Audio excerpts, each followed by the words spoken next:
On today's episode of Let's Talk FGO, Ordeal call number 1, Paper Moon, and also Grand Duel Saber. All this and more, we'll be here to talk about that because there's a new story release. We know you love those. And who is we? Well, I'm one of your hosts, Omega, the pinnacle of swordsmanship. With me, as always, Lucky, the alter ego of eating tacos and burritos. I did have a burrito for dinner, yes, you were correct.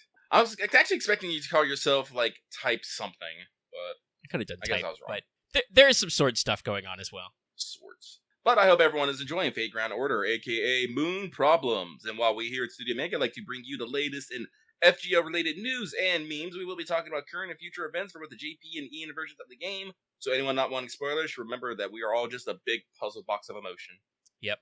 And of course, I'm saying at the front of the episode, and we'll remind you later in the episode when you want to call it quits, hey, we're talking about a story chapter. And despite the fact that this story chapter is not that long, I know quite a few people who are not done yet. A couple people even said earlier this week they hadn't started yet. I'll have some recommendations that you should probably try a little to hammer it out sooner rather than later in a second. But obviously there will be some spoilers about the chapter later as we kind of run through section by section. But we will at the very least be talking about it after Mailbag in a section by section basis, so you know that when you hear the section that you're not done with, or not to, you can, turn the show off and come back later, hopefully. And also, our wonderful show is made possible by viewers like you, especially our most devoted viewers, the patrons, some of whom are listening right now. We'll talk more about that later. But first, let's check in with everybody's favorite Super Kohai, Mash. Senpai,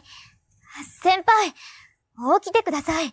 Because this is my segment, Wake the Fuck Up Senpai, our regular segment for pro tips. I have a very simple one this week, but it's important. Depending on exactly what day you listen to this, whether you listen live or early through patron benefits, or you're watching it public on YouTube, you got 5 or 6 days left on our current batch of Leyline Stones. If you're going to hammer out Ordeal Call 1, you don't, need them, but I spent a couple rocks just to make this flow faster, so they're going to expire, so you might as well use them. Just letting you all know. Keep it in mind. But that is our pro tip. We don't have any records and evils yet. We're doing fine. We're cruising. The current banner's very neato, but there's many more banners coming on the horizon. We know what we're about. So keep your eyes peeled for that one. But that means we can move right along to Did You Finish Your Master Missions? Hey, your Master Missions really want you to do the audio call. Defeat 15 Saber Assassins, Caster Archers, Lancer Rider Berserkers. Those are all 3 separate ones. Defeat 3 Humanoid Servants, which is 90% of servants. Not all servants are humanoid anymore. That used to be a 100% number, but it's most servants. And then complete 5 quests and then complete 10 quests. So do Ordeal Call and maybe do some free quests. You'll be fine. But that means we get to move on to the Skelograms. Yeah. Because honestly, we got some pretty good stuff here. The first one will be for the English version. Ordeal Call number 1, Zero Compass Inner Domain, Paper Moon, released the 19th. The initial release window stuff ends the 25th. Presumably this will be when Banner 3 hits as well. But you got a special login bonus. We cleared our social media, so there's all of that and that other stuff, so all that to get in there. If you clear the story release, you will unlock the Alter Ego class score feature. Our first banner is Lancer Bima, Berserker Dorotana. And then the second banner's already fired. That is Kama Dorotana. And there'll be a third banner later that will talk about when it happens. But it's happening soon. Probably 3 days-ish? Yeah. Because, let's see, technically this event started midnight when it switched over to Monday? When we got the drop? Well, a little after because of maintenance, but you know what I mean. Yeah. So yeah, somewhere around there. So you got a few. This one will have a wanted on time, I promise you. I've already scheduled it out. The Bima Wanted is out, by the way, if you want to check that one out. That one was delayed because I was finally catching up on all 2 seasons of Andor. Expect me to talk about Andor later. But yeah, that's our Paper Moon release, all the normal release stuff we talked previously in the pregame. Actually, I should mention, I was about to say last week, that's not 100% true. There wasn't a show last week because there was nothing to talk about. I did the pregame 2 weeks ago because there was a very real chance that they were going to fire the Paper Moon on Thursday or Friday night. They decided for, like I said, the Sunday, Monday period, gave us the weekend off, as it were.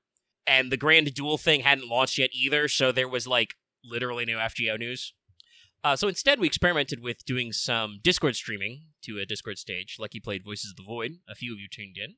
We may continue to experiment with that feature, because I talked about this at an earlier point. I'm not sure how many people were even familiar with how it works, because we don't usually do it that way. We could technically do recording the show that way, but also the way it's currently set up, where just everybody's muted anyway, except for being Lucky. He's already set up that way. But yeah, so we did not have a show properly last week, and there's a lot of stuff going on, and so that's why I did not release the Beamer right away. I kind of rushed it a little the last couple days, but it's out there. You can check it out. And that means we move on to some JP news, which is a little more meaty, a little more newsy. So first, the previously mentioned Pretender and Beast weekly summoning campaigns also started the 19th, going into the 26th. So they decided to lump the Pretenders and the Beasts together because there's not enough of them. It has made for a powerful banner. Yeah, so obviously we're doing what I've been calling, possibly for the last time, the usual stuff. They have a trio quest available. You got like double suck chance, extra training ground stuff open, all that stuff. And we have, of course, some banners. The banners are Oberon Hephaestion, Lady Avalon and Tenno, Phantasmoon and Kerpriestess, Summer Valbon, which means, by the way, it's been less than 6 months and Phantasmoon already has a new raid up. And, of course, they included the Beast banner, so there is a Draco Cagliostro banner. Count of Cagliostro is normally story-locked, I believe, so that's also pretty spicy. And Space Aresh wrapping back around to Hephaestion, which obviously for me is making me go, yes, I'm only NP2. We could use some more NPs there. But yeah, no. Crazy strong banners to round all this out. But that's not all. We've also got what will probably be kind of replacing our, regularly scheduled weekly summoning banners, and also in general kind of, I think, being how FGO is going to, I don't want to say kill time, but kind of, keep pacing us up for the conclusion. Grand Duel Saber, launching the 21st. So they've got login rewards for several Saint Courts, I think 2 every day for a few days until you got about 10. And the Grand Duel is here. Your opponent, Miyamoto Musashi. Because, who else? Who else could it be?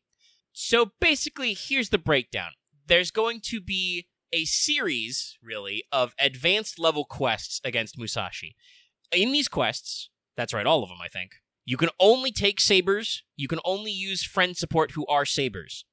Though they do at least get over an issue that actually cropped up a couple of times in this, the Paper Moon for me. They don't make you worry about the fact that you don't actually have class advantage. All your sabers get plus 100% damage. Blam. Your damage output is doubled, so you can actually do some of these damage numbers in a reasonable time frame because you can't just bring archers or berserkers and clown. So yes, you got to use all sabers. So the breakdown is there's going to be an unlock quest. There are 7 tiers of training quests, which use storm pods. They also normally use AP, but I believe we've got a special circumstance where they only take storm pods for now. But after the campaign ends, you'll be back to needing to spend AP on them like normal. These will give you the materials you need to juice up your sabers and especially prepare your saber to become grand. When you have unlocked 12 Grand Saber class signs, which you get through farming these tiers of training quests, I do not actually think you have to actually clear all of them. No. You unlock the training with a small version of Musashi. You do 7 training tiers to make sure you've got the materials to unlock them. Then there is the actual final battle against Big Musashi. So this is the process whereby you actually make your grand. To pick your Grand Saber, it has to be someone who is in your party through clearing your unlocking training and your final battle. So you can't just tuck someone in there at the last minute. It has to be somebody you're actively using. Clearing the actual duel quest will get you a crystallized lore and a special Grand Saber CE, which I believe is Master EXP. So you're selected, it's called the Recognition Battle, that's right. But your selected Grand must be in the party for the training and recognition battles. There is an item they are giving you which will allow you to swap who your Grand is, but they still have to have been part of the party comp previously. So I believe you will have a chance to, you still have to do the fights over again maybe, or include multiple sabers in your setup, but you will have the ability to switch. And basically the way this works is the first and foremost effect is your Grand Servant, first of all, they get a very special class icon that's star-shaped and has extra blue. They get kind of a cool blue outline when you're in the party select. but they get access to 3 CE slots. Not just 2, 3. Because they get to hold their Bond CE and a Drop CE. I don't know if that's specifically just the Advanced Quest material Drop CEs, but the news updates and translations phrase it as Drop CE. And a normal CE. And while doing this, your Bond and Drop CEs cost 0. They have no cost. So really exemplifying your ability to do some funny combos here. Also, I believe, I haven't seen it myself, but if I'm reading the translations right, I think you can also, instead of using their Bond or Drop CE slot, you can choose to use that special 50% charge CE that story servants use. I believe so, yes. Which is also really cool and helpful to just start with 50% battery.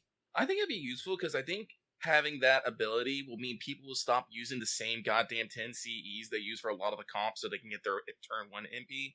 I do believe, I've complained about this before, but just because how the players have influenced the meta for, consistent and rapid use of MPs to clear the wave, generally most people want to use a CE that gives them the best bonus with the 50%, or usually someone who has their own 50% self-charge in Black Grail. Yeah, there's a couple of wombo come with that. The story support also does a little extra to the damage, but yeah, you can do a 50% battery effectively. And no, you're not wrong, Lucky. There's a compilation which is several years old now, where somebody just clipped every time Fino said Golden Sumo for a year, and it's a 5-minute clip list. Because, Golden Sumo, the one that's, 30% attack and 50% NP is, probably one of the most generally useful CEs in the game. Besides just MLBK scope, just auto 100% NP. Fuck it. No, so having that option on your Grand, so you can maybe get a little crazy with some other cards is good in my opinion. I've gone on the record with saying I definitely think that there it is. We should have done something to make Bond CEs cost 0. And while this isn't the full realization of this dream, it's pretty close, so I'm happy. Yeah, it's a really good way. I feel them really struggling against the limits of their design, and they're okay, fuck it. We'll make it so that you can add extra slots, and then those slots cost 0. But we specifically pick what CEs go in those slots. Kind of they have to really do some 5D level math here to figure out how to make it work. It's funny you say that about Bond CE passes. We'll come about that one in a second. But it's still pretty good. Also, by the way, talking about new consumables, there's a new item, an Hourglass. You can use it to completely reset a class score and get all your mats back. Woo! To basically respec. I also think this will have a use because obviously they're rolling out the grand feature class by class. So maybe what if you didn't go ham on class score Saber yet and you're oh shit, Saber's first, So you can spend to reset some stuff and get all your mats back and respec through. The QP cap is now 9.9 billion. Straight up. 9.9. It's basically 10 billion. It's pretty cool. I hope we get this one early. This does not affect me. I am never going to have that much QP in my life. Probably not unless they really ramp the amount of QP rewarded, which they might.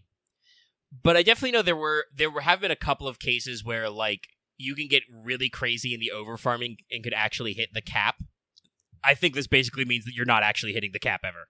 People will just to be gremlins, but practically if you're actually using QP, I don't think you ever have to worry about hitting the cap now. Great exchange of page chat. Also, hey, speaking of passive things that Bond does, so they've given you an incentive to keep using Bond 15 servants. They now give you a passive. They get a special passive that's unlocked at Bond 15, where they give all other servants on your squad plus 25% Bond growth. See, that one I want early.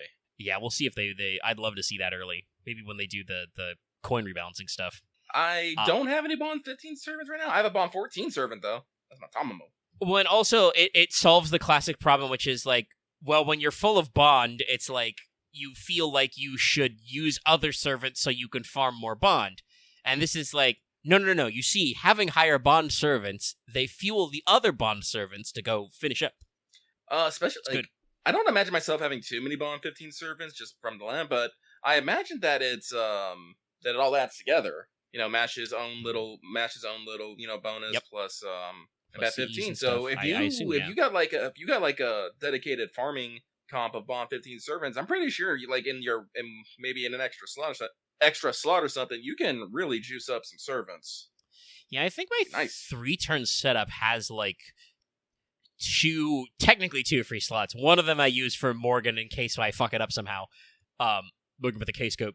But usually I use the last slot for bond farming anyway, so with this it would definitely be like, yeah, we stick some 15s in the comp and then just supercharge that shit. So yeah, that's a very good, strong benefit. There also was actually kind of a decently sized stream for this. So they also talked about some extra information. Revealed that the theme of the 10th anniversary is called Avalon Grandium, Grand Kingdom.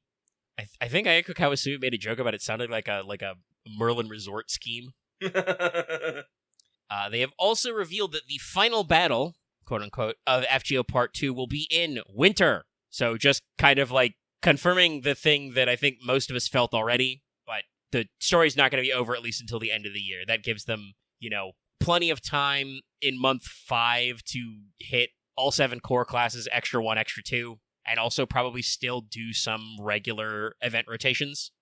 Like, obviously, we're going to have Anniversary and Anniversary Servant, but that probably means we will have our regularly scheduled summer period, and hopefully have a summer that's more normal, because it doesn't have to secretly be an Ordeal call, and several other things, which is good. I always appreciate when FGO goes out of their way to be like, even if it feels like it's a long time, they're like, final battle this winter, which we all, of course, we interpret as December. Yeah. I feel like we've learned from the way that previous winter releases have been means, it's the December. But yeah, good to see. Also, I just saw this like as a translation note on like some tweets and stuff, but like Lisengol apparently knows that you battle boarders and you lore fiends are out there. They made sure to point out that Musashi is not literally Grand Saber. She is just your opponent to reach the pinnacle, which is the Grand Saber slot. We're not trying to commit here, to any specific lore interpretation, just that it's like, well, if you had to beat somebody up to be considered the strongest saber, who would it be? Shiro Musashi, the saber who kills sabers. Also, people have confirmed that, yes, in the recognition battle, Musashi has different dialogue. If you have a Bishonen in the party, she complains. Pitch perfect, no notes. So yes, it's a very fun time. But yeah, that's our news so far. Like I said, we'll be talking about some audio call story stuff after the mailbag flip. So, with that, it is time for this week's Let's Talk FGO Mailbag, the segment where we read what you have to say and comment accordingly. Let's get one last refresh here on the page, just to make sure that we got everyone. The mailbag was a little late today. That was Mabi. Lucky had some indigestion earlier this morning and was sleeping it off. So, we have six lovely comments, and we'll get through them right meow. Our first comes from Monster Girl Aficionados saying, Dear Lucky Omega, no question this week, just sending good vibes and wishing you well. Keep up the great work. Well, thank you. This next one comes from the Tyrant King, feeling the sense of finality finally after seeing the new red homepage. Oh, with, I was actually talking about this like a couple weeks ago when we got the Ordeal Call Prologue. Actually, do you remember if we actually talked about the Prologue when it came out? Like when we unlocked the class score and stuff? Bit? Yeah, we talked a little about unlocking class score. Okay. Because that was a couple weeks ago.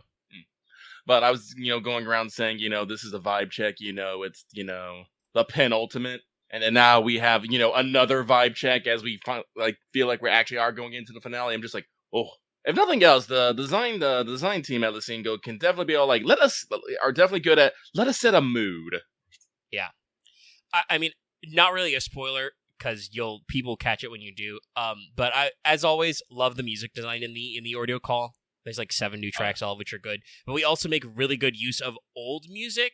There's a moment like when you get to like the actual like third act climax where like everything stops down, the music stops, and they start playing. I don't remember the exact name of it. They play that one really ominous music box tune from LB6, and I just had that moment of just like, oh no. The music trained me to go, oh no, this is the moment where it all goes wrong. Like, they're very good with presentation and visuals, yeah. Key arts, new color tones, very good stuff.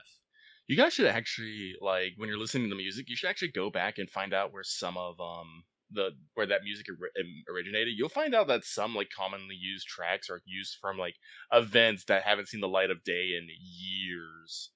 Yeah, one of them is, I've talked before, I think, about an Atlantis, but, like, there's the fucking theme from Shinjuku for, like, Phantom of the Opera is just, like, that's the music we ever use when we're, like, doing something cool but a little sneaky.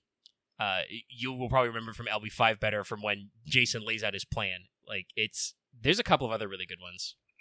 Like, there's one that always gets me that's, like, that debuted in a place I normally wouldn't think. Let's see if I can find it real quick. Give me a moment. I'm in my jukebox right now. Where is it? I can't find it. There's so many tracks in here. All of them so good. But no, it's always fun. Yeah, and the in-game OST goes all the way up to LB6 right now. I can't wait for them to pull out LB7. Give it to me. But anyway, this person actually has a question. Hey guys, now with the Grand Serving Quest starting and knowing all the benefits, any changes or thought to your Grands? Also, who do you think will be fighting in the remaining Grands? Anyway, that's it for me. Sending you vibes, and hope you have a great evening. You're only saying vibes, not good vibes. They get no loss. Some sort of vibe. For my Grand Servant, no, I am still paralyzed with indecision as always. I am grateful to the fact that apparently we will be getting extra 1 and extra 2 slots, but that is its own fucking, that is only fully fueled my indecision. But no, and I meant to say I am also glad that we apparently have an item to switch Grands, but I much rather have been able to do the Grand unlock on whoever and not have to worry about these choices, because they've already decided just to give us an item that can do it. So that just basically means, yeah, you can get Grand who you want. Like, maybe you can only have like one Grand in your party, or like one Grand of that class in your party at a time or something. But it's just like, no, I don't like this indecision problem I'm having. Like, God, for Saber, like, I'm still torn between Ibuki and Vargas. Archer is gonna be freaking Orion, Barghest, and Durga. Lancer's probably gonna be Tama Lancer, because I don't have a lot of Lancers I'm heavily involved in. Ryder, I genuinely don't know who I'm gonna pick. Maybe Nemo, maybe Tygon Wan. Caster's gonna be Tamamo. That's easy enough. Oh, Assassin, it's between Kama and Koyanskaya. Berserker's gonna be fun, because that's where I have 2 120 classes. That's where I have my 120 Tamacat and my 120 Summer Ibuki. Farming potential says pick Summer Ibuki, but I love Tamacat. Well, how do I reconcile this? Like, even talking about, like, yes, Ibuki is the maximum farming potential, but you do already have a 120 cat who is a farmer. That's kind of the thing that where I'm at, which is like, I don't know exactly. Like, because they do say, they don't specify what they'll be, obviously, but they say that the Grands will have specific bonuses in the final battle story. So, like, it will matter for some matchups. That may also, I think, somebody mentioned the refund items, like, if someone comes new and drops, or you get somebody later on a banner you didn't have yet. I also think it may be just if for some reason your pick ends up being not very compatible with, like, mechanic stuff, just somehow, like, it just, You pick a servant you really like, but don't ever use their kit or something. You can swap it out as well. But, like, the way that the bonuses work makes me feel like it's weighted more towards farmers. Like, they will get the most benefit out of it. So that kind of has me thinking, like, who would I pick for sure? But also, obviously, a lot of it just has to do with, like, who's in the position. So yeah, I'm not sure it actually changed much, other than just kind of, like, reinforced what I was thinking already. As for, like, who the remaining are, I don't. There's a lot of people in the splash image. Let's see, does somebody actually post the, like, big new? Yeah, somebody did. Yeah, I'm looking at it, and it's like, I think we do got a representative of, like, basically every class, but we do have some double ups. It is kind of funny to me. I wonder if this is supposed to be, like, a representation of all the major story chapters we got? Hold on, let me copy this image so patrons can see what I'm musing about. I mean, everybody's stumped to choose an extra one, because the extras are good. Yeah, the big splash image doesn't have Musashi, and I'm like, technically it has redundant classes, too. I think it's actually more like a representation of, like, a lot of the big story chapters we had. That said, I do kind of feel like, like, Super Orion feels like a good crab for Archer still. I know that, like, in story, he's not Grand anymore, but obviously they went on their way to be like, oh, Musashi's not actually the Grand Saber, and it's like, I don't know who else in Archer would fit for, like, a big challenge fight, right? Maybe Classic Gil, but, like, FGO doesn't use Classic Gil that much, right? Yes, we're joking. I don't know. But yeah, I don't know for sure. Like, I feel like I could make some strong guesses, but there's lots of questions that are still open. Because it's like, who would they pick for Lancer? Would it be Romulus Queerness again? Or is there another person who would be, like, more iconic mechanics for, like, again, it's a challenge quest. Yes, Skahak could be really interesting. And she was kind of the quote-unquote iconic Lancer for the front half of FGO. I could definitely see Skahak doing it. I know Musashi's been in trailers, but, like, who was our, like, initial FGO teaser for Saber? Does anybody remember? Was it just Artoria? No, it was Altera. Oh, right, yes, Altera. Poor Altera. Like, it was, in our original trailers, I think we had Mephistopheles for Caster, Ushiwaka for Rioter. Assassin was Jinkei, I think? Or was it It was either Jinkei or, Jekyll Hyde, yeah. Jekyll Hyde, yeah. It's not going to be Jekyll Hyde for Grand Assassin. It's probably going to be Hassan. It's probably going to be first Hassan. It's probably going to be Gramps. Gramps is just going to, stomp up, just be like, where's your head? And you're going to be like, oh, okay. I mean, he's been a challenge quest before. I can't think of an assassin other than maybe Tez, who is a better pick. I'm sorry, I'm still thinking about fucking Karakurt Castle when you do the stepping stone ones, and there's just stone that leads to the valley, and it's just ominous looking. Ugh, you just slap it, and it's like a multi-million Gramps hiding underneath it, and I'm just like, why? See, Arjuna for Archer would actually be that could be a good callback, because, like, he is supposed to be really strong. Oh. But like I said, I feel like they would use Orion again, because he is just such the beast. He would be a perfect matchup for a challenge quest type thing. See how everyone likes it when he's critting you for several hundred for 100K. Oh my god, yeah. Hey, there was a boss fight in this Ordeal Colin would talk about, but Super Orion did make an HP bar vanish. Well, we already know that it's not actually, like, the servant doesn't matter, so, like, they'll bring it back. I feel like Artoria Caster is pretty iconic, but also, like, there's so much they could do with that. The funny thing would be if it was Waver. Waver finally gets his revenge. I don't know if they will. All those years. I'm just thinking, like, I'm just imagining the buff that triggers of just, like, here's for all my years of overtime. There's some really funny stuff. That is actually another good thought. There's no reason that they have to actually be 5 stars, because they're buffing them up super big. So there's quite a lot of things they can do. So I guess we'll see. I believe they said that they plan to do this once a month, basically. So we'll kind of see where their mind's at soon. But let us move on, ignoring the discussion about to happen, and move on to the next one. This next one comes from Agent 418, who says, "Hello, Lucky Omega. P.S. Have a good weekend, y'all. Thank you very much." But we will swiftly move on to the 100-hour man, who says, "Dear Lucky Omega, hope you all are having a fantastic week. I am having an alright one, although I am upset about the news about all extra classes only getting 2 grand slots and it being divided by just the basics, extra 1 and extra 2 things, which means my 3 best servants I will have all the time, Mash, Arquid, and Seal, only one will be able to make it into a grand servant. Dang it, Mash, you wouldn't let me grill you for 7 years, and now, right before a final choice, you steal a grand spot from my 2 favorite characters in all of fiction. Bad Kohai. Someone just give me a gif of someone hitting an eggplant with a newspaper. Bonk.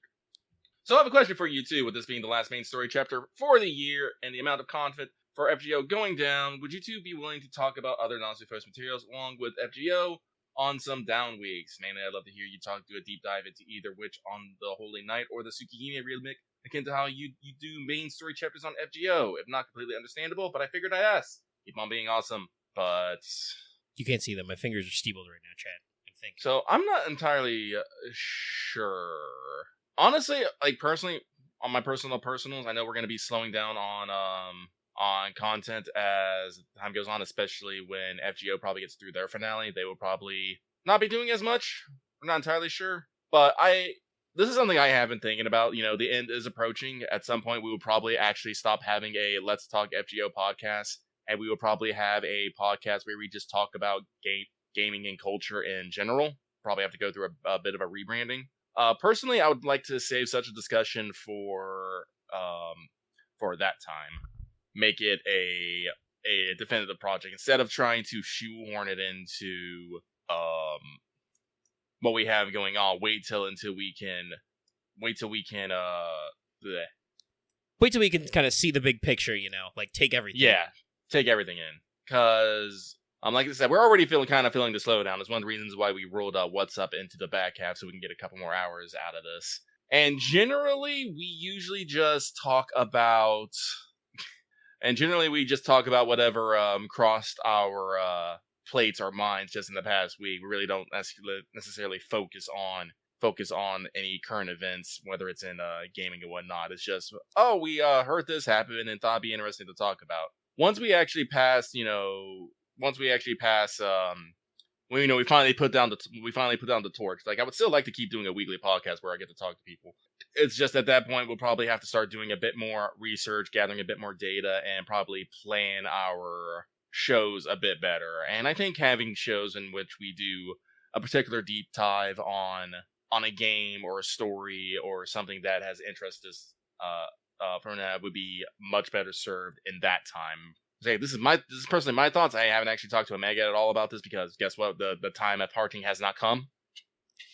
So yeah, like I said, I just steepled my fingers a little just now, thinking, and I'm like, I mean, this podcast started as a concept of just a thing we kind of tangentially did already. We had like a couple of cracks at just doing kind of what I previously called like a video game book club, where just like we did kind of a deeper dive. Yeah, the book club. That was kind of how we phrased it in the early days, where it was just like, yeah, we're talking about, it's not a let's play, it's a let's talk. We're talking about a specific game, and kind of like, narrowing it down a little.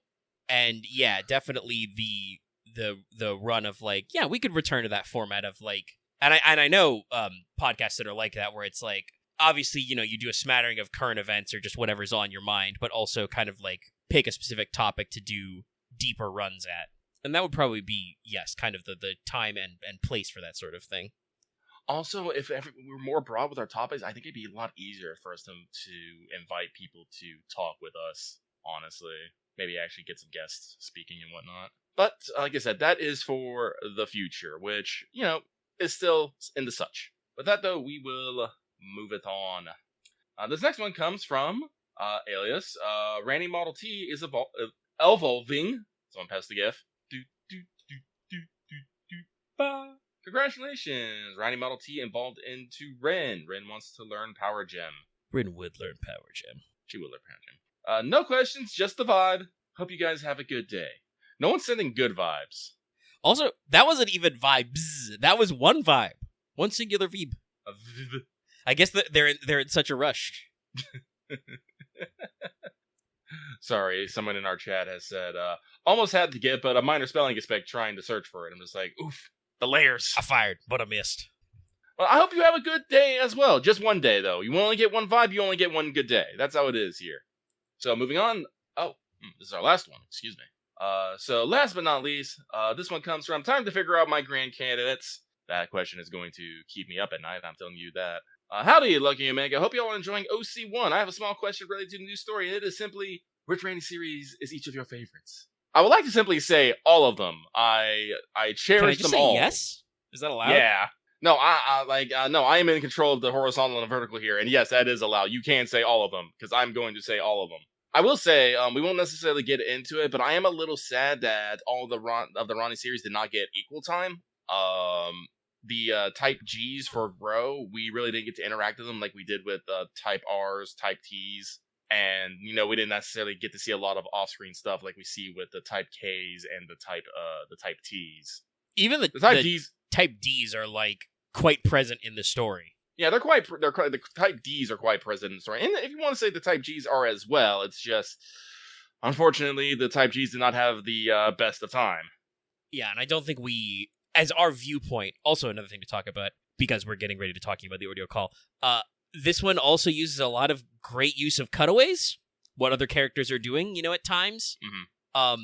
Both in those scenes and in our own point of view scenes, we don't really interact with the Type Gs a lot, but they're also great. No, they're still super fucking cute. Lysenko, please give me Please give me a life sim called Maintain the Paper Moon, where I just get to hang out with, the type Ronnies and a fucking like small life simulation game. Please, thanks. I would love that. Or make the well, I don't want to spoil that, but maybe a different type of there's a couple characters I'd love to see as maybe some summonable servants later. Yeah. Actually, that's somebody in the chat posing. That's a good question. Is Ronnie an AI an extra? No, I don't think so. Technically, I believe she's an artificial human. Yes, I believe she's an artificial human made by Atlas. That's why I actually think she's normally Ronnie 12, but she might have been 13 or 14 in the extra. I don't remember. But yeah, she's a type of artificial human. I think she is technically a homunculus, but she's not an Einsburn-style homunculus. It's 8. Yeah. Okay. But yeah, no, this is like, it's one of those moments where like I didn't realize how, like little Ronnie action we got in FGO until they were just like, hey, what if the Paper Moon was just filled with Ronnies? I'm like, well, this is actually something I do know from the interviews. The original idea for this was to be a Sakura series, and then after that, they were actually playing the idea with around making a MASH series. Specifically with the MASH series, though, they said no, they feel that they would ruin MASH's character. And yes, MASH has a character, even if you don't realize what it is. Yeah, and I think trying to make MASH conform to too many roles would be weird, yeah. I think Ronnie works for this because she is kind of a character who is artificial and, like, has cropped up before, and so she can kind of, like, fit different molds. Mm-hmm. And I think they could have done it with a Sakura, but also, like... I feel like Sakura... Like, hello, everyone, it is me. I am lucky. I love Sakura faces. I do not think this story would necessarily have had the same kind of feel if it was Sakura. Because, like I said, like, Sion and Ranny have a connection as well, being part of the Atlas Institutes and, other stuff. So I think it's best that, something from, the Atlas Institute uses someone from the Atlas Institute. And honestly, I think probably the only other option they could have gone is probably doing like a type Sion.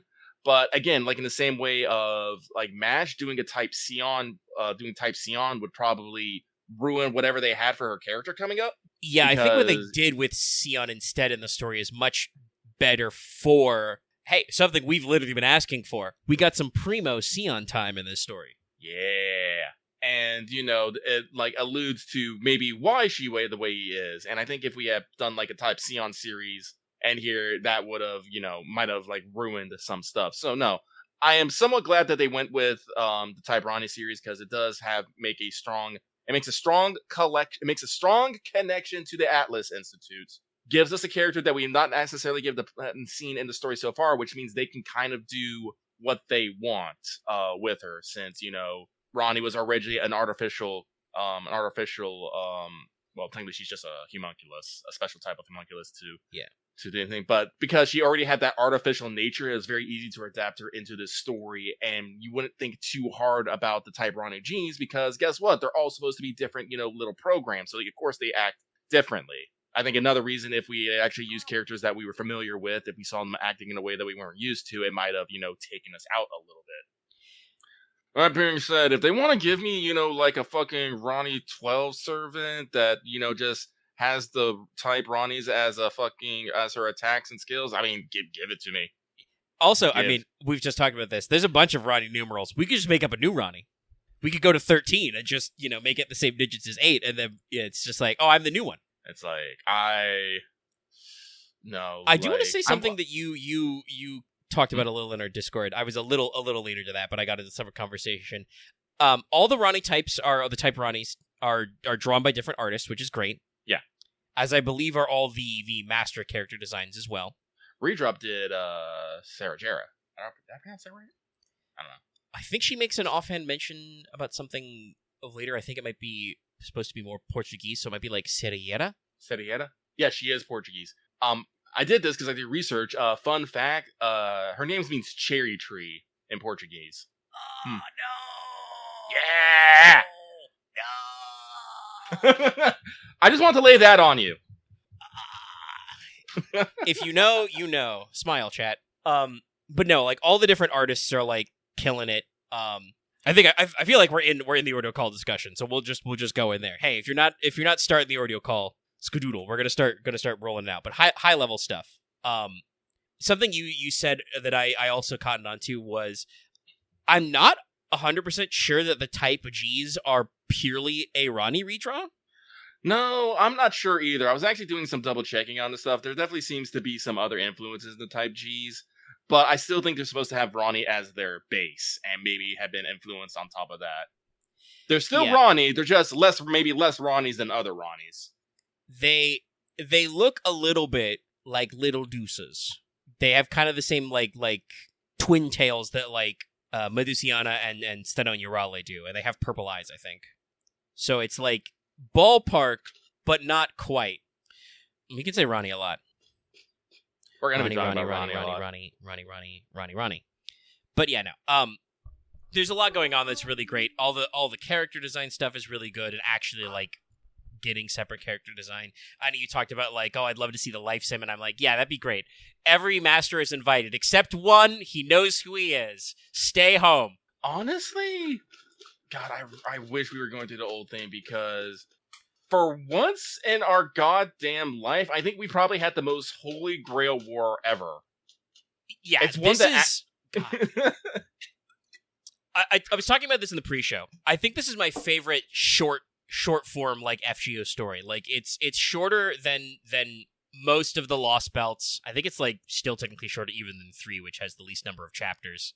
But like this is just such the perfect short story. I'm like, give me the 12 episode anime on this, because I think this would fit perfectly in that number of episodes, right? And it's so archetypally perfect. It's almost like it was purposely created.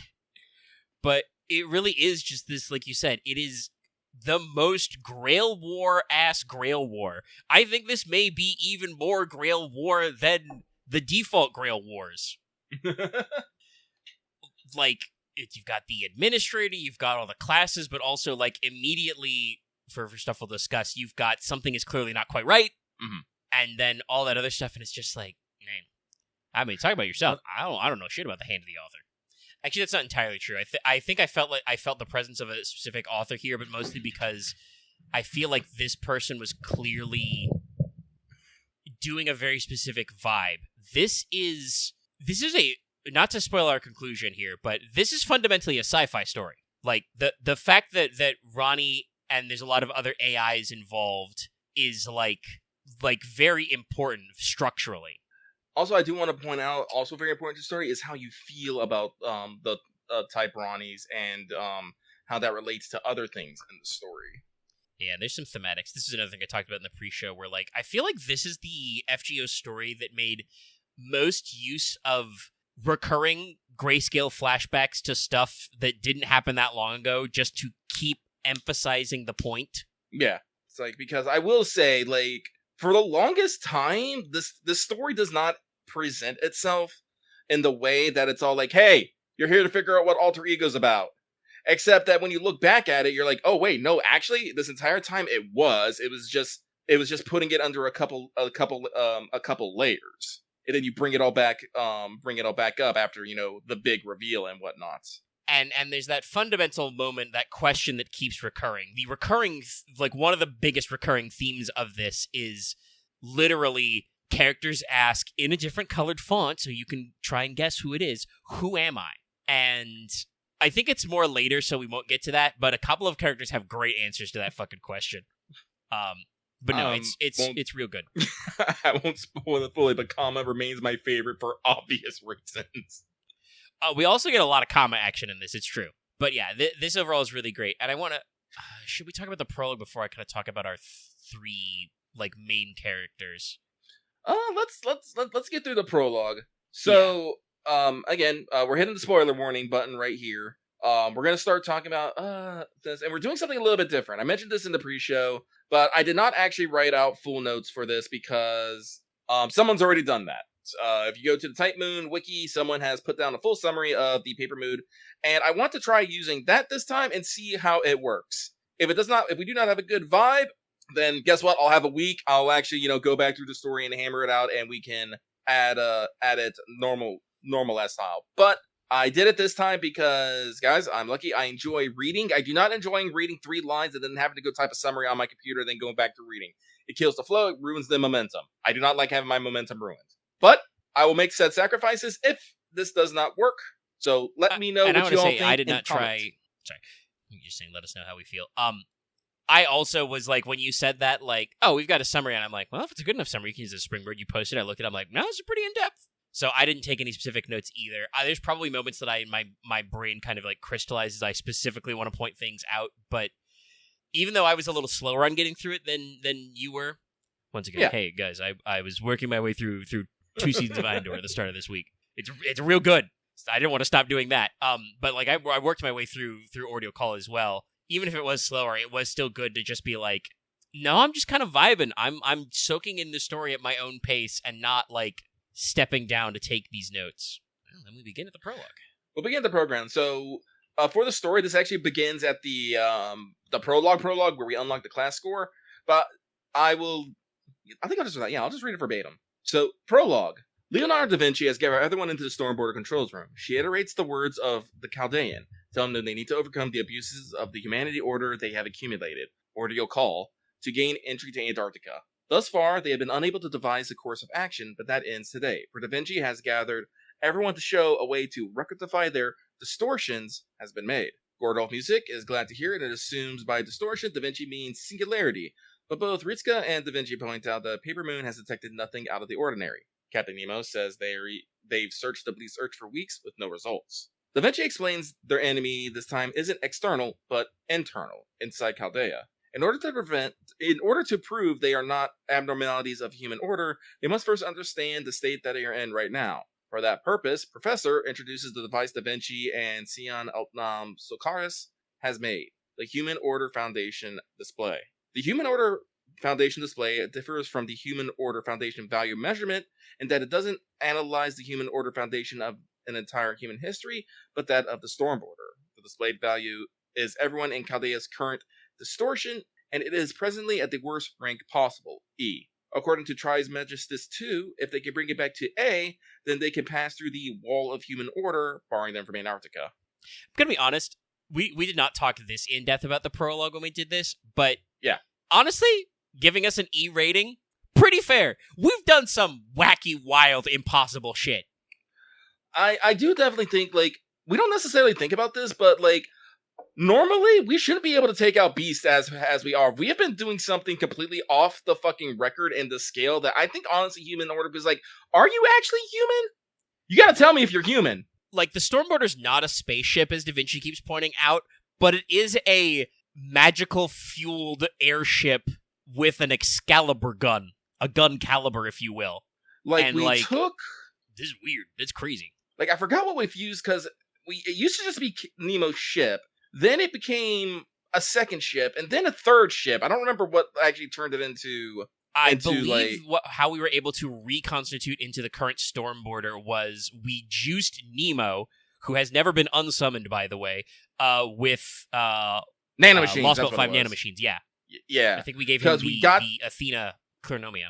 Yeah, because Nemo, who is already a combination of fucking Triton and Nemo, we went and got his MacGuffin from India, juiced him up with nanomachines, and then slotted the concept of the fucking sword that he relates to me into his main canon. Just, I'm gonna be real, I'm pretty sure no one in Human Orders has thought that was fucking possible. And as always, we were accomplishing this through, like, again, impossible journeys. Like, in India, we crossed the Sea of Milk to, like, unlock the Nautilus. In Atlantis, we did and Olympus, we did a lot of impossible things. Like, the more I think about it, like, I don't necessarily think it's that we've been using servants the wrong way that might have fucked up. It's just that we have been too many places that humans should not be. In literal areas where humans did not exist. Here we are being a human. I feel like that, more than anything, would twist who we are. But even then, kind of like the way this Ordeal Call ends up, I kind of also see how it works as a path back, because a lot of this ends up kind of being like even if it's subtle, even if it's subconscious, you have this moment of like, what have I been done? You know, what have I done with my life? Why am I doing this stuff? What's the meaning of all this? And then that moment of like, nope, we're doing it for the survival of humanity. It's a lot of like, it's probably some like self-actualization. Like I talked about this earlier. Like I feel like there was the answer we came to about alter egos is something that I already knew, but I do believe there is something different about knowing something like subconsciously and then saying it out loud and acknowledging it. Yes, making the conscious decision to articulate a thought. I mean, I don't even know if part of that is like the mechanism of how this gets involved with alter egos is a spoiler we shouldn't talk about yet, but just the concept of like as Chaldea, as the player, we are using alter egos. Did we really put any thought into what that means when we were summoning them? No, it was like, look, melt, push button, summon. But at the same time, because they were like introduced as part of a big story chapter, I don't think we ever really thought of them like separately, right? It was just like, yeah, these are these characters we know. We've been on this journey with them. So this kind of like the thesis of this is much more just being like, yeah, no, of course those guys are with us. They're characters. We've been with them. So let's keep moving forward though. Yeah. For the moment, however, all they can do is wait. Sion discussed with Da Vinci earlier, but she thinks that the Chaldea meant by call was that they will call something rather than the other way around. The Human Order Foundation display is not just a measuring device, but a signal calling the countless past ordeals of order restoration back to Chaldea. The ordeal call has been sounded. Da Vinci recounts when transmits this to what is Chaldea's offense to the Human Order and how to atone for it. It is replied their wrongdoing was a lack of awareness of the extra classes and they need to understand why each of them exists rather utilizing them without thought. They must answer the questions of assertion, comprehension, separation, possible consignment, and an oath. Each time they do, a distortion will be rectified. In that case, I wonder what thing this ordeal call was supposed to be, unless all of them are supposed to be, assertion, comprehension, separation, etc. No, it says each time they do a... So no, like honestly, this alter ego, I think this one's assertion. Like we didn't actually learn anything, but we confirmed what we felt. We do indeed. I just wanted to double check what the end text is. It's called complex breakthrough. It's that realization of just like, oh no, we understand. We got the theory. And knowing what we have, like I feel like some of these other keywords do line up with other ordeal calls if the end result of what we have seen goes on. I do want to note that this is 5 keywords and we've only had 4 ordeal calls, so who knows, maybe one of them was like something different. I don't know. Who knows, maybe they're gonna fucking blindside us with a secret event at some point just because they want to be like, yeah, gotcha. We could still do that. We are, we got a whole year before we not a year, but the rest of the calendar year. It also could be the oath segment is the kind of grand duel setup, the kind of like, nope, you got to dedicate yourself to this. It's true. So, since all they can do is wait for the Ordeal to come to them, Nemo states that they will continue investigating the Bleach Earth while strengthening themselves for the final battle. To that end, he reveals servant classes can now be enhanced. While Chaldea's Human Order Foundation value has decreased significantly with the Lost Belt gone, the base foundations of human history have improved greatly, and with it the spells for heroic spiriting summoning. Da Vinci and Sion call it a class score, which strengthens all servants in a particular class. Trimagistus 2 predicts improving the class score will be Chaldea's ace in the hole in the final fight against the alien god. And that is the end of the original prologue. Now we start with the Paper Moon prologue. Sometime later, Chaldea's staff announces an abnormality with Paper Moon. Sion tries to check what is wrong when a singularity reaction light appears around Egypt on the world map. Yet there is no singularity detected, no matter how many times the staff check for the input data against the Paper Moon. So the summary doesn't go into this, but Sion actually goes into a little bit about explaining about like how the Paper Moon works. It is literally just a 2-dimensional representation of the moon that just projects anything it sees. It does not, actually do calculations on its own and does not have any moving parts. So the fact that it can break down is really fucking weird. I think she explains it like it's like a 1,000-piece jigsaw that is just a white poster. If you basically assemble the puzzle and glue it and put it on the wall, you effectively have a white poster. It's just a white poster made of 1,000 pieces, though. But also, I feel like part of her analogy there is like, yeah, it's really complex, but also like if you removed a piece, we should know immediately, right? Like, Yeah.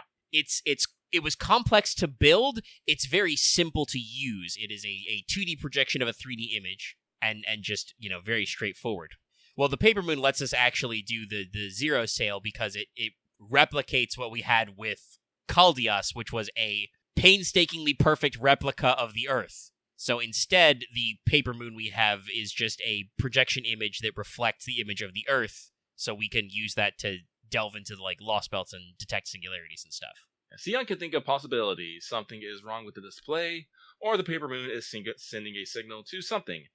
A dazzling light from the Paper Moon then suddenly engulfs the room.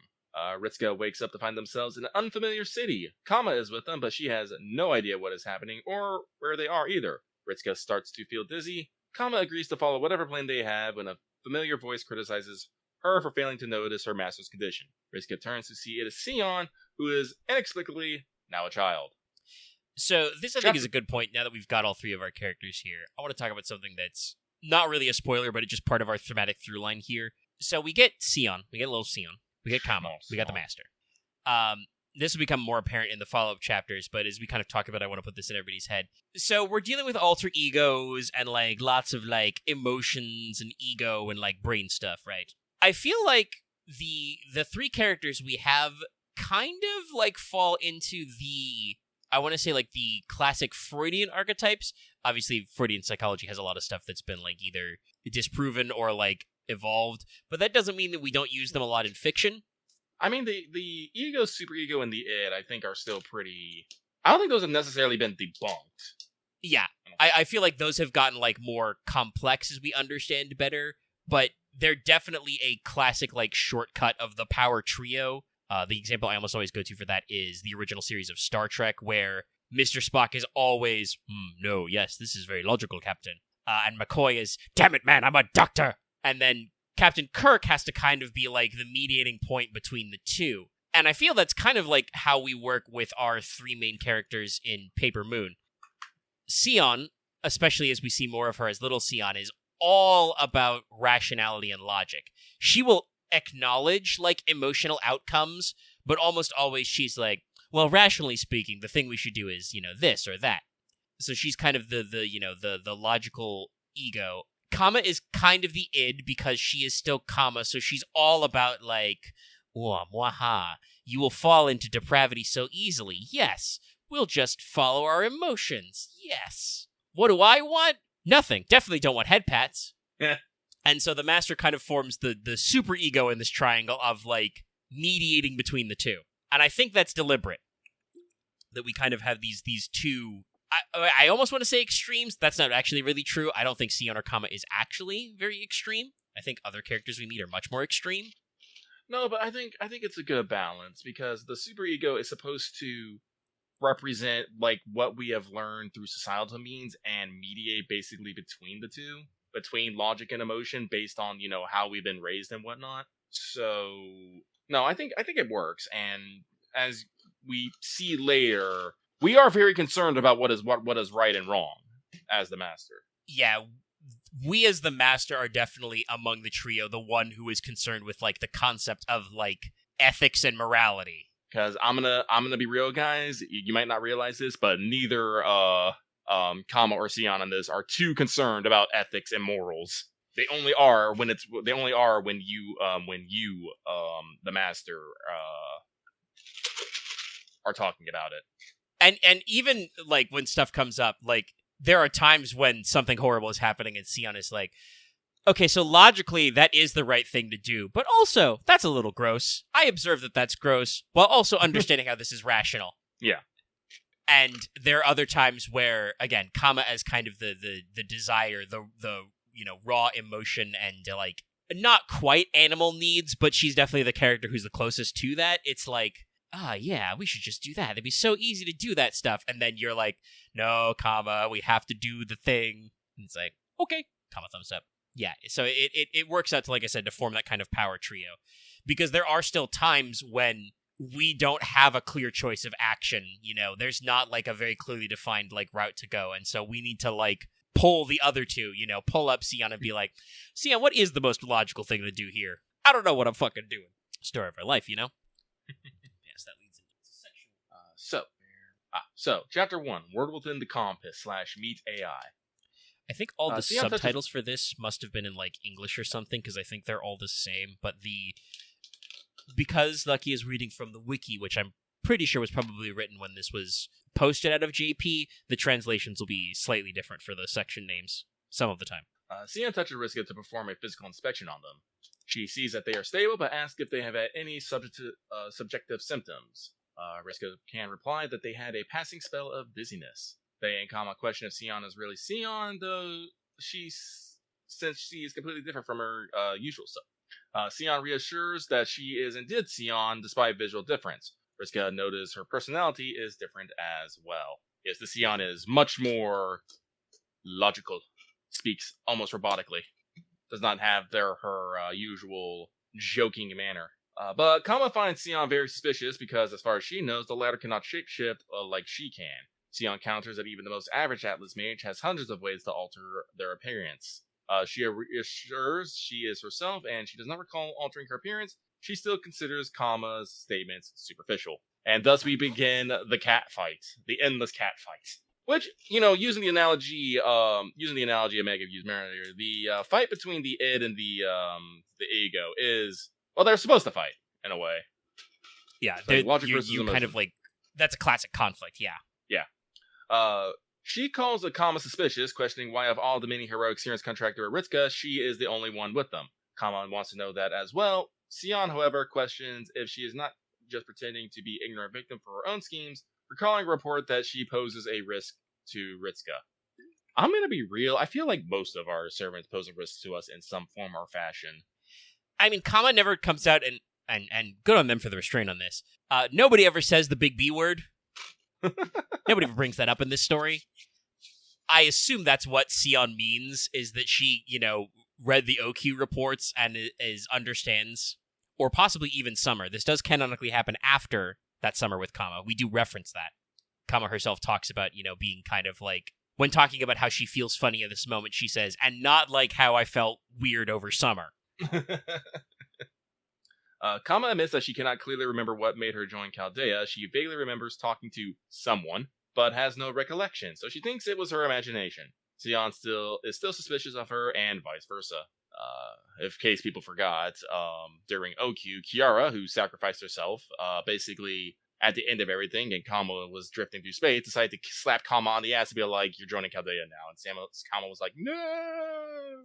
Yeah, it was equal parts like Kiara actually being a therapist, and the other part being like, also, if I gotta suffer through this horse shit, this is the worst thing I could do to you imaginable.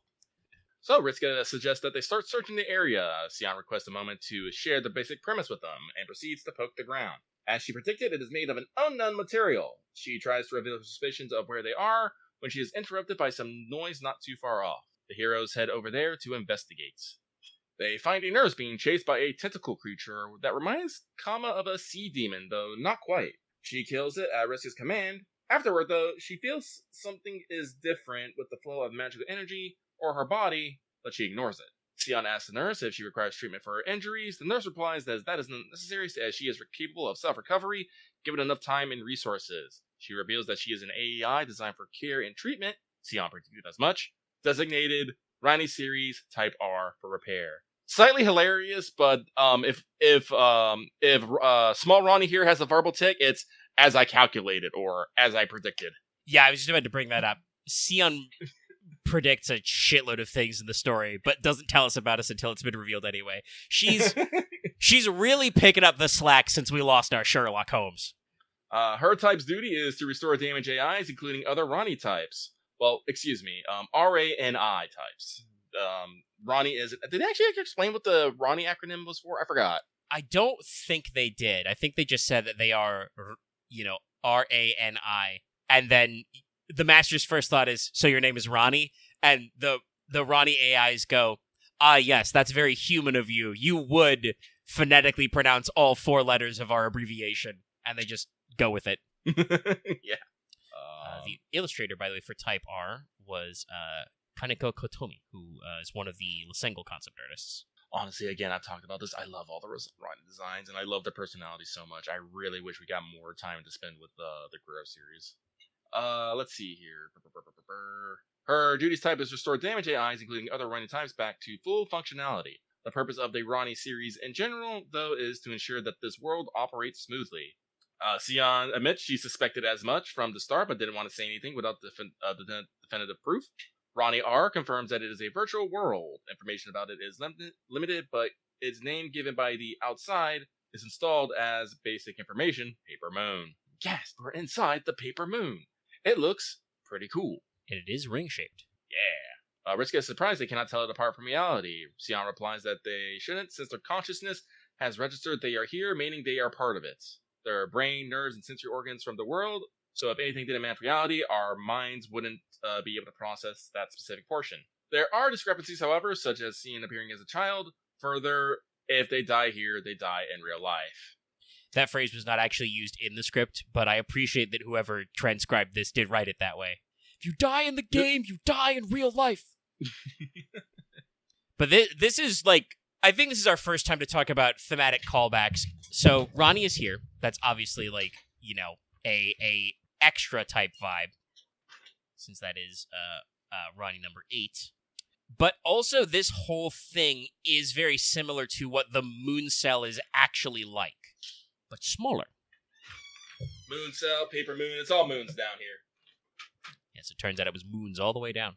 So, like, there are going to be a thinking lot about of, it, like, of the Moon fun. Cell, like, stores information. The Paper Moon projects information. Interesting. They're both information-based. Yeah, the Moon Cell, for people who don't recall or never played Extra, the Moon Cell is a big moon cube that was put on the moon by aliens that just records every single thing that happens to the Earth. And since it forms such a perfect record and has the processing power to basically replicate anything it's recorded, that's why it can summon heroic spirits. Yeah. So Kama is suspicious of Sion and asks if the Paper Moon is not an item Atlas provided Chaldea.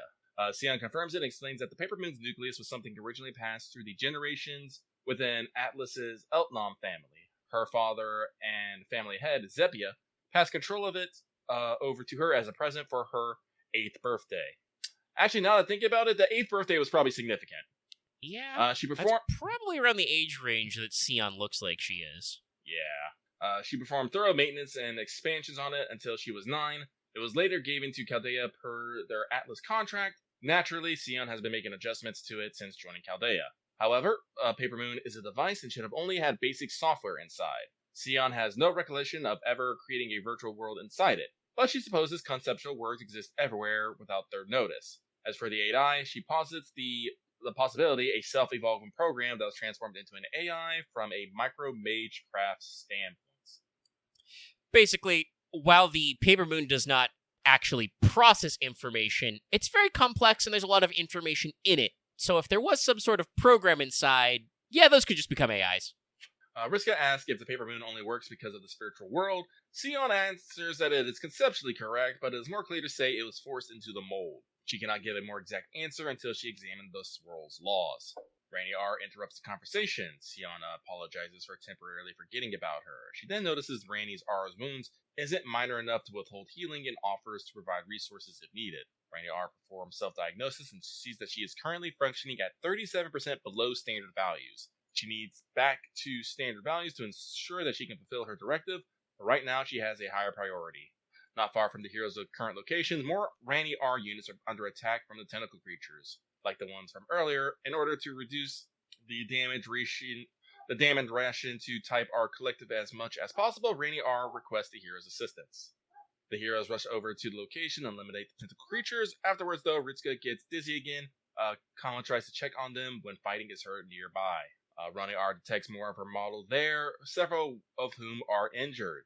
The Prime Repair AI, the equivalent of the Type R's leader, is also there. This distinction is because her current role expanded beyond leadership, and she should be called by her additional role, Master. Sorry, 1 second. Bork. Well, I suppose I should ask, because we've met them already.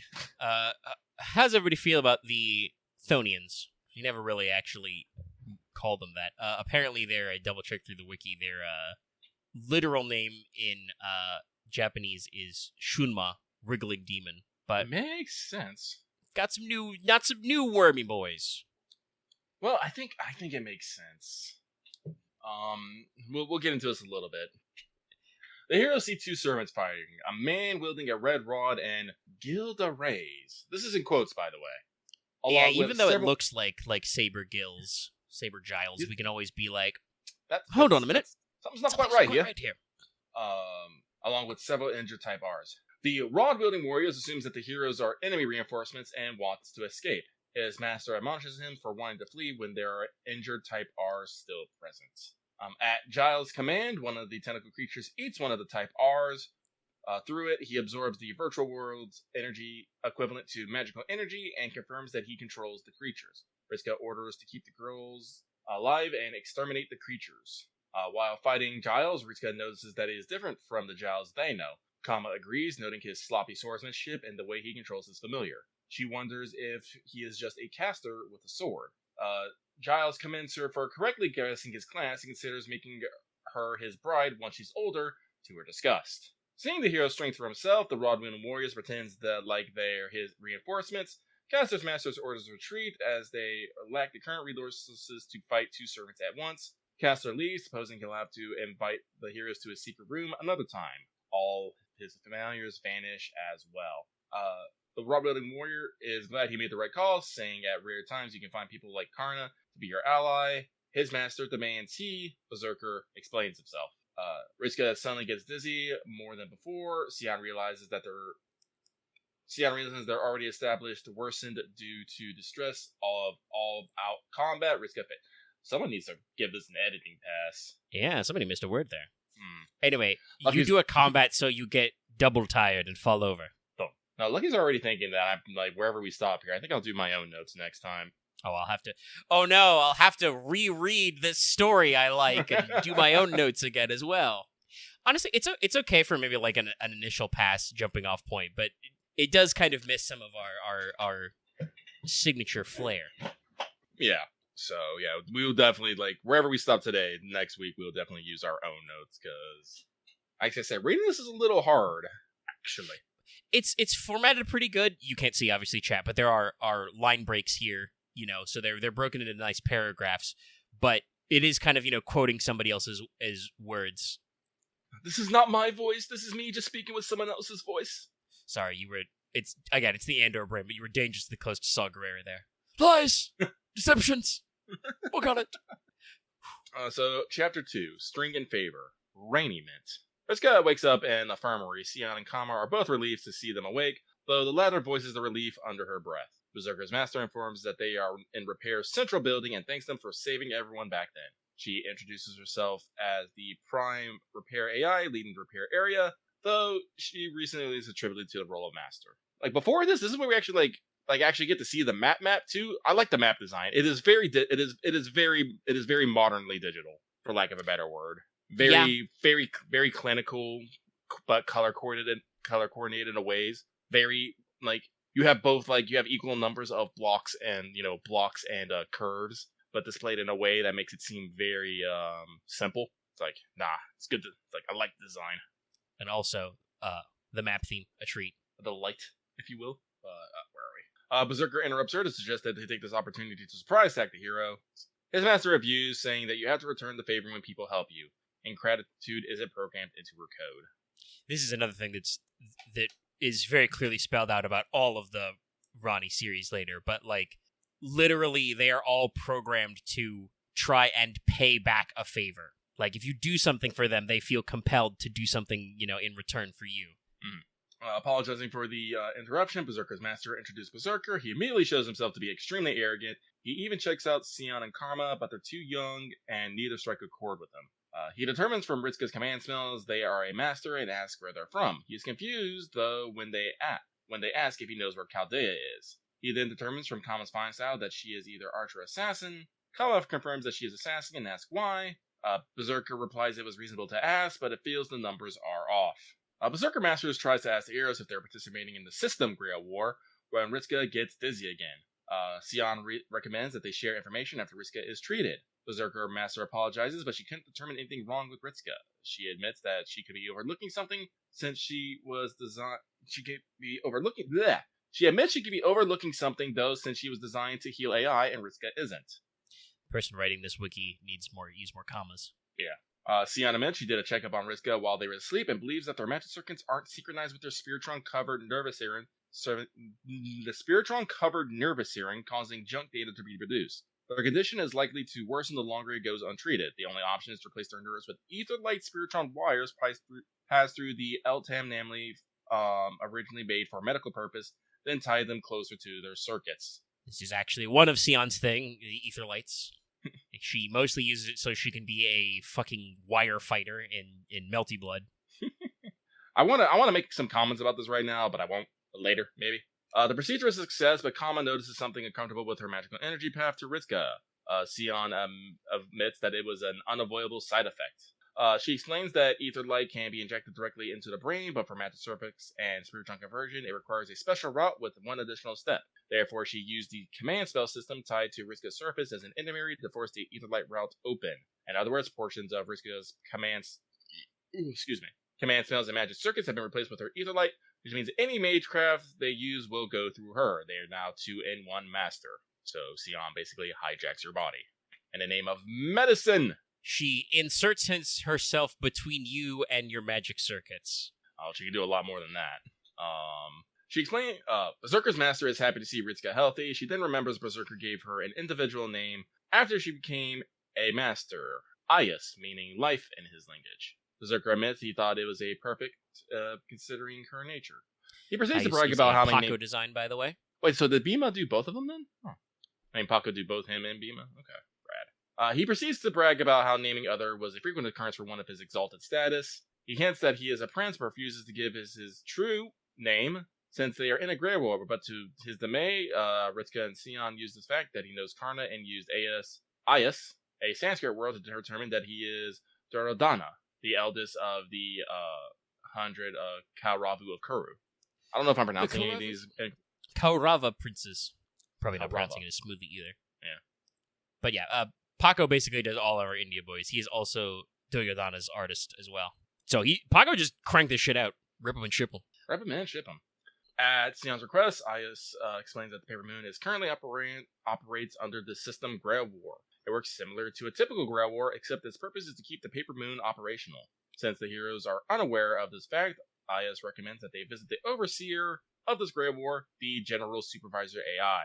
She will take them to her to repay them for their help, adding the supervisor is in the neutral area where fighting is forbidden. Sion wants to know more about the virtual world's geography. Ayas agrees to explain the partitions along the way and goes to get ready. While waiting, Sion installs a data passing assistant in Riska, which categorizes information they gain and allows them to access it with a thought. Also, just in general, great feature. I love this little thing. It's a little unnerving that Sion just installed it into our brain, but... Yeah, remember when I'm talking about hijacking? We're not even done yet with this.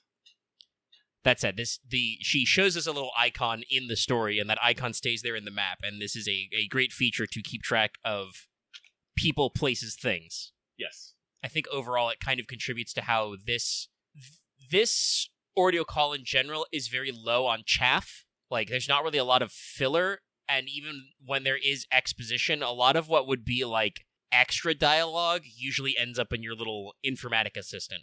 I feel like the little informatic assistant is more of a reference to the original Fate Stay Night when, like, Shiro was trying to figure out how, like, servants worked, and it was basically explained to him in, like, an RPG format. Yeah, that's not something that a lot of other Fate things remember about, but it makes sense because we're supposed to be in a actual kind of Grail War. Later the characters talk about, like some of the servants talk about the basic information they have when they're summoned. Masters also get some of that, which is basically they get a way to understand servants and their stats. Yeah. And of course, a dork like Emiya Shiro understands everything is just like, RPG character sheets. I don't think they've ever tried to explain what another master sees as their stat screen. Maybe in some of the light novels they touch on it, but then obviously those don't have as much visual references. But also Sion includes some extra stuff because she has we get a world map feature and also get to track just concepts. We get a glossary. Yeah. Sion wants to know more about the virtual world. Oh wait, no, I already said that. Ayas finishes getting ready, so the heroes prepare to leave. Before they go, the first running are the Chaldeans. Matt provides Kama with some raiment as a token of gratitude.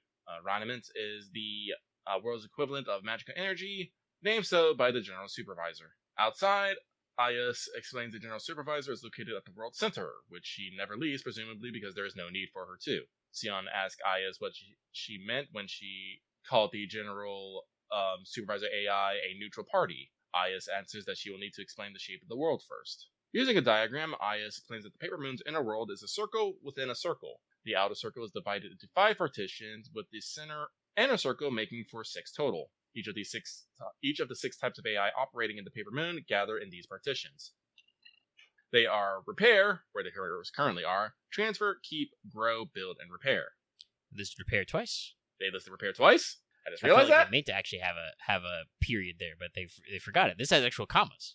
Each partition has their own areas where the AI of the specific role gather. The Fend is in the inner circle and is considered neutral. There are no servants and masters. The center of the area is where the General Supervisor AI is located, and even more neutral since combat is wholly forbidden there. Now knowing the Paper Moon was run by AI all along, Kama questions how the AI can run without their operator's knowledge. Sion sees Kama still suspects, and explains that the virtual world is merely the personification of the Paper Moon's inner working while they are inside, not an actual representation. Kama doesn't seem to believe that this world built itself. No, I'm sorry, Sion. It is now absolute my headcanon that this is the actual inside of the Paper Moon now. It is just a small little world with tiny little programs running around living their best lives. You can't take this away from me, Sion. True, no matter what. Right now, Sion's trying to again, Sion's very logical as she is as small Sion, but I definitely think that a lot of this early phase of her is her just trying to explain things away logically, she's trying to rationalize everything, and so it's just no, this is just there's not literally a tiny computer world inside the Paper Moon. This is just kind of a summary of how it functions, right? And then everybody else goes, man, I don't fucking know, Sion. Toyodana asks if they're really going in to defend and brags about how great he is when all of a sudden he attacks Kama. She beats him though, much to his surprise. Sion noticed he had been looking for an opening for a while. Seeing that his surprise attack failed, Toyodana passes off as him training the Chaldeas for an ambush. In truth, he hoped to take one of them out and give himself the advantage and believes he will succeed next time. He gives a faux apology to the Chaldeans. Aya scolds him, as she thought it was an actual fight, and offers to treat any injuries.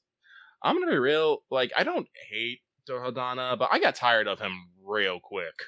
He comes on very strong in these early ones, but I also think the characters do have a good point where, I don't remember exactly when it is in the story, but they'll bring it up later, where it's he's the kind of scumbag you can't help but a little bit. Yeah, no, I don't hate him. If you just hang out with him, some part of him you just go, nah, it's just him. But there is definitely something about his singular focus, which is repeated. Again, even if you're not through all the way through the story, you guys hopefully have media literacy. You can start catching themes. There's themes here. A lot of the characters are kind of, I don't want to say one note because they are complex, but a lot of the characters are almost repetitive. They have a singular focus that seems to drive them. Yes. And they keep bringing it up, almost like there's some sort of circular thing going on here. But we hit a lot of I feel like we hit a lot of Duryodhana's bad points early, and then kind of later we filter out to being more of well, is he really so bad a guy? Yes. Yes. I would say but there is more to it. There is more to him, but yes, he is just that bad a guy. He is a scumbag, but that doesn't make him the worst person. We all know who the worst person in this fucking story is. Ugh. We'll get there. Kama thinks to herself she may make Duryodhana plain by corrupting him to his core, then kill him during intercourse if she was by herself. But she cannot do that with Ritsuka's easygoing nature and wishes they at least give her an order. Ritsuka doesn't get why she is glaring at them. This is kind of a thing that, this is obviously very literally translated from there. I wonder if that's just to keep the fact that FGO does have a teen rating in English. They kind of euphemize it a lot, where Kama just says, make them fall into depravity or desire. Yeah, no, I think it is, because it is, Kama has never necessarily been shy, never been particularly shy, but she never just straight out say it. Even if there's a couple times, during this that, you get the very direct impression of what Kama wants to do, even if she's, using, different words. But no, I think it's a little bit, it's a little bit to get around the teen rating, instead of Kama being if you keep messing with me, I'll fuck you to death. Yeah. And she's just like, I would make you fall into depravity. It would be super easy. I'm good at that. And it's like, we all know what she means, but it feels like it fits her thematics better than being more explicit about it. Yeah. Let me see here. Darhaldania, the Zeus's Kama's true name for her floor arrows, but surprise, she, normally male, is a girl. He imagines he can win over a lot of women if he had her arrows. Kama bans her service for him and threatens to kill him the next time for the surprise attack. Darhaldana pretends to be respectful, but thinks to himself Kama could still be useful to him if he plays it right. Duradana is always thinking about what's best for Duradana. The heroes soon arrive at the Fend and see many Rhiny Ds patrolling the area. They are Paper Moon's equivalent of police and are deployed whenever a bug appears. Moving on, the heroes arrive to where the General Supervisor AI resides, a church. IS doesn't know why, but it was designed that way, as there is no special significance behind it. This is a lie. Yeah, I mean, I think it's pretty obvious that the reason why it's a church is the central neutral ground for the Holy Grail War is because that's how Holy Grail Wars work. Not that any of the Ronnie series would know that, but yeah. She guesses it's because a church projects the greatest sense of stability and comfort. Man. Must be new here. Sorry, I'm just thinking Kotamine-isms. The heroes then enter. Inside, the General Supervisor AI confirms what Aya says about the church was correct. Its shape was chosen by analyzing data and selecting that would minimize discordance. First guess is that she is an Ronnie as well. The General Supervisor AI explains that the Ronnies are all based on her. She had chosen the name based on her research, and though originally unnecessary, the current situation calls for individual designations. But it wouldn't be entirely accurate to say that she is a Ronnie, since functionally she is the only one of her type. She introduces herself as Ronnie 12. Ronnie 12, your titties are out. Do you know that? Yeah, it's fine. Let the girls breathe. Also, in case if people can't tell, Ronnie 12 as the Ronnie, not a Ronnie, is a Juan Arco design. Yes. Well, she was the original designer of Ronnie, so I think it makes sense. Yeah. Also, Axe, I do want to point out, no, Kama is, when she says depravity, yes, she is literally talking about she is going to love people to death. Yeah, that's her. You will melt away, but it like, again, we use euphemisms, but also it's very direct. Kama several times does still straight up talk about how she is the being made for love. She is the one who satisfies everyone else's love, and she does talk about how she still has that power several times in the story. Like, that is the thing that she is speaking about. Chapter 3, Holy Grail War. Your Starlet. Ronnie 12 greets everyone. Duradana checks her out, for which Aya scolds him. She explains the Chaldeans helped her, but seeing they didn't know their positions in the Grey War, she brought them here to ask questions. Ronnie 12 opines Oyos made the correct decision when she suddenly feels Sion's etherlight briefly connect to her. Alerted, she demands the meaning of this insolence. Remember how we're talking about how, even though she knows she's the logic rational one, Ronnie also does not necessarily have moral and ethics? Yes, she just has no compunction about using her, her super medical line to just touch people with it to get information without their consent. Sion invades several people's personal space throughout this story because she's just like, well, I require information.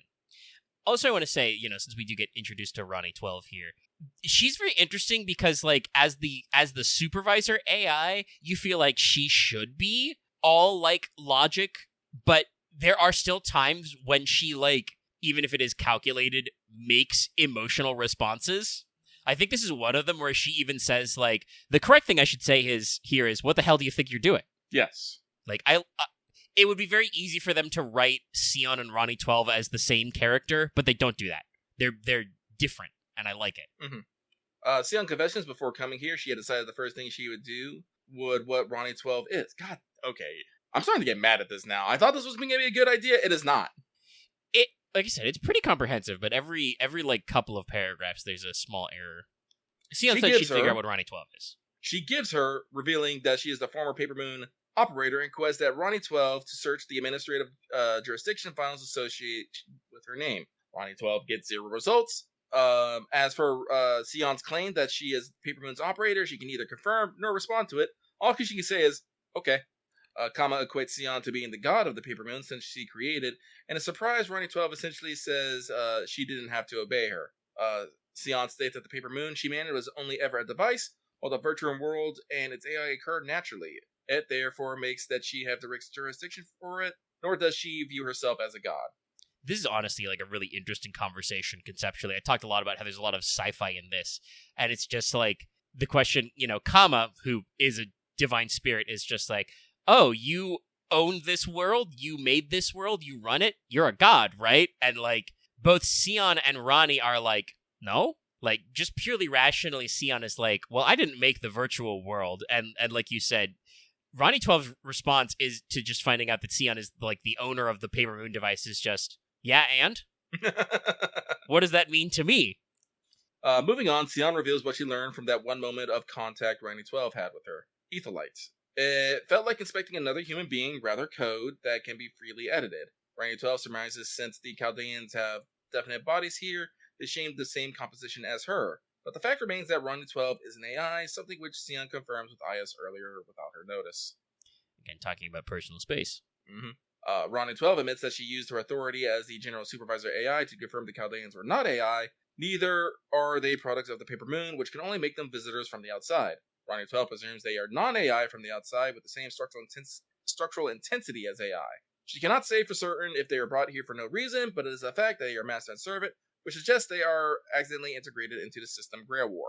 Normally, masters are selected from the Prime AI, who normally deploy the same tactics since they are all part of the Ronnie series, but since that would be too inappropriate for the system Grail War, the Prime AI are converted into masters via a randomizer generating random personality traits in their mind. The RNG builds upon the Prime AI's base, modifying their characters and appearance, resulting in a master AI. Related, Ronnie 12 believes that Ritzka and Sion are dragged into the system for reasons unknown because they're beings with a compositional intensity similar to that of a master AI.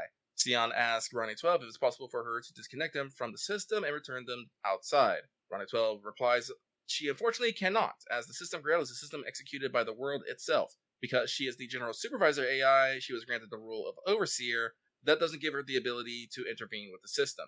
Even if she can execute the program for additional and revision of rules, she wouldn't be able to alter their essence. I'm realizing on a second pass, there's a lot of very interesting things about this conversation for reasons we can't talk about yet. Yep. Lucky is mentally been going, Yes, no, I'm going, Basically, Chad, if you're not done with the story yet, fact check all this later. Run all this back through your mind at the end. But I do think it's interesting, again, talking about how kind of like they've chosen to phrase some of the translations in this wiki a little different than how I'd write my notes for sure. But yeah, it is kind of interesting again that like we talk about this moment where Ronnie 12 is like, okay, I can tell you guys aren't AIs, but you have all the same composition, you have all the same like complexity as our AIs, so you're basically AI. And meanwhile, Sion is like, I have examined this AI. She feels like a person, not a computer program, right? So basically, both sides kind of, how would I say it, come to the conclusion where they have, the same, I don't know if I want to say value, but like, basically, Sion, scans Ronnie 12 and is like, yeah, she's a person. She's the same level as a people. Ronnie scans us and she's like, yes, you have the same level as a master AI. So we kind of come to this like mutual understanding of like, okay, you guys are the same level. Mm-hmm. You legit. Okay, here.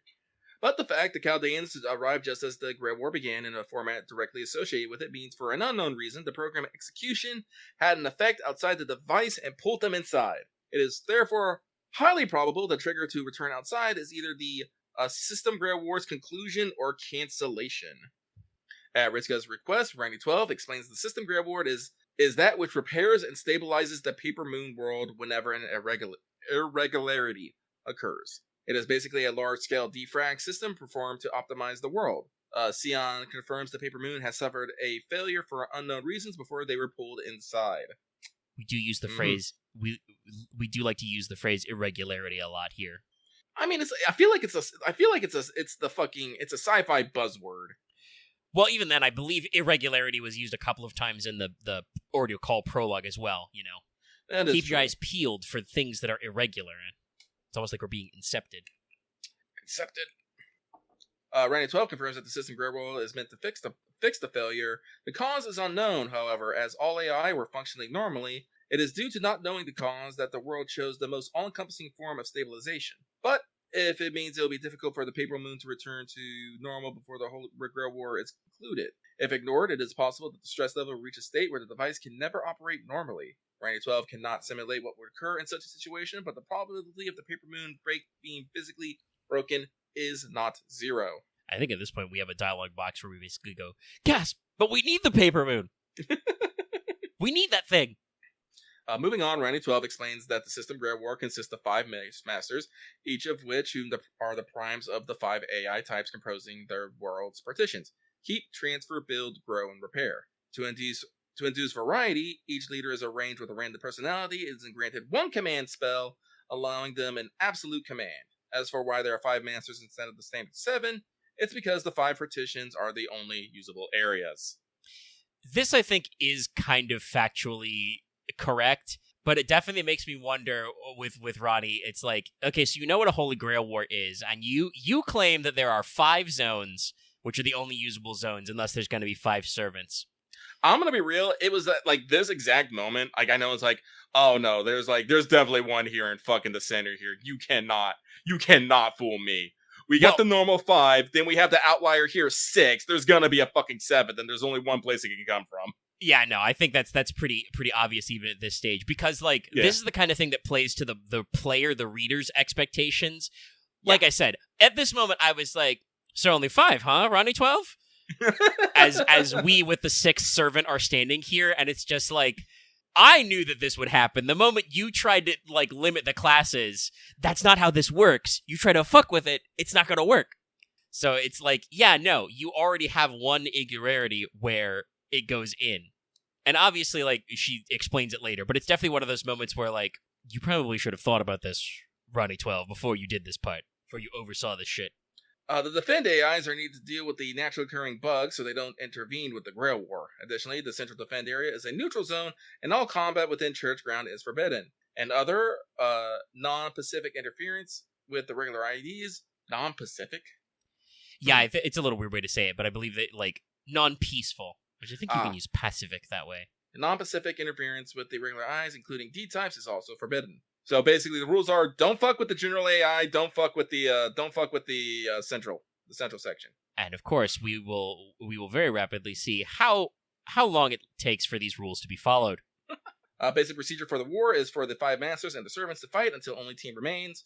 Once a winner has been determined, the system uses the energy festered by combat to return the Paper Moon to its regular state. For that reason, the system shouldn't consider a 6th participating team to be a regularity. Well, which means free energy, right? Free energy! There's nothing wrong with this at all. I think at this point I was definitely thinking, how is everyone beating up each other going to fix this? I mean, obviously we will get some explanation later when teams actually get knocked out. But yeah, it's definitely one of those moments where it's very vague of just like, oh no, the magical energy released will be used. And that's not Ronnie, that different from how the Holy Grail War is actually supposed to work, but the question, but the thing is, we talk about this, but energy has to come from somewhere. Generally, in Holy Grail Wars, this is people pulling energy from, ley lines, doing the summonings and stuff to, put all this magical energy into a grail. They can pull energy from, the world and man and all that crazy stuff. Here, we're inside a virtual world that probably has its own, limits and whatnot. So where are they going to suddenly get this extra energy to fix everything in the first place? That they had to do a conflict for. I'm probably not explaining the best, but I feel like it's a little weird. Yeah, it's definitely you're getting a huge exposition dump, but I feel like as the reader, you should be asking questions about how exactly, should this work out? What is, even if, Ronnie 12, everything she says is true from her point of view, how much of the system, follow these rules, right? Right. She tries to say that it's just a function of the world, but we as the audience are going to ask these questions of will that actually work? As an AI, a master is charged with restoring the Paper Moon world to normalcy, even when provided a personality via randomization. However, the AI that wins the Grey War is certain to become the next General Supervisor AI. They are granted the authority to customize the next world and in turn grant their wish and that of their servant. But if the winner is non-AI, no transfer of authority will occur. This is also probably the closest we get to, like, I mean, straight up the question here of, like, it's called the System Grail War, and we ask, oh, is there a Holy Grail? And Ronnie's just like, no. We just called it that because, you know, when you win, you're going to merge, you're going to take my authority, and, like, you'll be the dominant personality in the next Overseer AI, so your wish will be granted. And your servant's wish, too, I guess. This is the thing that even in the moment, I think I go, are you sure about that? I mean, on paper, it sounds legit. It sounds like it works, but it's also one of those things where you think about, like, usually servant wishes are a little more complex than that.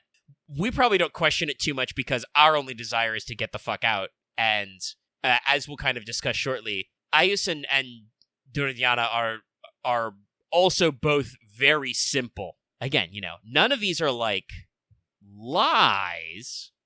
Well, also, Rani's not actually Indian. She's technically Egyptian, if she's anything. That's why we're doing this in the Egypt area. We just decided to use a lot of Indian servants for this. Oh, she does also have the Shakti, the handy dot thing usually on her head. That is true.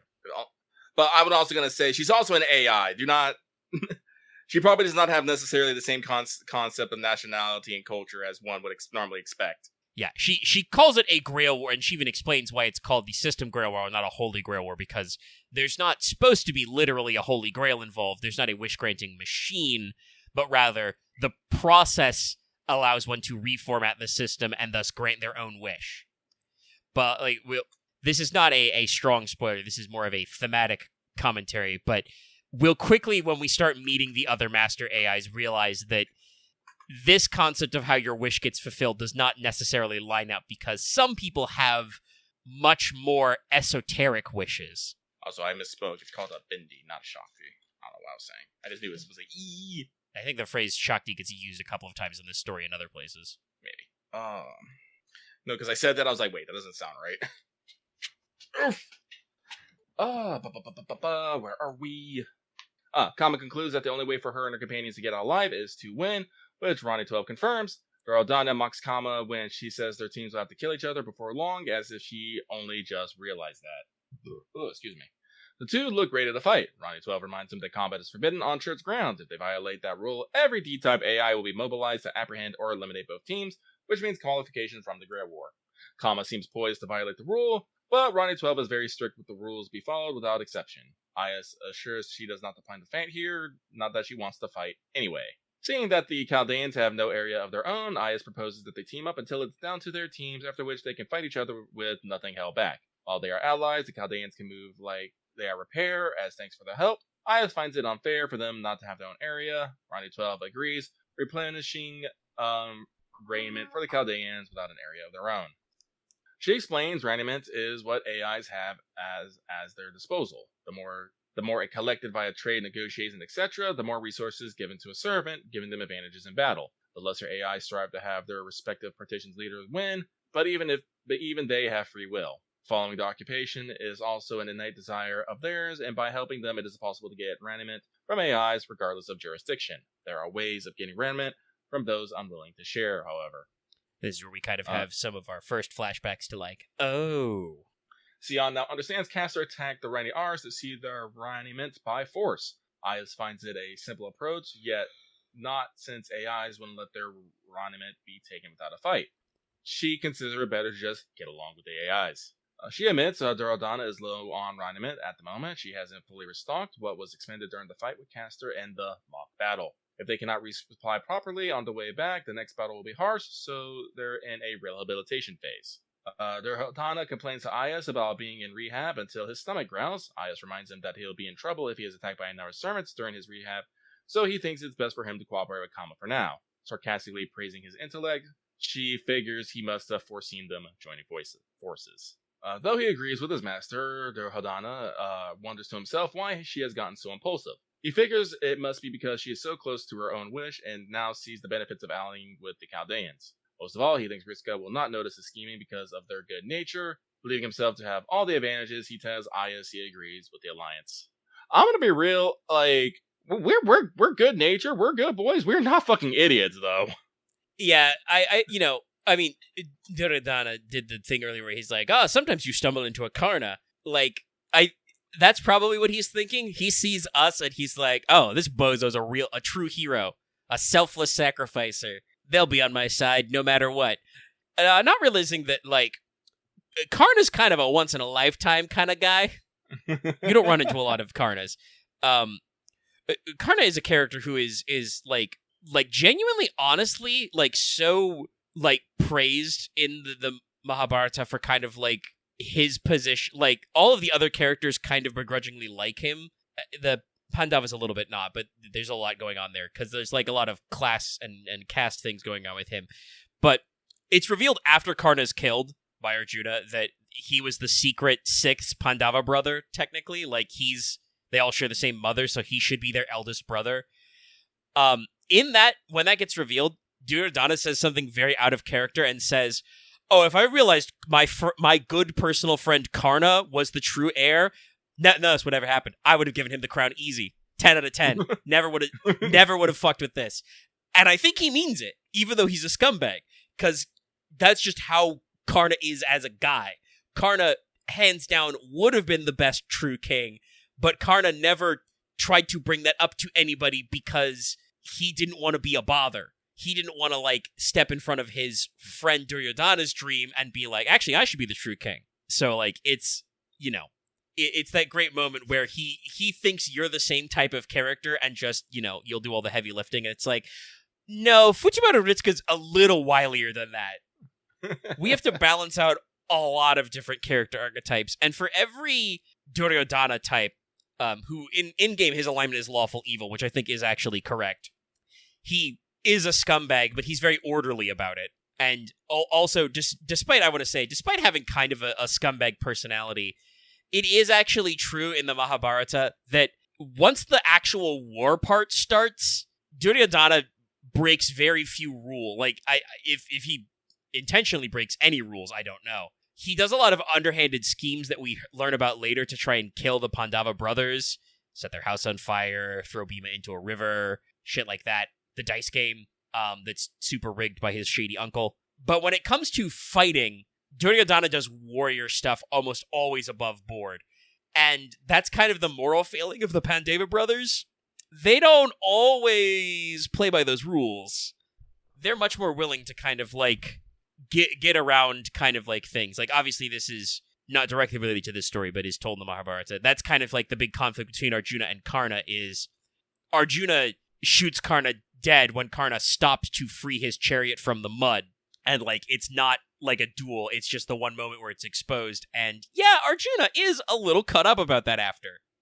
He didn't really want to win that way. It's just that thing where, like, Krishna told him, well, yeah, that's the way you win. You defeat Karna is you take this moment. So yeah, like I think Duryodhana is a very good example of being lawful evil there. And he thinks that we're only dealing with him, but the bonus is we're used to dealing with all kinds of weird alignments, lots of people with different temperaments. So we're a little cannier. So, with their alliance formed, Aya suggests that they first return to repair and collect Raniment. Sion asks what it means to collect Raniment for AI. Wonder if it's like forced requisition using AI, prime AI privileges. Ayas doesn't want to resort to that. Ronnie 12 explains that AIs are programmed to return favors and pay compensation. They are still active during the Great War, with all sorts of problems still occurring. When helped, the AIs give thanks, and Raniment is naturally collected in turn. Honestly, in, like, game terms, I can kind of see this out. It's like you just go grind radial fucking world quest to go get Raymond and then go challenge a master to a fight. Honestly, that actually sounds like really fucking simple. But no, we can't have things simple. People have to cheese the fucking system.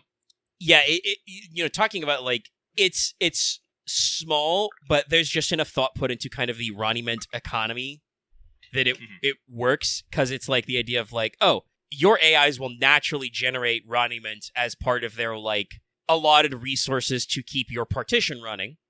And then you can generate additional ones through means, and every partition, has a thing, We've already had them all named. I don't think they actually explained exactly what they do, but it's not really a spoiler. Like, repairs broken AIs, transfer moves data and stuff around, builds complex structures and inanimate parts of the world. Grow produces the raw resources, kind of like generates the raw materials that other groups need, including Roniment. And Keep is about not like active repair, but passive maintenance. And Defend obviously defeats bugs and keeps security running. So like all of them have ways of passively generating resources, and then there are active ways to get in it. And I do like that it is brought up this early, and also it is used as part of like kind of establishing Ayus's character, that yeah, technically as the Prime AI, all of the Ronnie series under you work for you. You could just order them to give you all their Roniment, but that has implications. It's much easier, simpler to just, I shouldn't say easier because it is probably pretty easy to just be like, command line, run, etc.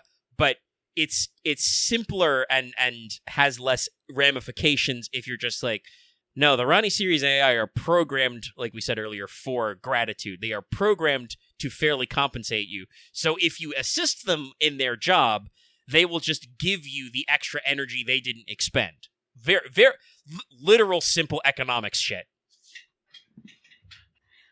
Honestly, I don't think this story is overtly political, but I do think there is some things you can read in there about, differences of governance.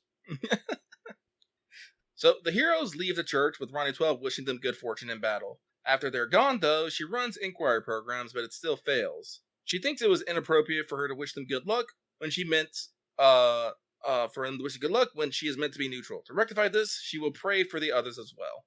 This is another moment that I think is very interesting. Yeah. Yeah, no, at this point, we get like scenes and flashes to all the other masters and servants in this fight. It's nice. Gives us the villain reel. I also think this is an important thing for kind of like Ronnie's character, right? She realizes that she's supposed to be neutral, but like we said earlier, she's not 100% pure logic, just like Sion. Like, she kind of has her own way of doing things, and there's that moment where she realizes, like, oh, should I have wished them good luck? Is that showing favoritism? How will I rectify this situation? I can't take back my good luck. And then she decides to write a fucking generic, CC all, message and just tell everybody good luck. It's a good moment. I think it's a good moment. Oh, hey, actually, this is where we explain what everybody does.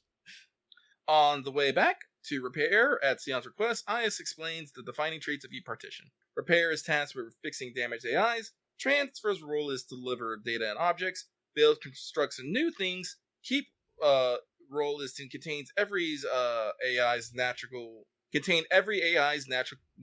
degradation cycle. Grow cultivates base substances used as prime material for everything physical in the world. Keeps is a little opaque to understand, but when you actually see what Keep is, you get it immediately. Yeah, it's the kind of thing where, like, almost an example of why they say show don't tell. Explaining on paper what Keep does makes it sound kind of weird, because you're like, oh, shouldn't that be Repair or Build's job? But when you see them, it's just like, oh, right. But they don't want to write out and say it. I don't know if that's because we're trying to hold some, like, character stuff closer to our vest. They don't hold with it very long, but after the, like, rapid-fire reveal of, like, okay, Castor looks like Gilderais, and, Berserker is Duryodhana, and obviously Duryodhana figures out that Assassin is Kama. We try to, like, hold back a little, at least for the characters, who each servant is. Maybe that's a case of, like dramatic irony, because I'm pretty sure the player, and even the master who actually sees them, when you see basically every servant, you're like, oh, I know you. I know that guy. So it is kind of interesting that we I don't want to say play Keep close to the vest, but, like, they take a little bit to show us what Keep is up to. But again, like you said, once you see it, you're like, oh, got it. Clicks. Sorry, Lucky. You caught Lucky while Mega was explaining things. I went to go check Twitter real quick, and I just saw something that is so dumb. I was sharing with the patrons just fucking because. It has sound. Please turn it on. Here, let me pause the recording so I can catch up on this. I kind of wish I'd unmuted just so you could hear my chuckle, but I was chuckling over, like, the first seconds of it. It's a 5-second video clip. We've both retweeted if you want to run it down. It is very stupid, but very funny. Oh, bird up. Yes. Bum, bum. Oh, let's see. All right. Recenter ourselves. Let's see. Kama asks Ayas if she knows which servant is where. Ayas answers she really doesn't. She assumes Castor is from Build, guessing the direction he came from, but she recalls the first servant she and Doradanya saw was doing recon on Keepside and presumes it was Lancer. Doradanya fakes a cough before Ayas can say anything about Lancer. Ayas tries again, but Doradanya interrupts, this time pointing at a group of Ronnie D's rushing towards somewhere. The heroes follow after them. They find malignant data, which, if left unchecked, will destroy everything, AIs and constructs alike. It's one of the Paper Moon's regular problems. Ritsuko wonders if they should help destroy the malignant data. Aya seems hesitant, as everyone is used to these procedures. It does take time, however, until the Ronnie D's gather the necessary numbers of members to deal with it. Doradana suggests they will help them out then. Kama is suspicious of Doradana's motive, but the latter insists helping people is what wars and royalties do. With Doradana leading, the heroes proceed to help eliminate the malignant data. As thanks for helping them, the Ronnie D's reward Doradanya with raiment, which happens to be the exact amount he needed. They try to give him more, but he tells them to give it to Kama. Ayas wasn't expecting Doradanya to so generous. Should be a B Doradana there.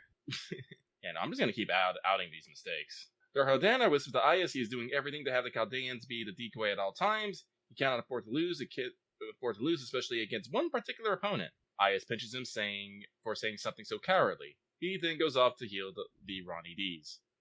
Again, Duryodhana is like, has a scummy ulterior motive, but also is still a fair guy. Once he's topped off, he's like, no, give it to them. Because they need it. Well, it's also the thing of, like, he plan. wants to make sure that his decoys are juiced enough so that he can keep using us while he tries to save on resources. Yes, it's very practical, but, like, it would be so easy for him to be, especially with like, later character stuff, to just be like, no, give it all to me. But no, he don't do that. You don't do that. Sion asks Ritsuka if their body is behaving differently, admitting that she cannot monitor everything through the ether light. Ritsuka tells her they're fine for now. Kama notices a big person coming their way and advises caution, but Ayas reassures him there is no need as she recognizes the big girl as the Prime Defend AI. She is the only Prime AI not participating in the Grail War because she is busy with her job. The Prime Defend AI apologizes for the delay and thanks Ayas on behalf of her subordinates for helping eliminate the malignant data. Aya says she couldn't have done it without everyone's help. She introduces the Chaldeans to her as participants in the Grey War, so requests they be treated as such. Seeing Ritsuka doesn't know what to call her, Aya suggests that the Prime Defend AI choose a name for herself. The Prime Defend AI finds this difficult and requests Ayas' help. Ayas tries to think on a name based on the formal's role when the Prime Defend AI settles on DX. DX, by the way, is illustrated by Ban, with an exclamation point, also known as Bansav on Twitter, who has done several other craft essences and command code illustrations. Rad.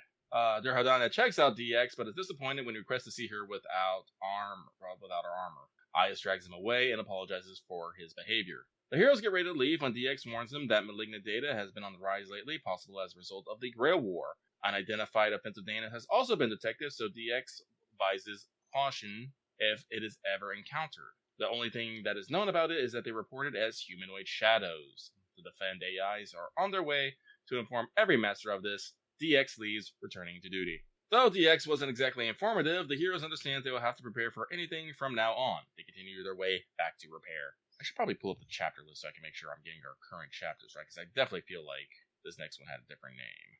It's pretty close. I do actually have my room open. Section 3 was very literal. That was just Holy Grail War, your starlet. Mm-hmm. Section 4 is titled in the English release, Desire Central Nerve / Reasons. Okay. So the meaning is the same. The grammar's a little different in this translation. Okay. So chapter 4, well, I'll just keep reading verbatim here. Central Nerves of Desire / Reasons. The heroes get back by nighttime, surprising Ritsuka that there is even a nighttime. Aya says it's just for convenience, saying that the sky is just a projection on the ceiling. Sion suspects there is no change in internal activity, even from the outside, and the Paper Moon's day and night cycle was adapted as a consensual break time between individual cycles. Ayas agrees when she notices. Ayas agrees when she notices Doradanya and Kama arguing. She compares their bickering to how a brother and sister will argue. She isn't sure if it's her natural personality as a primary AI or a family born from her randomized personality. after becoming a master. But she enjoys the concept of a family. Her wishes, should she win the Grand War, is to have a family. So if she becomes the general supervisor AI, she would compile a way of life for the AIs to become more like family. She is hesitant to tell the Chaldeans they should concede. Durhodane tells her to keep pursuing for what she desires, like he has always done. He admits, like Kama pointed out, that it caused him no end of trouble. He even started a war because he wanted something, but he has no regrets, only knowing that it was the right thing to do. He will always be this way, and this time is no different. So he warns the Chaldeans they best be prepared because he has no intentions of losing. Riska asks him what his wish for this time is. Durhodana loudly answers everything. Aya's pines that he has been eyeballing every female when he first meets them. Durhodana doesn't deny it and claims his heart is whispering at him to find a woman, probably a prospective wife. Nevertheless, he wants everything, and that is why he works to ensure his master wins. Aya calls him selfish, but Durhodana counters by calling her wish paltry, not understanding why she wants a family. I don't know if I would call that a counter. I just feel like that's just Durhodana being an idiot. I mean, he at least has a reason for it. He's like, what's so cracked up about family? I have fucking 100 brothers. There's a lot of us. Yeah, and you got most of them killed, buddy. Well, all of them. Yeah, all of them, yeah. I'm about to say, wait a minute, no, I think all of them, yeah, all of them died. They all died out. But on the other hand, I feel like because they were all, magically 100 brothers, I do kind of feel like they were all behind it when it happened, though. Yeah. I was like, you probably only got so far because of family, so I don't know what you're talking about. That is actually also true. I mean, some of it was his teacher, Drona, but his uncle did a lot of heavy lifting in the Cut of Us Prince's schemes. Mm-hmm. But, they needed that manpower. They didn't have magical god dads, so... Magical god dad. But, okay, Aya knows she has no familiar experiences and envies the others that do. She imagines if they were all a family, Ritsuko would be the parent, and she, Kama, and Sion would be their daughters. Kama and Sion both dislike being thought as children because of their current appearance and the idea of being sisters. This is actually a dialogue choice, and I suspect that whoever got this dialogue probably got the script from somebody who picked a certain way, but this is a very funny moment no matter what you pick. Yeah, no, yes, my daughter's the apple of my eye. I can't remember what the other one was. And they're like, the other way is you go, oh, no, I think they'd be like my little sisters. Both Kama and Sion are just all like, no.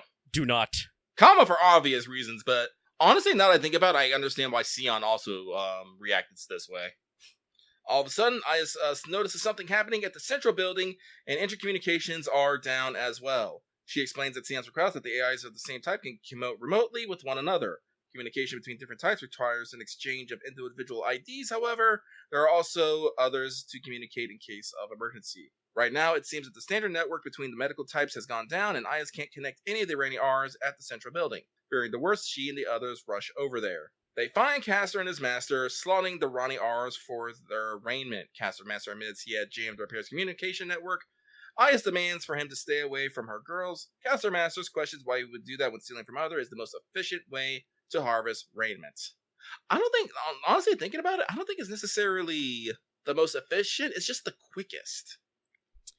Yeah, right now it's the most efficient because he's picking on, and note very specifically, he's picking on Repair, who don't really seem to have a lot of, ability to defend themselves, and their Prime AI's disposition is, Ayas doesn't really like fighting, she doesn't go out of her way to fight, Duradana definitely can think of underhanded things, but he's also, thinking about himself a lot.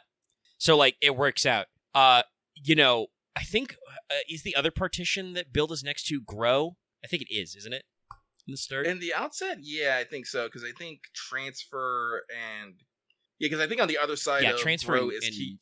Yeah, and Transfer is the other side from us here in Repair. But it's definitely one of those things of, there's a reason why he's not going to Grow first. They do try and pick on Grow, but there's a reason why we don't start with Grow. The reason is that somebody would rearrange this master's ass to ears ratio very fast. Yeah. Kama doesn't know why, but Caster Master makes her furious. Well, when you figure out who this is, everyone goes, oh, no, duh. Durhodana has no issue with stealing, but he says only those like him are allowed to do it.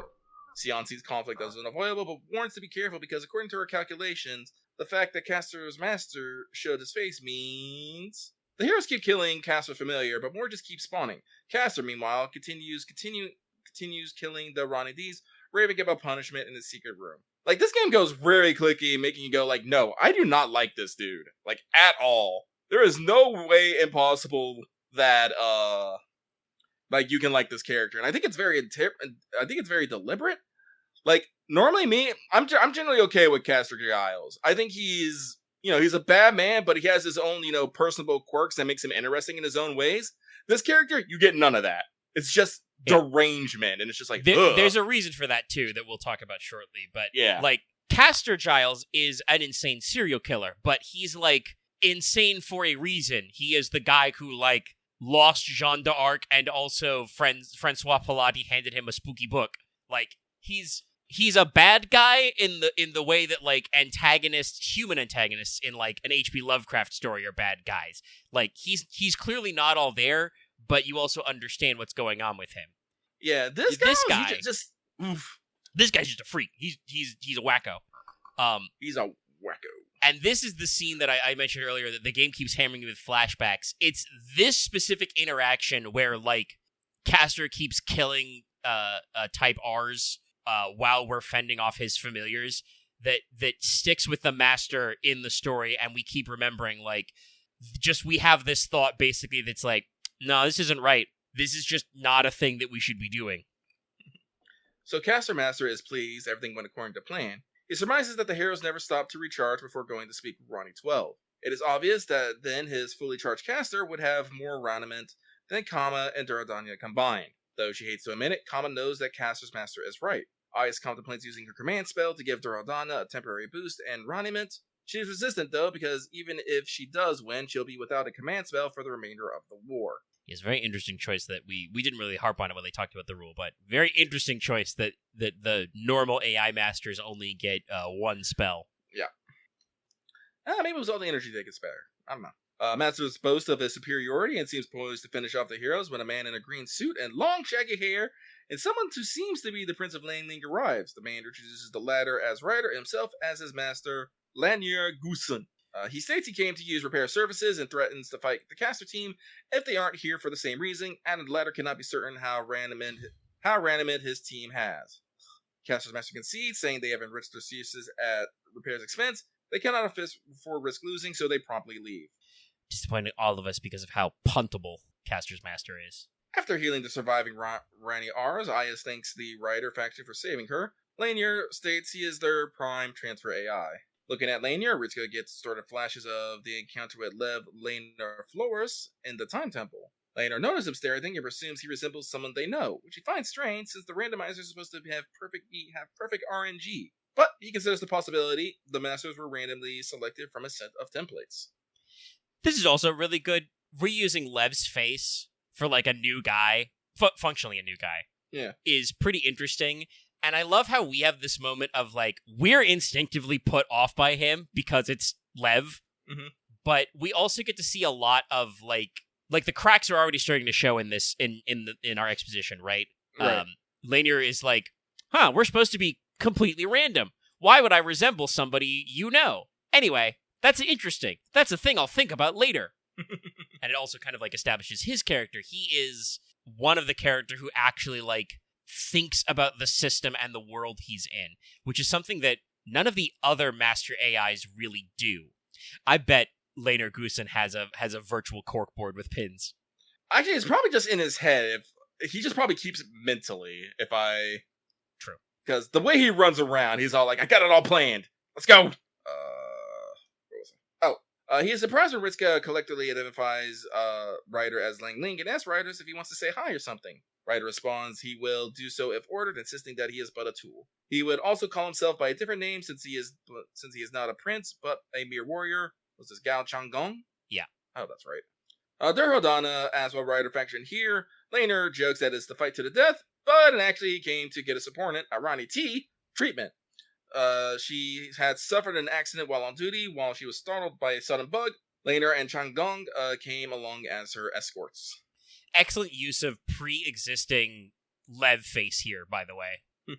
Like, the fact that Laner just so naturally pulls on we're here to fight to the death! No, I'm kidding. That said, also, by the way, I do want to say, I'm the only one who's, like, slightly disturbed by Laner Guson's hairs. Like, obviously he's not wearing the top hat, but, like, his hair looks like a hat. It's so fluffy. No, What's I going get on you. Here? Maybe it's just because I'm so used to seeing him with a top hat. No, I always found his hair a little weird, but there's nothing I can do about that, so... Meh. We'll have to catch him and shave him. Oh, God. Laner knows that there were several alternatives to get his support and treated beyond going into enemy territory, but ever since he became a master, he has had this desire to explore. That's part of the reason why he came to repair in hopes to be given a tour. The heroes are wary of him, so he proposes that he only move where they can see him. He will also give Chang Gong orders to do nothing. Ritsuka agrees to his term. Lionel is then given a tour of repair by Rani R. Ayas treats Ronnie T and is rewarded with raiment as thanks. Lionel returns from the tour and is ready to leave with his subordinate. But before he goes, he offers information as payment for the tour on top of raiments. His faction scouted the other partition so he can confirm Caster is in build and is probable Saber is in grow and Lancer is in keep. So yeah, now we have all the players in place. Yeah. So far, Except the Caster faction. There's one class we didn't mention. So far, the Caster faction has shown itself to be the most aggressive. The Saber and Lancer factions, meanwhile, have yet to mount an attack. Laner isn't sure if that means those servants aren't warlike or if they're craftily building up their strength. Lance hasn't even taken one step out of keep. Durhaldana thinks to himself it is ridiculous for Lancer to be unwarlike and possibly crafty. This really is a Grail War-esque Grail War story, because, like, think about this, like, in the terms of normal Grail War stuff, right? Like, Berserker's Master is, like her disposition, doesn't suit her to combat, so what does she do? She builds an alliance. Oh, you guys don't even need the Grail War, you just have a servant, I'll hang out with you. Assassin is kind of, like, free-floating. And, of course, it's the caster who's the guy who's like, I'll never win in a 1v1, let me summon, 10 million familiars to cause a problem. Like, it's so archetypal. It really is. Yeah, no, now that I think about it, Guilds of Rays probably would have, territory creation, workshop, be the, forbidden room and all that stuff. It tracks. And usually your knight class servants are the kind of guys who are supposed to have enough power that they can kind of stand on their own. So yeah, it would be the Saber or Lancer who would kind of be the, like, keep themselves to themselves. Though obviously both Saber and Lancer in this case have very specific reasons for kind of being the way they are. Lancer is even a class usually that has some pretty good independent action. Mm-hmm. The class that's best at independent action, though, is Archer. Put a pin in that one. Lanier leaves with Ronnie T and Chang Gong, certain that he and the heroes will meet again in the near future. Outside, Ronnie T tries to challenge Chang Gong to a race back home, but he still refuses to speak with anyone but Lanier. He reminds his master that he will not take any action of his own free will. In return, he honors his monster's every command.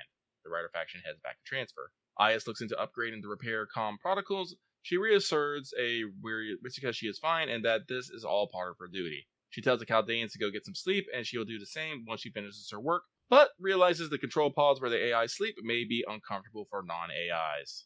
Riska and Sion tell her that they're fine sleeping anywhere, although Sion thinks it's best if they're in a room where all three of them can rest in. She would like to avoid having 3 single rooms. Kama presumes Sion is being cautious of her, but Sion insists that she is aware of any that would threaten Riska while they asleep. Ayas takes the Chaldeans to a room that best fits Sion requirements. Sion we finds do get to the have room a bit perfect. of dialogue here where we talk about how we've literally slept in the woods before. Sion finds the room perfect. Kama tries to share a bed with Ritsuka, but Sion stops her with her ether light. Kama is disappointed she has to sleep in a separate bed. Sion realizes like something is off and asks herself if Kama is the same one from Chaldea. Another insinuation that Kama is a DTF, by the way. Also, Riska canonically painting her as another member of the sneak into your bed crew. Oh, maybe not so much. I think one of Kama's big deal is she wants you to succumb to her, which is one of the big things about her. She's just like, behold, I'm here, come get me. Yes, fall into my depravity all on your own. You cannot resist this. There is a conversation later where she talks about how she's like, I'm not doing any extra work.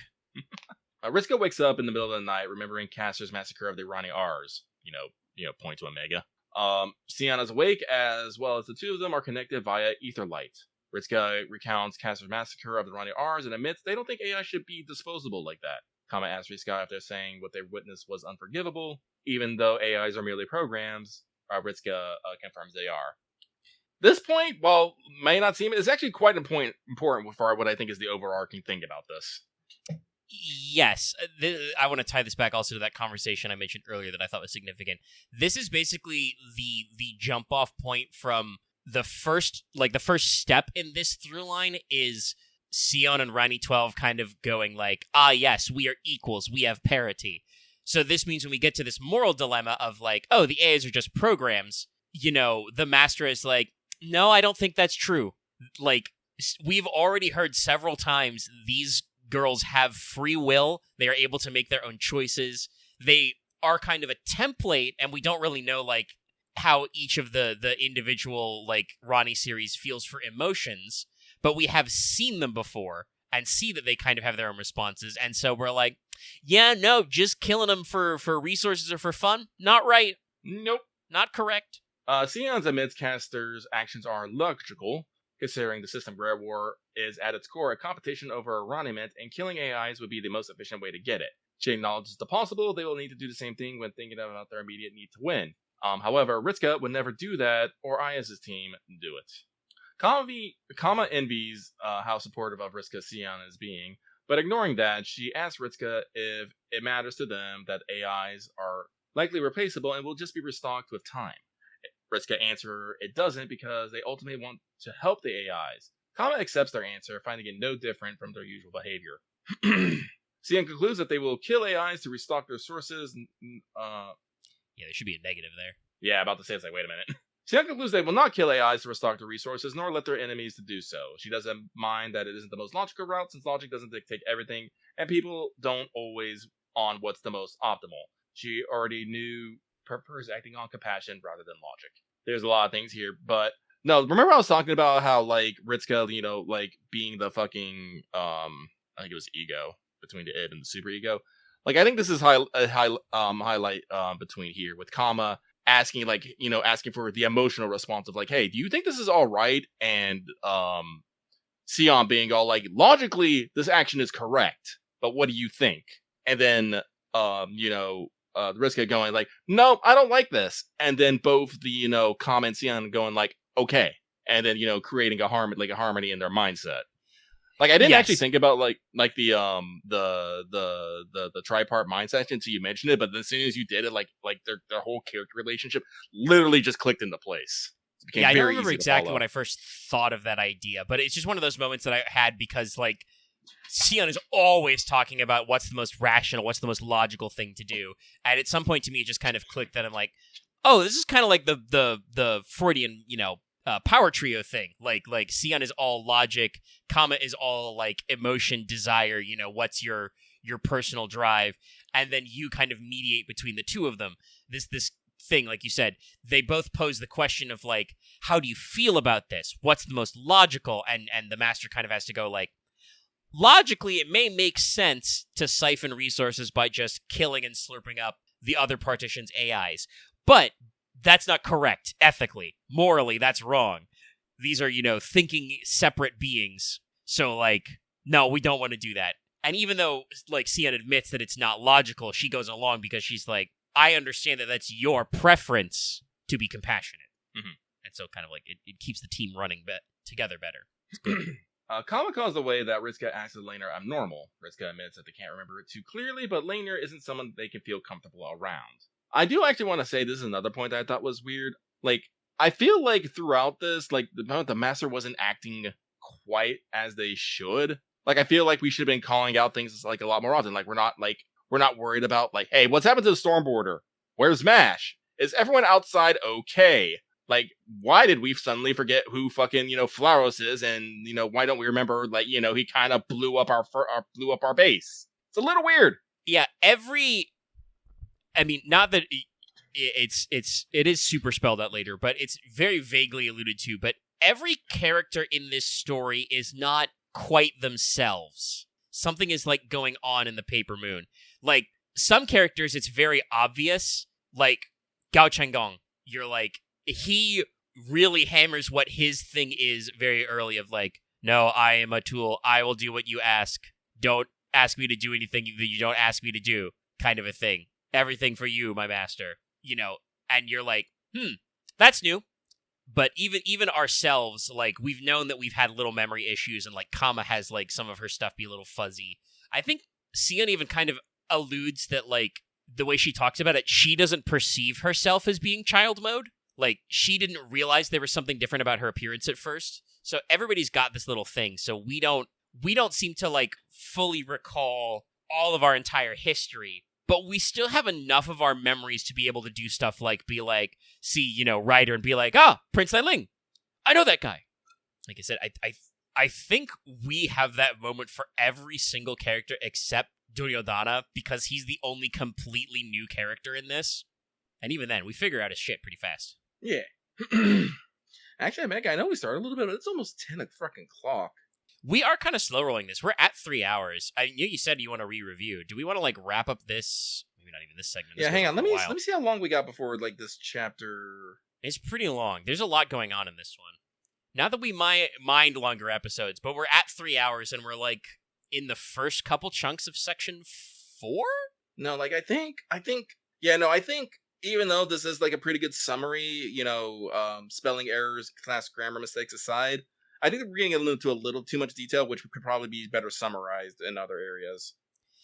Yeah, I think this is a good recounting of everything. Like I said, I'm pretty sure this was cooked up as basically like summarizing the line by line translation. So like that's a good record, but definitely we could probably move at a faster pace. So yeah, I guess it's a question of like where we want to block it in. I mean, I wouldn't mind starting over from the chapter began. What is this? Section 4? Yep. I don't know if we'll do like a full thing, but we probably got a few weeks before fucking Secret Footsteps come out. I can't remember. It was like Mystical Secret Forest or something. Yeah, I think they said that'll be late June. So we got some time. Because at the rate we're going, we were planning on getting to, what was it, like 6 or 7? We're gonna be here for several more hours, and I wasn't exactly. At this pace. Yeah, I wasn't exactly. So no, it was a nice experiment. It was interesting. Probably should have maybe thought about it, but no, we will go back, generate our own notes, write our thoughts, and going on. So yeah, no, we're gonna abort this right now. Like, sorry to everyone, but I think even if it's a pain, writing my own notes is a better experience. Also, when I make a grammar mistake, I have grammar/spelling mistake. I have no one to get upset about it but myself. Yeah. I also wonder if it'll be different because you'll be, we'll both be like rereading the moments. Like we've already done it once. And then so it'll be kind of like, okay, let's, re-grasp everything. Yeah. Because like, obviously no like real fights have happened yet, but this summary is not going to necessarily like call to mind the fights. Oh man, I just gotta hope I can remember the fights. Because ultimately none of the fights were like super hard, but there were some interesting mechanics in a couple of them. But anyway, so yeah, we're going to stop our recap on that. Sorry if people were excited. Should probably put some sort of notes in there later. Yeah, I'll put it in the video description, that we started the process of recapping, but decided to cull a little early. We still got some initial thoughts and stuff out there and summarize. So we'll see where it takes us in the future. In the future. But yeah, I guess that means we should fire into some level of what's up. Yeah. Probably not crazy amounts of what's up, because it is almost 1 a.m. already. And even if the thoughts are not complete, I do want to get the episode edited and posted before, the end of time. Mm-hmm. So we'll hit some highlights. I guess the big thing that I said I would talk about that I should still is, because I am all caught up, is Andor. On the Disney Plus. So this is kind of an interesting one where, like... So I'd heard the first season of Andor was really good. Everybody was like, oh, this is the best live-action thing, Disney Plus has ever put out for Star Wars. That season was released, I think, a couple years ago at this point. Like they started filming it during like the tail end of COVID, which does have some interesting implications for it. But it was one of those moments where like I was like, I'll get to it when I get to it, And I think they released the original season like every week was a new episode, one new episode. I didn't watch the second season in this format, but the way they did that was they released 3 episodes a week. And the second season is definitely designed around that. I'll talk a little bit about how in a second. But it was definitely that moment of, like, the series finished, and I was like, okay, it's done. There's no more seasons. everybody said it's really, really good. I should just sit down and watch it. Like, it's been a while since I've been really into following TV, so I was just like, I'll just sit down and watch it. Like, even with, like, the Musketeers, which we've talked about before, that was very casual, like, I'll watch an episode here, watch an episode there. It's been, like a week or two since I caught one. But Andor was definitely like, I need to sit down and watch this. And I think it was, like, I binged, like, the first 3 or 4 episodes all in one sitting, one evening. And that's when I was like, oh, no, this isn't, oh, I knew it was my shit, but I have confirmed with my own eyes, talking about a thematic thing we talked about earlier, right? Knowing something is different from, like, consciously thinking it, stating. Yeah. So I watched it and I'm like, so I knew this would be my jam, but now I have experienced it and I'm like, I'm saying out loud, this is my jam. And then we're just off to the races. And I thought that, like, at first I was kind of like, oh, these are only, like, 30 to 45 minute episodes. Some of them are a little longer than that. But, like, at first I was like, oh, this will be easy. No, it took me a while to chew through all of it because this is a very meaty show. So I will, first of all, I will do no spoilers on the off chance that people other than Lucky have not caught this show. I know Lucky hasn't because he doesn't actively peruse the Disney Plus. But to leave it open to people, I will not spoil anything because this is not just great Star Wars. This is just great television, period. Ooh. Like, this show is just really well made. And I think it does it by coming at things from a different angle. I think a lot of people, especially in the first season, were like, oh, this is like the best Star Wars has ever been because it's like, it's not even like Star Wars, man. That's not true. It is probably like giving the most distinct tone to Star Wars outside of like the Visions shorts, which just got to be crazy, right? Yeah. This is definitely like very unique in its tone and style, but it really is still Star Wars. Like, you can't really separate the fact that this is set, the first season starts 5 years before the Battle of Yavin, and it's like, no, there's a lot of Star Wars stuff going on here, but also I think it avoids a lot of the common pitfalls that Star Wars has. Can I say, yeah, I think I can say this without it's not a spoiler. Emperor Palpatine and Darth Vader do not physically appear in this show anywhere in 2 seasons, 24 episodes. They don't show up. The Emperor is mentioned often.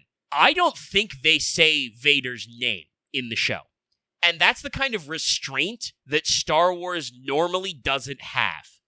Like, that's not to say that there aren't, like, cameos and, like, major things. Mon Mothma is a major character in the show. And she was just a cameo character before. Also, Mon Mothma is one of my favorite characters in this show. Her, like, whole arc and stuff is, like, I'm sorry, like I said, I was just, like, I thought Mon Mothma was neat when she shows up, both when she shows up, like, as an actual actress in, Return of the Jedi, where she just talks about how many Bothans died. But then also they got, Genevieve O'Reilly played young Mon Mothma in some scenes in episode 3 that were all cut, but they remembered that they cast her, so they brought her back for a brief cameo in Rogue One, and then they kept her in for the Andor series. She's brilliant. She's great. Mon Mothma, like I said, is one of my favorite characters. Like, I've been tweeting about this for days. The amount of restraint that Mon has in this show, like, if I was Mon Mothma, I would have called my buddy Saw Gerrera, and I would have been like, yo, Saw, you have to assassinate my useless-ass husband. He sucks. You gotta kill him. I'm gonna get so much street cred. Like, oh, God, I feel like she has so much complex emotional shit that I never would have expected, and they do it.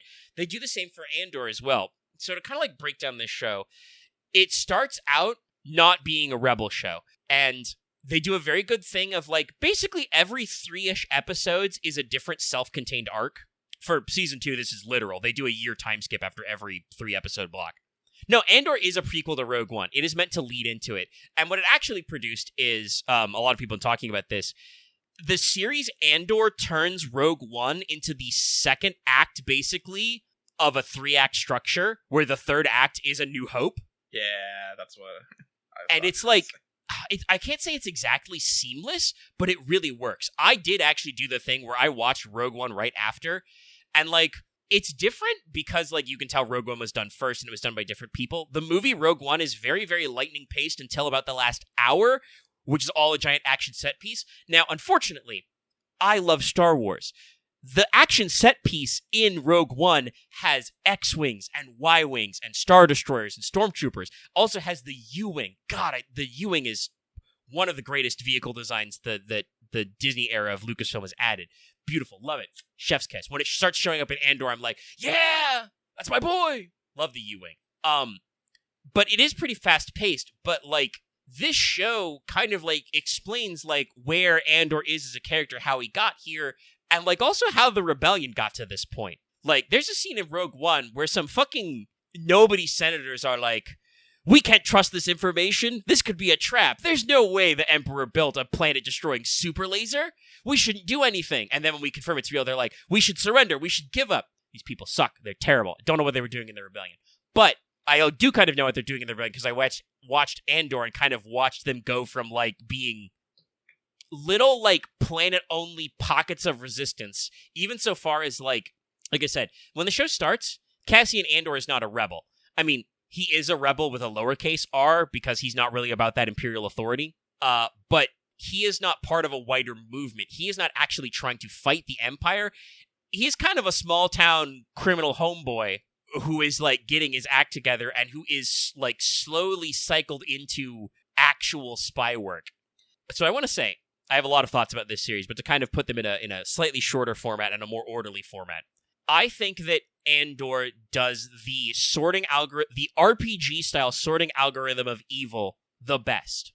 The show starts, Andor kills, in the first episode, so not a spoiler, kills a couple of corpo cops, corporate security officers. And he doesn't really mean to do it, but it happens, so he's just like, fuck it, we'll deal with it.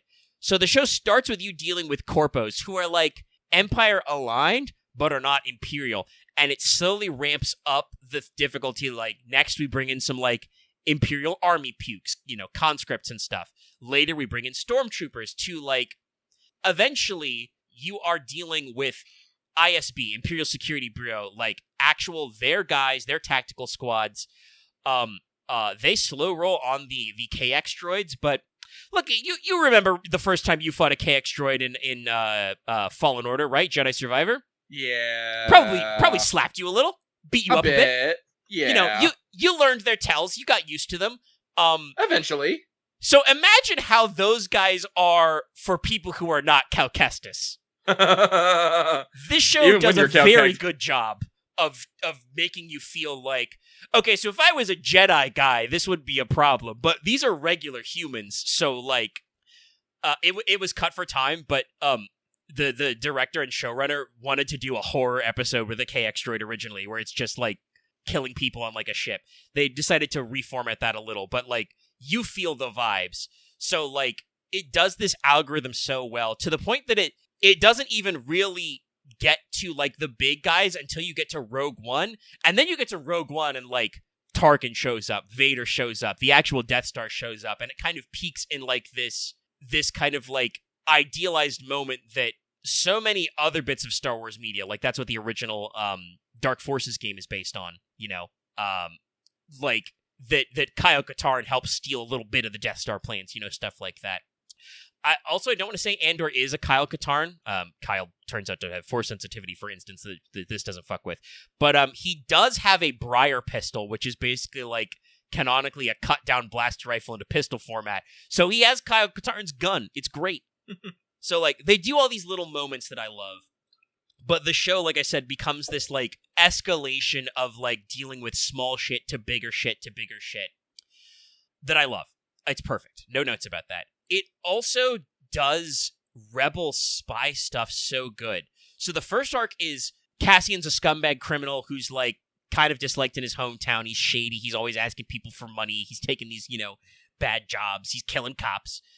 And eventually he has to get out of there because the cops decide to show up and ruin his day. And so this guy, he's an original character to Andor, but I love him so much.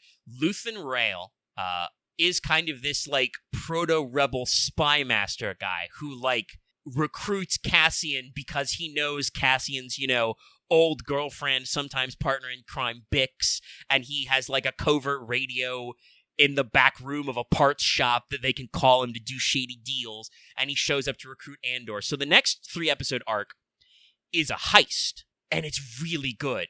And, like, and it just keeps going of these moments of, like, it's the buildup of how Cassian figures out that he is a rebel, he is fighting the Empire is important, and how we fight the Empire. And the show does do stuff that Star Wars doesn't normally do. there's a lot more implication of, like, romance and sexuality in the show, even if it's nothing explicit, you know.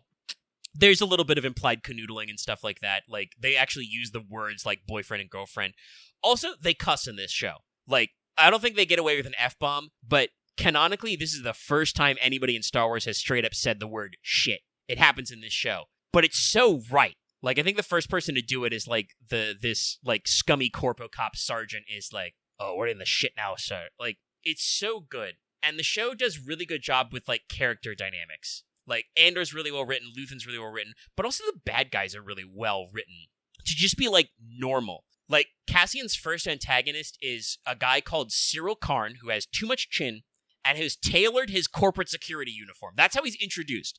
His boss calls him in and tells him about the incident where Cassian killed a couple cops, and he stops for a second and he goes, have you made modifications to your uniform? And he's just like, oh, sir, just some extra collar and piping, some tailoring. And you instantly know what kind of guy this guy is, right? Mm-hmm. He's an overachiever, and that just runs through. But he's so perfect because Cyril is just such a little toady, a little bootlick that you're just like, why are you such an overachiever when it comes to fascism, Cyril? And the show doesn't ever actually, like, explicitly answer that question. It just kind of shows you, like, bits and pieces about his home life, including the fact that, by the way, he eventually gets sent home to, like, see his mother. We see his childhood bedroom. He has clone trooper toys in there, which I think are actually, like, actual posable clone trooper figures. They're, like, actual Star Wars merchandise. It's great. So, like, you kind of get this impression of what he's like, and it's just so human. It's like, Cyril, you're such a little scumbag. You're such a little weasel, but also I can't help but be transfixed when I see you on screen because I always wonder, what are you going to do next? Are you going to stay, like, shitty, or are you eventually going to, like, wake up, right? Like, is he going to realize, like, he's working for this giant machine? And the other character in this figure is Daedra Miro, the ISB supervisor who, like, after the first arc realizes that, like, oh, this incident that the Cassian guy was part of is, like, part of a wider thing. He had possession of stolen Imperial technology that I think is connected to a bigger picture, you know? She's that kind of person who, like, if she was a protagonist, it would be a positive, right? That she's like, no, I see the pattern. I'm gonna, like, go against bureaucratic rules and, like, misuse ISB resources to find this guy. But it causes her strife. Like, the other ISB guys are like, Daedra, you're overstepping your section. You're fucking in my case. This is my jurisdiction. But she's also so great at just being, like, a normal, everyday kind of fascist. Like, she's not, like, a space wizard like Darth Vader. She's not, like, some master manipulator like Tarkin or Krennic. She's just working a desk job, and it really works. Like, every character is so dynamic. Like I said, Mon Mothma's great. This show does, like, he's a small part of it. This show does a lot of character to explain why Saw Gerrera is the way he is in Rogue One, with his, like, lies, deceptions, bullshit. Hey, you want Lucky, this is, like, technically a spoiler, but it's a minor character note. You want to know why Saw Gerrera is that way? He fucking huffs space fuel fumes. He's brain damaged because he's huffing starship fuel. That's why he's got a little respirator in Rogue One. Now, why does he huff starship fuel? He has a really good monologue that I won't spoil. The show has so many great monologues. But, like, he talks about his time being in a separatist, like, work camp in the jungle. And it's like, oh, you've been crazy for a long time. The substance abuse isn't helping. Like, it does so much to, like, make you realize, like, oh, this guy was normal once, but he's been in this war for, like, 20 years, and he's real fucked up. And that's kind of like what this show shows is like, oh, this fight, this battle between liberty and authoritarianism makes people fucked up on both sides. Like I said, Cyril and Daedra become more fucked up people working for the Empire, and Cassian does some pretty fucked up things working for the rebels, but it all kind of, like I said, like, works out that you, like, root for these characters. So it's just, there's such brilliant character writing, there's such brilliant event writing, and it's still Star Wars-y. Like I said, like, there's still Star Wars shit happening. There's still, you know, blasters and Imperials. I've talked about this before, but the vehicle design in this show is so great. At one point, they give the Imperials, like, they literally, I think, used old German half-tracks as, like, the skeleton, but they just made them hovercrafts, you know, like in a Star Wars way. But it's just, like, it's so boxy and ugly and and like utilitarian. I'm like, oh, I love this. And I've already talked about the U-Wing, but Luthen has a ship called the Fondor, which he has just like a speedy little like spy bus he used to get around. It has a little droid brain, has a little AI buddy he talks to. It's great. Like, everything about this show is so perfect. Like I said, I would love to, like, if people don't watch anything else, watch the 3 episodes, the Aldhani heist, where they, like, Cassian gets tacked on with a bunch of other rebels to steal what is claimed to be the entire payroll for the monthly, or no, they say quarterly payroll for an entire Imperial sector. Oh. And you're like, that's a lot of fucking money. And, like, they go through a whole heist plan, and it's, like, it's so good, because there's, like, all these little bit characters that you get to see who, like, have their own little microcosms of identities. And you know when going in, like, some of these people are dead. I won't say who dies, but you know some of these guys are not going to make it out of this plan. And they all know some of them aren't making it out of this plan. But they're trying anyway, and it's so good, because it does all the heist stuff you'd expect and all the tension. If there's one thing I think the show does that I think is almost always pitch perfect, it's tension. Even though you know Cassian Andor can't die until he gets to Rogue One, there's just so much tension of like, well, is he going to succeed? Like, are the people around him going to die? Or is his friends and family going to be okay? You know, what's going on here? Is this guy going to get caught? Is that guy going to get caught? It's like, it's so good. I could, like I said, I could rant about this show for hours, but I like it a lot. It is probably one of my favorite live-action Star Wars things they've done. Like, we're talking, like, better than the first season of The Mandalorian. Like, the first season of The Mandalorian's pretty good. I think the later seasons fall into a problem where they get a little lost in the sauce, where it gets a little too used to being like, oh, this is the only Star Wars thing people are watching. We have to cram all our Star Wars ideas into this one show, you know? It gets a little lost in the sauce. Andor doesn't get lost in the sauce. It moves fast. If anything, I'm like, I don't want to say upset, but like the fact that the second season, like every 3 episodes, they do a year time jump, I'm like, whew, we're moving fast. You know, there's so much unsaid in this story. It's really good. Like, it's just so much. Just like I said, a little character note, like just the little details. So, Director Krennic in the intro to Rogue One, right? He goes to pick up his good buddy Galen Erso. He shows up to a farm with 6 Death Troopers, 6 cyborg super commandos, to bring in his buddy who shouldn't be a threat. He's a farmer. It's the middle of fucking nowhere. In the middle of the first season of Andor, Daedra goes out on an approved operation to try and catch the guy that she is calling Axis, who's like the center of all these like rebel operations to like steal equipment and materiel, right? She gets to bring 2 Death Troopers with her. That's it. And I'm like, this perfectly encapsulates what the Empire is about. Krennic goes on an ego trip, and he gets a whole squad of these guys. Daedra is doing something where you might actually want some fucking elites on the ground, and they're like, no, we can only give you 2. The budget can only afford 2 Death Troopers for you. I feel bad for this girl, even though she's on the Imperial side. And that's like, the thing you do. You feel bad for her. You're like, I shouldn't feel bad for her. Daedra's a terrible person. She, like, does real-ass Imperial shit of, like, arranging people to be killed and arrested and tortured.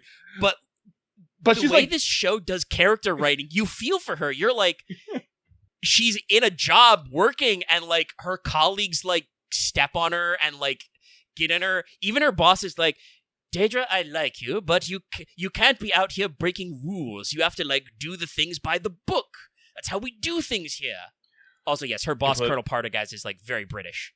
Also ignoring the fact that probably a lot of people don't do things by the book and are totally doing the most things. People don't do things. That's actually, like I said, that's what sets off Cyril, right? Cyril's boss calls him in and says, yes, 2 of our men have died. They've been murdered. They were shot with blasters. Here's what you're going to do. I have to go to like a system-wide Imperial review. You're going to write this up. You're going to say they died in an accident doing something like heroic but not too heroic. And Cyril's like, what? Somebody killed these guys. A dark featured human. And he's like, listen, those guys, they were in a brothel that's not supposed to exist, that they're not supposed to be in, drinking booze they weren't supposed to afford in a part of town we don't acknowledge exists. We don't want a spotlight on this, bro. This shit shouldn't happen. And Cyril just goes, that's not right, officer man. I'm going to catch the guy who did this, even though those 2 guys were obviously scumbags. And it's like, it's just, like I said, it's so human. It gives that feeling that the Empire is bad dudes, but there are just, you know, kind of people in there just trying to live their fucking life and not, That is the brilliance of this show, is like everybody in it is very human. They're very grounded. You understand them. Even when they do bad things, you're like, well, I kind of get why that would happen. But it does also, like I said, slowly show that radicalization where like characters start just being like, oh, hey, 2 guys got murdered. That's not right. Even if they were corrupt corpo cops, that's not correct for them to just be killed in an alley for no reason. And then we just slowly creep down the slippery slope to like, yeah, that means that we should oppress people. What does it matter if we do a couple genocides? Hey, I'm going to warn you, again, no spoilers, but on screen, some bad shit happens. There is shit with prisons and like riots gone wrong and like, well, actually, and that's another thing, like talking about it, it's hard to do in authoritarianism. One of the characters in the story canonically writes a manifesto, and excerpts of it are played on the show. And one of the things he talks about is that tyranny is brittle. Authoritarianism is unnatural. No matter how much they try to tell you it's the natural order of things, it requires a lot of effort to do a fascism. And that's why freedom will eventually win, because it will break. And that's kind of like, is truly what kills the Empire, is just they keep trying harder and harder to like keep everything in control, keep everything together, to make it rotate around this one big thing, the Death Stars. And it doesn't work because just everyday people just are like, no, that's not right. We shouldn't do that. It's so good. And like I said, the design is still so fundamentally Star Wars. The language is, you're like, yeah, no, this feels like a Star War. It's real good. It's real good. I like it a lot. I would recommend watching it probably a couple of times. And like I'm very satisfied with Rain. Oh, we need to upload the new Rain. That's right. I was going to mention that earlier, but I forgot. Because we need to post it.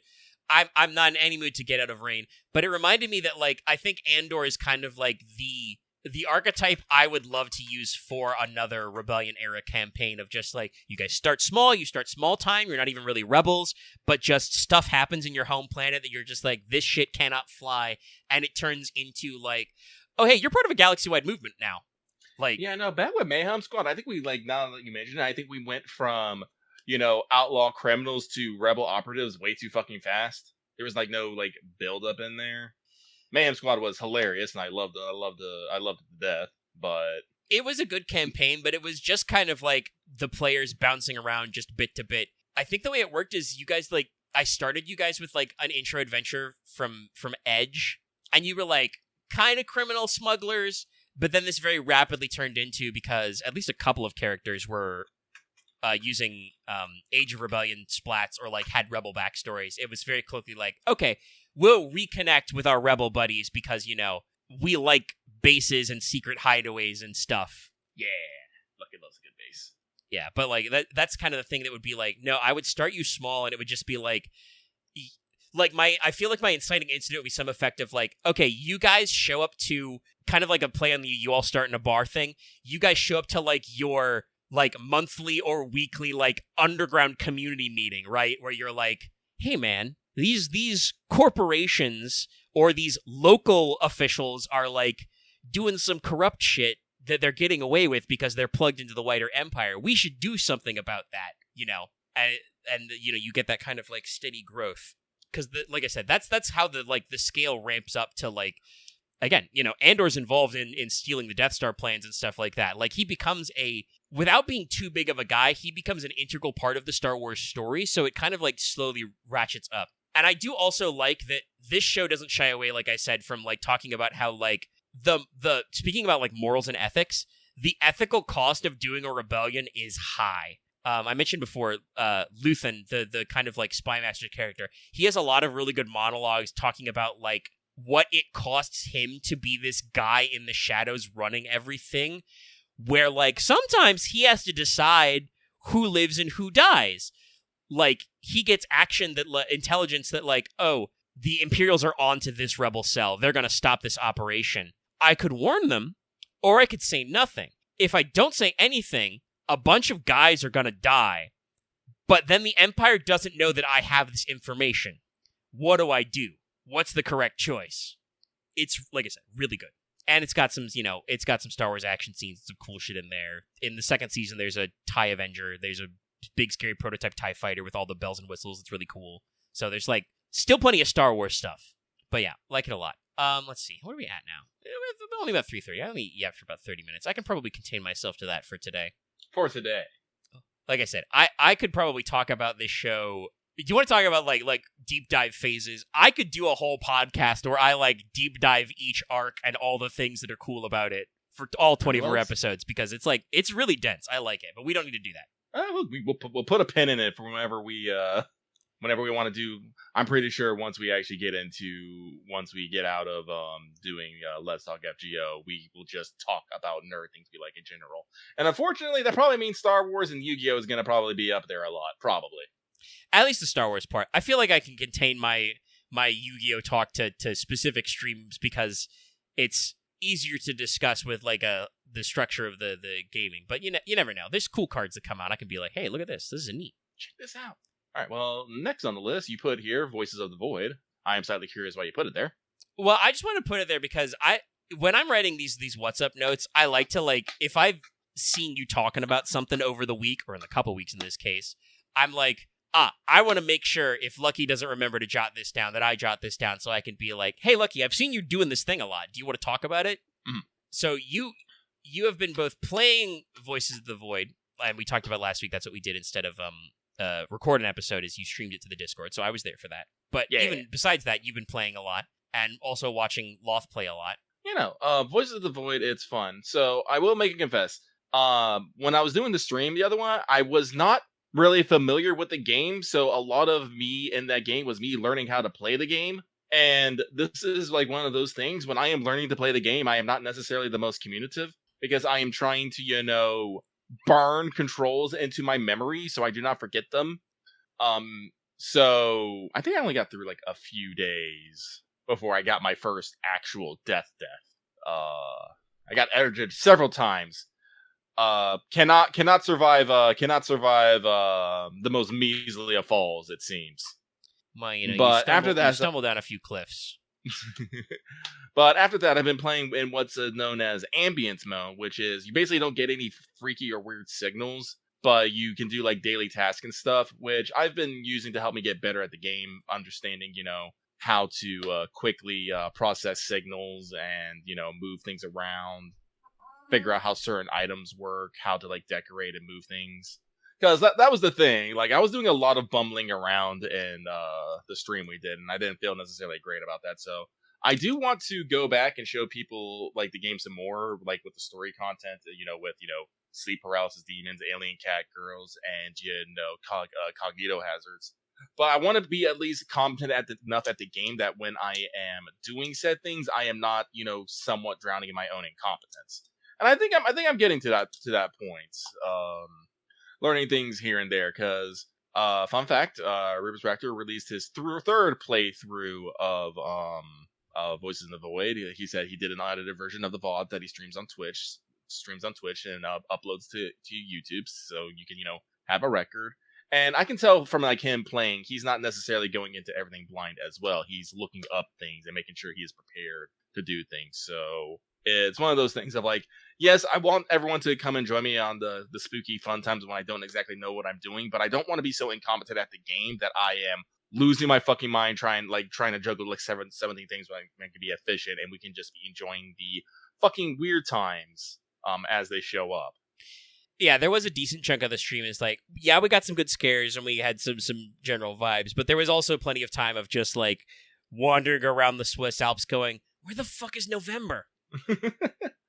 Like, I learned how to like I found out like later there's like in the fucking signal room there's just a map that lays out where all the fucking satellites are.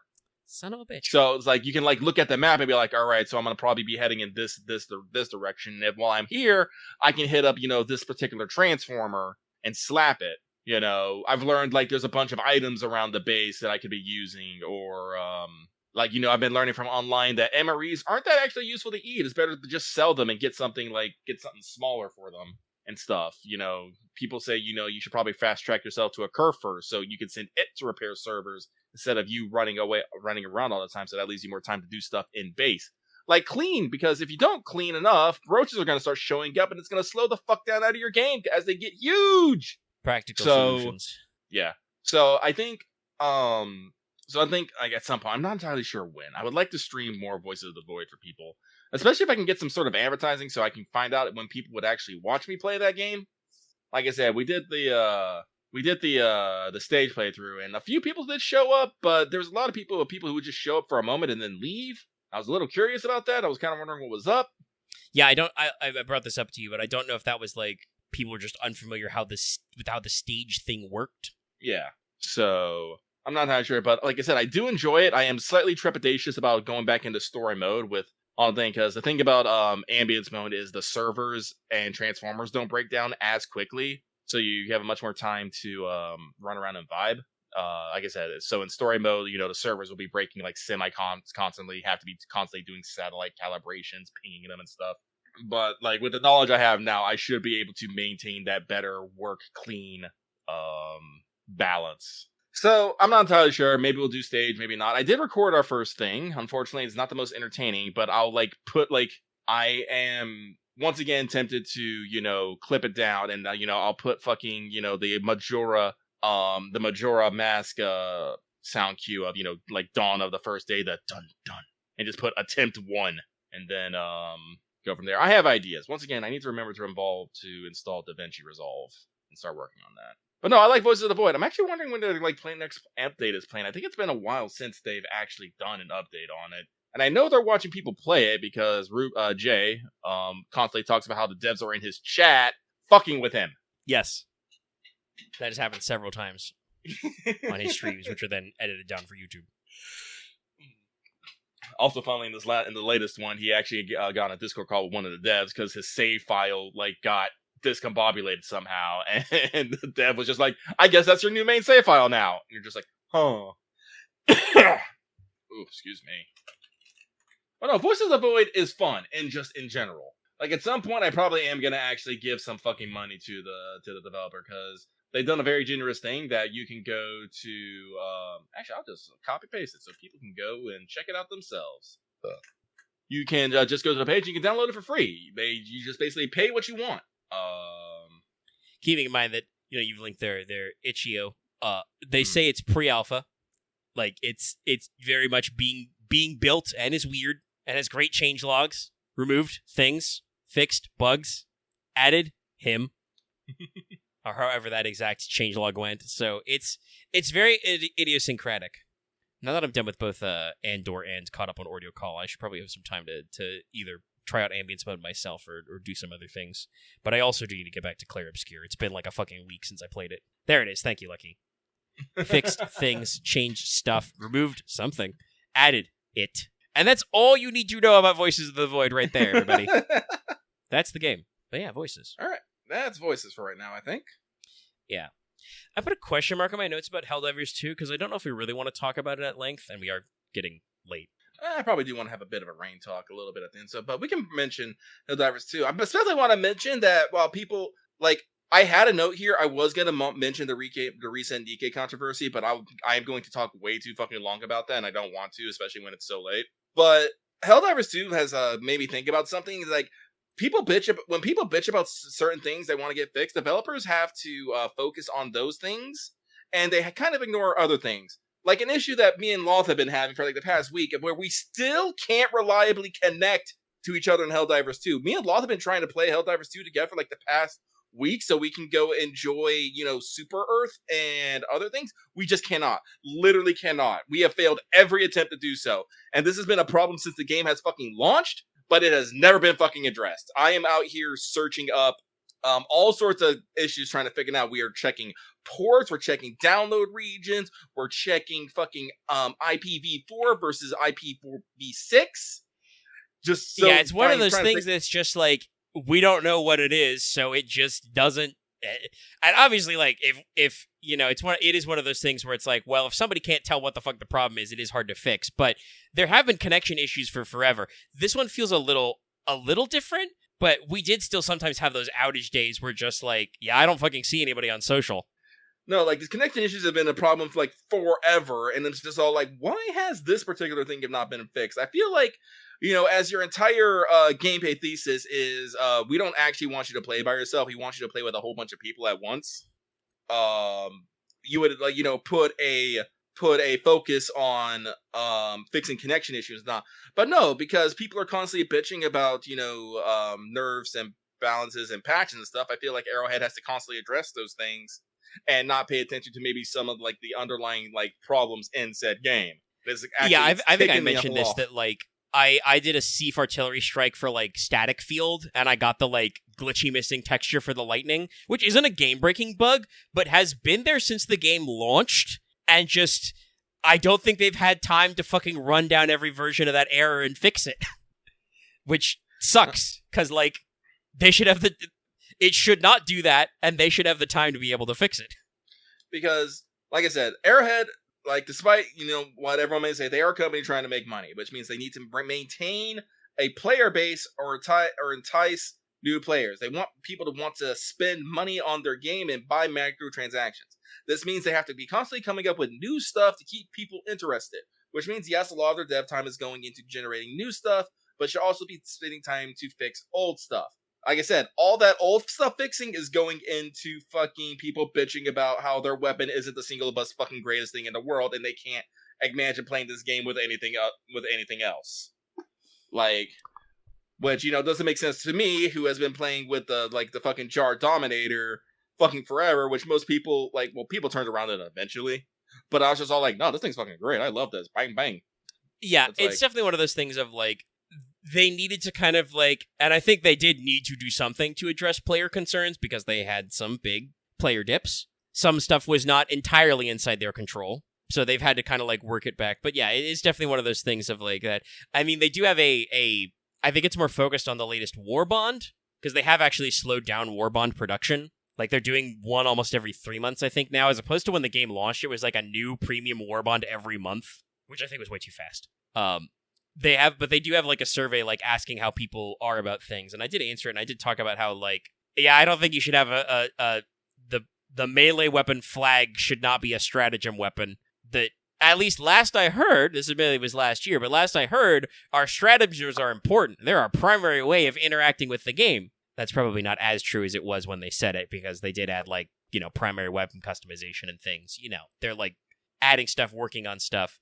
But, like, it's funny, but are you seriously going to use up one of your 4 very limited super premium slots to, like, summon a flag to hit things with? I think it does actually make the Salute the Flag missions go faster, so, like, tactically, maybe during those missions exactly, but, man, that kind of sucks. That kind of sucks to waste a stratagem slot on that. I really feel that we should be using more of the free stratagem things in here, because they have, like, 8 slots for that. They ever only use, like, fucking 4 for, like, the 3 ones that you always have. Then probably maybe 1 for, like, whatever mission objective. And then 1 if they decide to be fucking generous and give you something as random. Yeah, they have, the game master team just make the fucking flag something anyone can call at any time. It doesn't actually take up a stratagem slot. Why not? Yeah, if you own it, you just have it permanently added. That'd be very funny, and I don't think would break the game. Yeah, and I kind of feel like they kind of, like, turned that into the Democratic Space Station thing, because that has, like, permanent bonuses when it's deployed anyway. Like, it activates a bonus. But also, that was, in its own way, a brand new system that was kind of glitchy when it started. They would do, like, random airstrikes that would, strike way closer to players than intended and would randomly kill people. And, like, some people playing Helldivers 2 are like, haha, that's funny, I get randomly blown up. But some people are like, hey, I'm just trying to do my mission here. I'm trying to do my job for Super Earth, and I'm getting blown up. So, the Arrowhead team clearly has a lot of heart and has a lot of creativity. Sometimes I think their plate's a little too big for their eye, however that expression goes. Eyes are bigger than their stomach? Yeah, stomach. That's the word. Like, they have clear vision, and some of this stuff is pulled off very well. Like, honestly, I think the whole build-up to, like, the Illuminate fleet, the Great Host, and then attacking Super Earth, like, that's pretty well executed for a story. I do kind of feel like the difficulty ramp is, like, a little too pervasive. I kind of wish they would just do the thing where they add higher level difficulties rather than just, like, make things that would normally be on higher difficulties appear lower. Like, we've been playing on, what, like, 2s when we've played together? 2 or 3. The flesh mob... Good. Mostly because we haven't had a lot of experience with Illuminate, so we don't know the strategies. Also, it's only usually been the 2 of us, so... It is true. Like, we're adjusting to it, but, like, technically I think, like, mobs like the flesh mob should not appear on like a 2, and they do, because those are like an illuminate heavy, basically. Like that's the equivalent of like a charger or something. Yeah, that's fighting the flesh mob should probably actually be like a mission objective, I believe. Yeah, actually, that should be like the brood commanders. That should be a thing you should do, is like eliminate flesh mobs. I think somebody commented that like the flesh mobs have like more raw HP than the harvesters, the tripod guys we fought. I think that the harvesters have a more dangerous damage output because they fire a fucking tracking beam laser and they have bubble shields. But raw HP wise, the flesh mobs are just big meaty boys. And they're very good at charging and cornering. Yeah, the old school charger problem. I think they did, like I mentioned this before. It's been so long since I've actually played a terminated level like high enough to actually run into chargers. But I think they did finally fix kind of how chargers work to make them feel right. Mm-hmm. So like they have a lot of these cool ideas, but everything takes time to adjust, and it does mean that I think, like you said, like some of this network shit falls to the wayside. And like, yeah, we don't know what the fuck is going on with Loth, but it's something in the architecture doesn't work, and it's not necessarily that it's like a crossplay thing. Like, you and I are crossplay. You're on PC, I'm on PS5. We don't have any problems. Never. Nope. Like, it has been forever since we had a connection problem, and so I just don't know what it is. It's probably related to Loth being in Australia somehow, but I don't know how it's related. It reminds me of how, talking to kind of reverse things and talk shit about PlayStation games a little bit, reminds us of how even on PlayStation, we could not fucking connect to Loth for EDF. I think that's just because EDF was an old game and probably was not getting enough. We probably didn't have dedicated servers, you know? Like, it just wouldn't work. But yeah, like I said, Helldivers 2, it's really cool. We kind of got into this, like, pre the big update because they added weapon customization, and I mentioned that to you. I'm like, hey, Lucky, they finally added weapon customization. And I was like, shit! And it's cool. It's pretty cool. I think right now it's fairly underdeveloped as what it could be, but it's their first pass at it, which I think is, so I won't be mean about it. But I do like the fact that we're not necessarily fucking with damage. Like, we're not really fucking with much in the weapon section. We're mostly messing with recoil. Yeah, they do have the like advanced stats for the weapon, but it's mostly like magazine size and like recoil and like ergonomics is what they call it. And I think that's just the stat of like how responsive the gun is when you wiggle the trigger, wiggle the sticks. Yeah. So like, there's that, which it's useful. It makes me shoot better, like, because especially when they have they have a little screen that shows your bullet spread, and you can see how your bullet spread changes when you equip stuff. So usually you can see, it's useful because you can see how your bullet spread works, and just knowing how your bullets will fucking fire really helps with making sure you put shots on target. Especially once you get a few upgrades and you can make your fucking recoil windows, your bullet spread tighter or flatter or thinner or whatever. It lets you really help. It really helps you visualize how your gun fires. Because unfortunately, this is a video game. You're not actually like shooting it and feeling it kick up as you fire it, or like wiggle to the left or right. Yeah, it's a simulation. Feedback on the DualShock 5 is good, but not that good. So no, I like what they're going for, but I do hope that they actually like get a little bit more crazy. I do kind of feel like they did this. They just do this as a first pass because it stops at like level 25. When like level 20 to 25 was like our general level in that, because you gotta remember we level the weapons separately, and I'm pretty sure the weapons level on kills. Like, the more kills you do with the weapon, the more experience it gets. Interesting. I kind of thought it was just mission completion, but I may also just be getting around the same amount of kills doing the same mission types over and over. No, because there have been some missions where I've gotten like a level and a half, and then like some missions where I've only gotten like a third, and this is on like varying difficulties. Okay. Yeah, like I said, this is my assumption. I don't actually know, but I think the highest leveled thing is like the quote unquote Venus camo, which is the bright yellow one, is like level 25. So, like, the unlocks, like, stop at, like, level 25 for now, I think.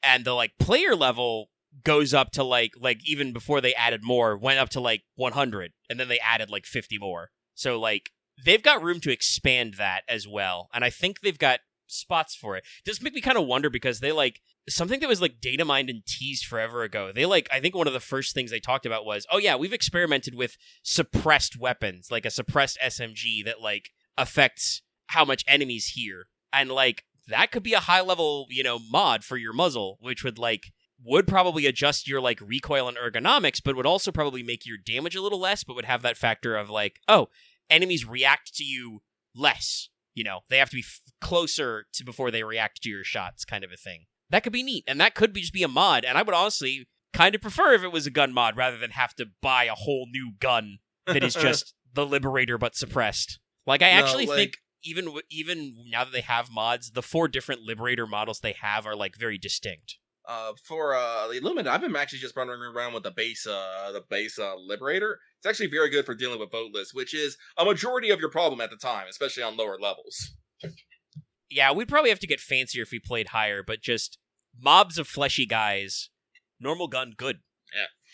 Well, like I said, the Liberator is also very good with dealing with the Overseers as well. You think those guys are a problem, but you just shoot them in the fucking leg. Their armor comes off, they die in the leg. Their shields don't cover their legs, so I usually just make that my first point of my first target anyway. Yeah, my Liberator preferred weapon not good is... against flesh mobs. They have too much health. No, yeah, that's why I bring the autocannon these days. Sure, it takes a full 2 clips, but who cares? They're dead. Yeah, my preferred weapon right now for Illuminate is the I forget what it's exactly called, but it's the 2-handed. It's the heavy SMG they added in the Preservers of Truth or whatever Warbond, which when it came out was kind of like poo-pooed because it was a weapon that was like pretty high damage but didn't have a huge magazine size and had big recoil. Hey, guess what? Slap a fucking muzzle brake and a foregrip on that shit. That recoil is much more under control, which means I am firing an automatic weapon at short range, which does a lot of damage, has a lot of stopping power. Not a lot of armor pen, but you don't need that for voteless. And it's one of the cases where like, yeah, no, weapon mods really transformed some of these weapons. It's good that they added. I want to see what they do. I really do hope they do more, whether it's a free warbond or just they do a more free shit like the weapon mods that like make you feel like you can do stuff. I also really wish there were more opportunities for like the current Super Earth stuff is really cool. Not a lot of opportunity to farm super credits. Like it's a cool map, but you can't really do a lot of side objectives to like hunt for collectibles. And I like considering how easy it is to farm like open maps, I don't know if that's intentional, you know? But yeah, Helldivers 2 is still cool, but it also still has some like flaws. Mm-hmm. Which I mean, ultimately, I guess that's probably okay. It was only a $40 game, you know, like it wasn't even like old school full video game price. It was a reduced price, so like, you know, they've made it work, and the player base is back. But also, you know, shit just happens. For some reason, actually, I think it's because of Andor and because one of the Andor actors actually said, "Oh yeah, we need a Battlefront 3." I used to play Battlefront 2 all the time as a kid. EA Battlefront 2 has like the highest peak concurrence. Oh yeah, like ever right now, just randomly. Game hasn't gotten updates in 5 years, and people are suddenly like, "Man, I can play Battlefront 2." Sometimes that's just how life is, you know. Let's see, we've crossed about 4 hours. Anything else about Helldivers 2 you want to say, Lucky? Nah, not really. No, right. I've bitched my bitching. Anything else you want to talk about while we're here? Excited for Rain. Still in the tank.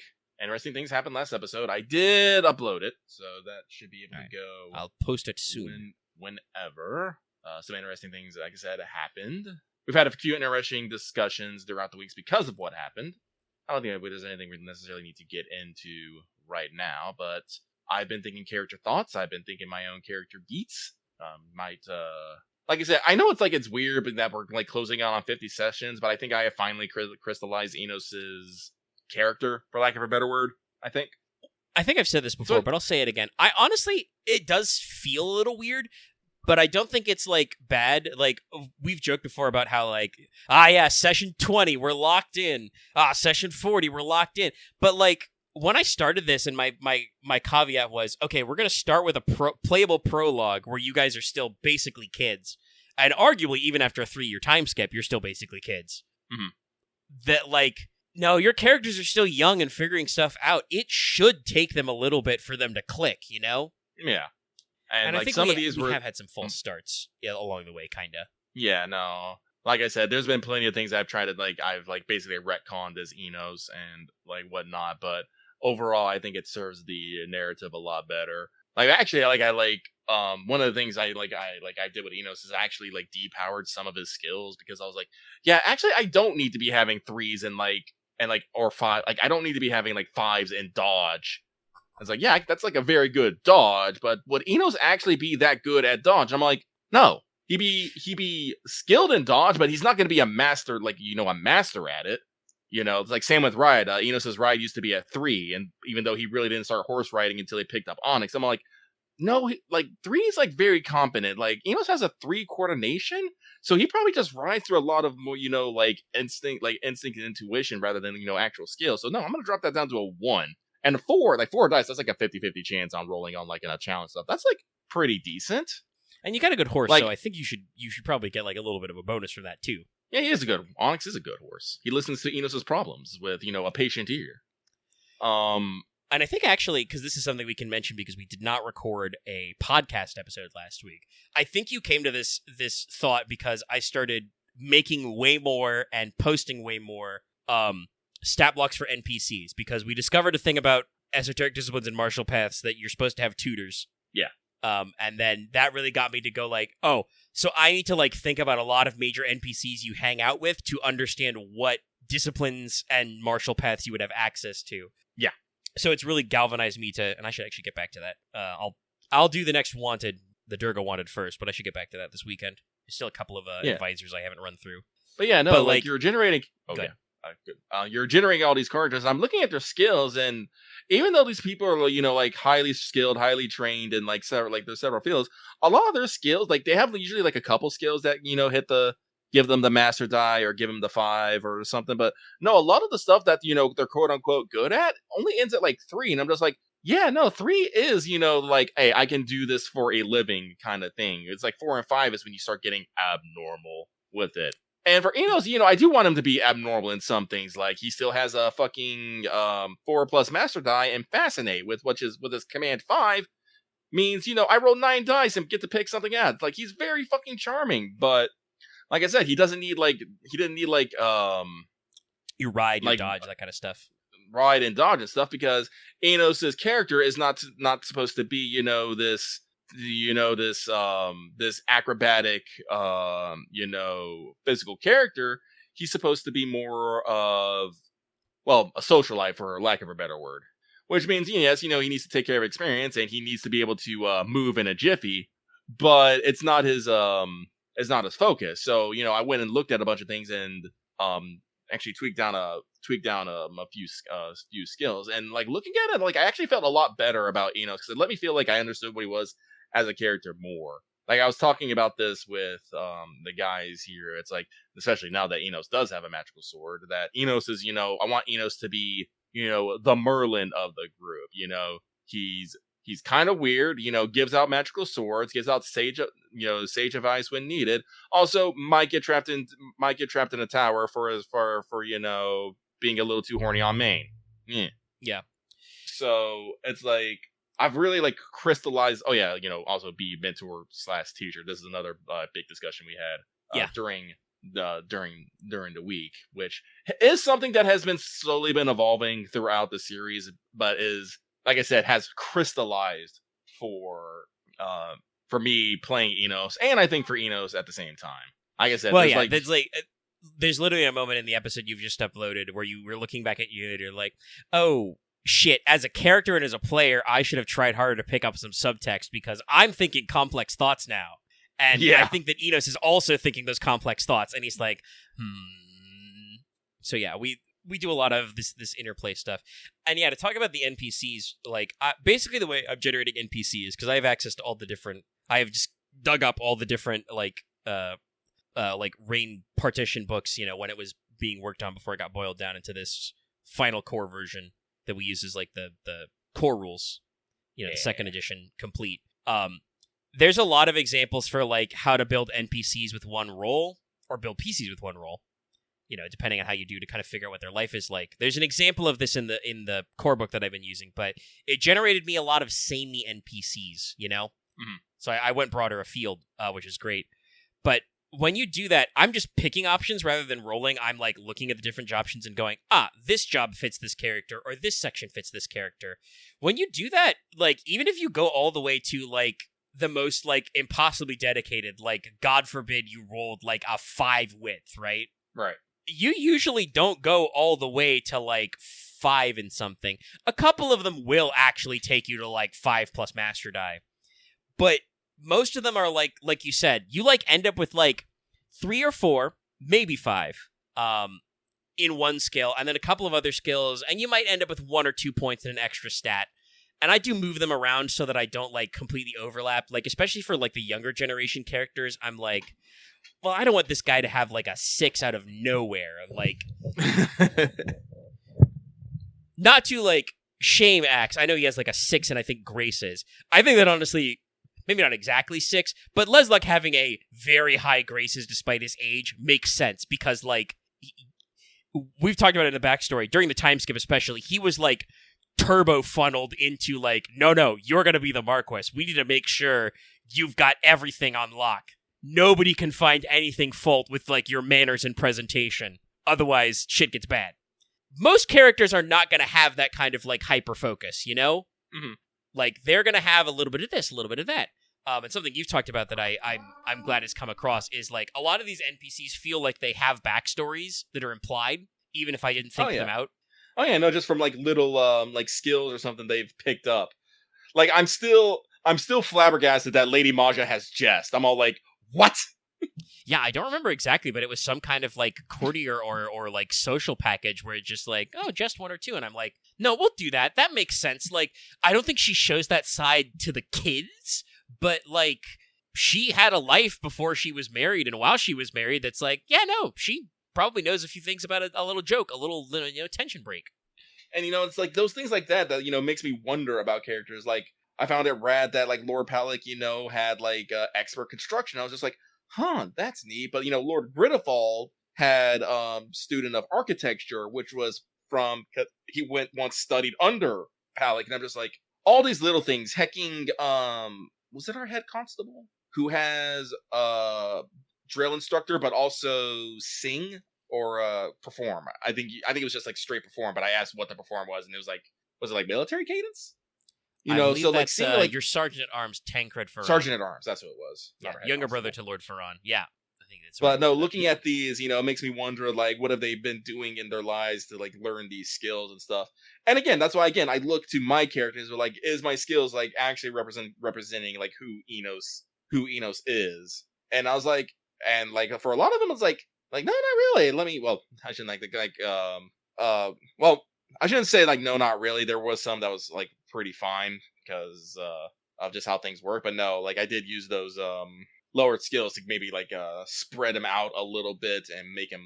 I tried to make him seem more like a character. Actually, I should probably post my skill list so people can see and they can get an idea. I'll do that for the Secret Tabletop Cabal. But no, I'm excited. Lucky has been walking around, pacing, simulating conversations, wondering if I'm gonna have to bail out Lost character from a potential minor scandal. You would have to do a little damage control at least. We'll see. You guys, I think you guys are still planning on sorting to the Fog Veil before you actually go back to Stonehearth. So yeah, well, the problem is I don't know about this because Loth was very much. If people are eavesdropping, you gotta tell me that they're eavesdropping. I was like, fine, I won't eavesdrop. He might beat me. Then that'll be awkward. Well, yeah, it's that moment of like, not really like player versus player, but the player acknowledging, I'm keeping a lookout or an ear out for people eavesdropping. I would want to know because I want this to be private. Yeah. And so a lot of the other players were kind of like, no, we won't. We wouldn't press the issue. We wouldn't allow privacy.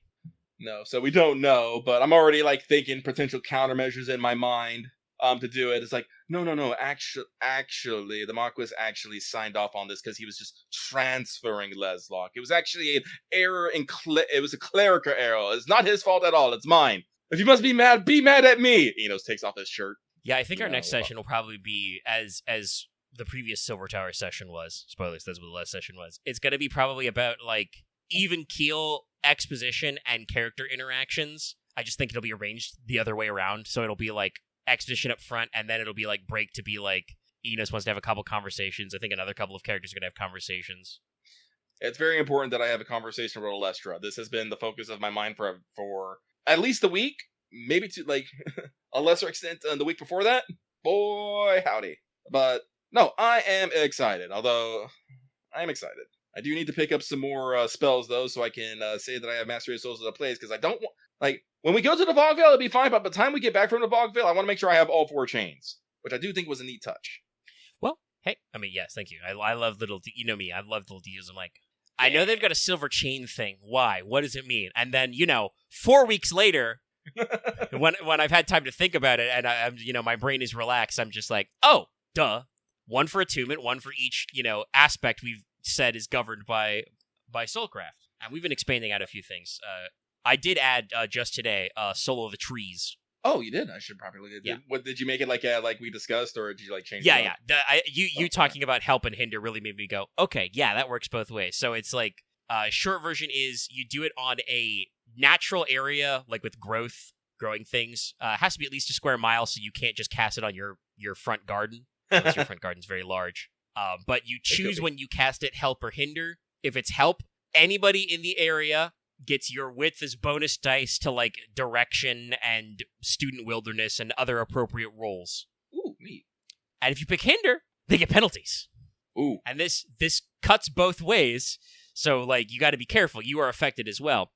But it does say that if you use company actions that would involve this land, you get either anybody using the natural space can either get a bonus or a penalty. So you could make a very friendly, warm, overproducing wood and use that for we're rolling territory to produce things. Or you could be oh, we're gonna fight a battle in the woods. I'm gonna make these woods spooky. Everybody's gonna get a penalty die on this shit because I'm confident we'll win. Their dice pools, they won't survive this penalty, but I will. That's neat. Like I said, I have been thinking every once in a while I do like to go back and reread stuff and have ideas. Like the other day I was talking about, we have this big thing about within trinities and within trinities, we have the body, soul, and mind, and then we have 3 elements and basically each category, and alchemy specifically. So that made me, I don't remember why it made me think of, but it made me think of some ancient medicinal traditions in which someone would go, yes, your something is out of whack. We must, supply it with this other humdigi. And I'm I wonder if that applies to elements and whatnot.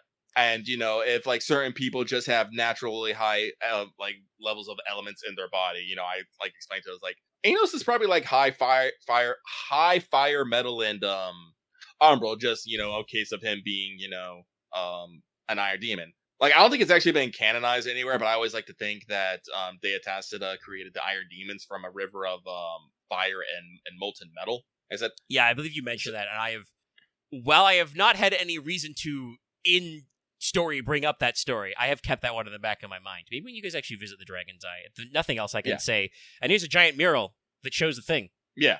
So it's one of those things. So it's just naturally you would think iron demons have naturally that, but it made me think about I don't know what culture it is. I do know there's something like it in ancient Chinese medicine, ancient Chinese medicine, but I don't think it was exactly. But I mean, it basically it's kind of it's both wuxing, which is about your flows of wood to fire, etc. But also it's kind of the old school balance of the humors thing, just applied to elements. Yeah. You're too cleric today, sir. No, so I made the example of if you maybe were sick or something, someone would say that you're too high in the wood element.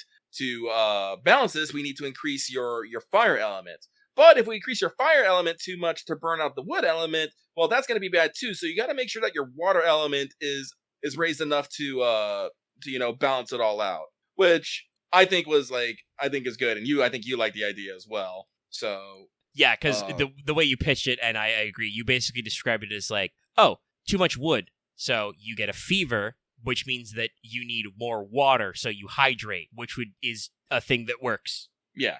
And correlation doesn't equal causation, but it's a kind of format that follows.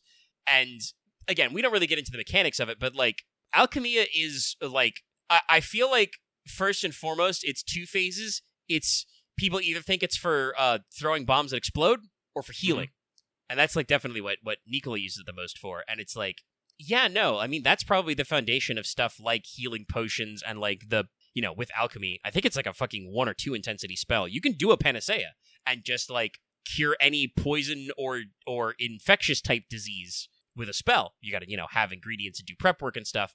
And it's well, how would that work? Well, it probably balances out the elemental forces in your body so that anything that's foreign is rejected or removed. healing potion, supplements your body's natural energy so you heal yourself. And it's like, yeah, no, that works out. And I mentioned this to you. I didn't really elaborate on it, but I've been, because of this, the tone and format of this Ordeal call, I've been thinking about what the Alchemical College is like. And was already wondering if, like, maybe they have departments broken up kind of, like, by element. And, like, you talking about that, I'm like, oh, yeah, no. The Department of Wood, the element of wood, definitely has to be associated with, like, obviously growing, but also, like, healing. Because that is probably how people in this world would think of as disease, right? Like, communicable diseases are probably thought of as, like, a malfunction of the wood element. It's something that's clearly biological, clearly growing, that's wrong with you, but also, like, again, you have microscopes, but they're not actually, like, micro.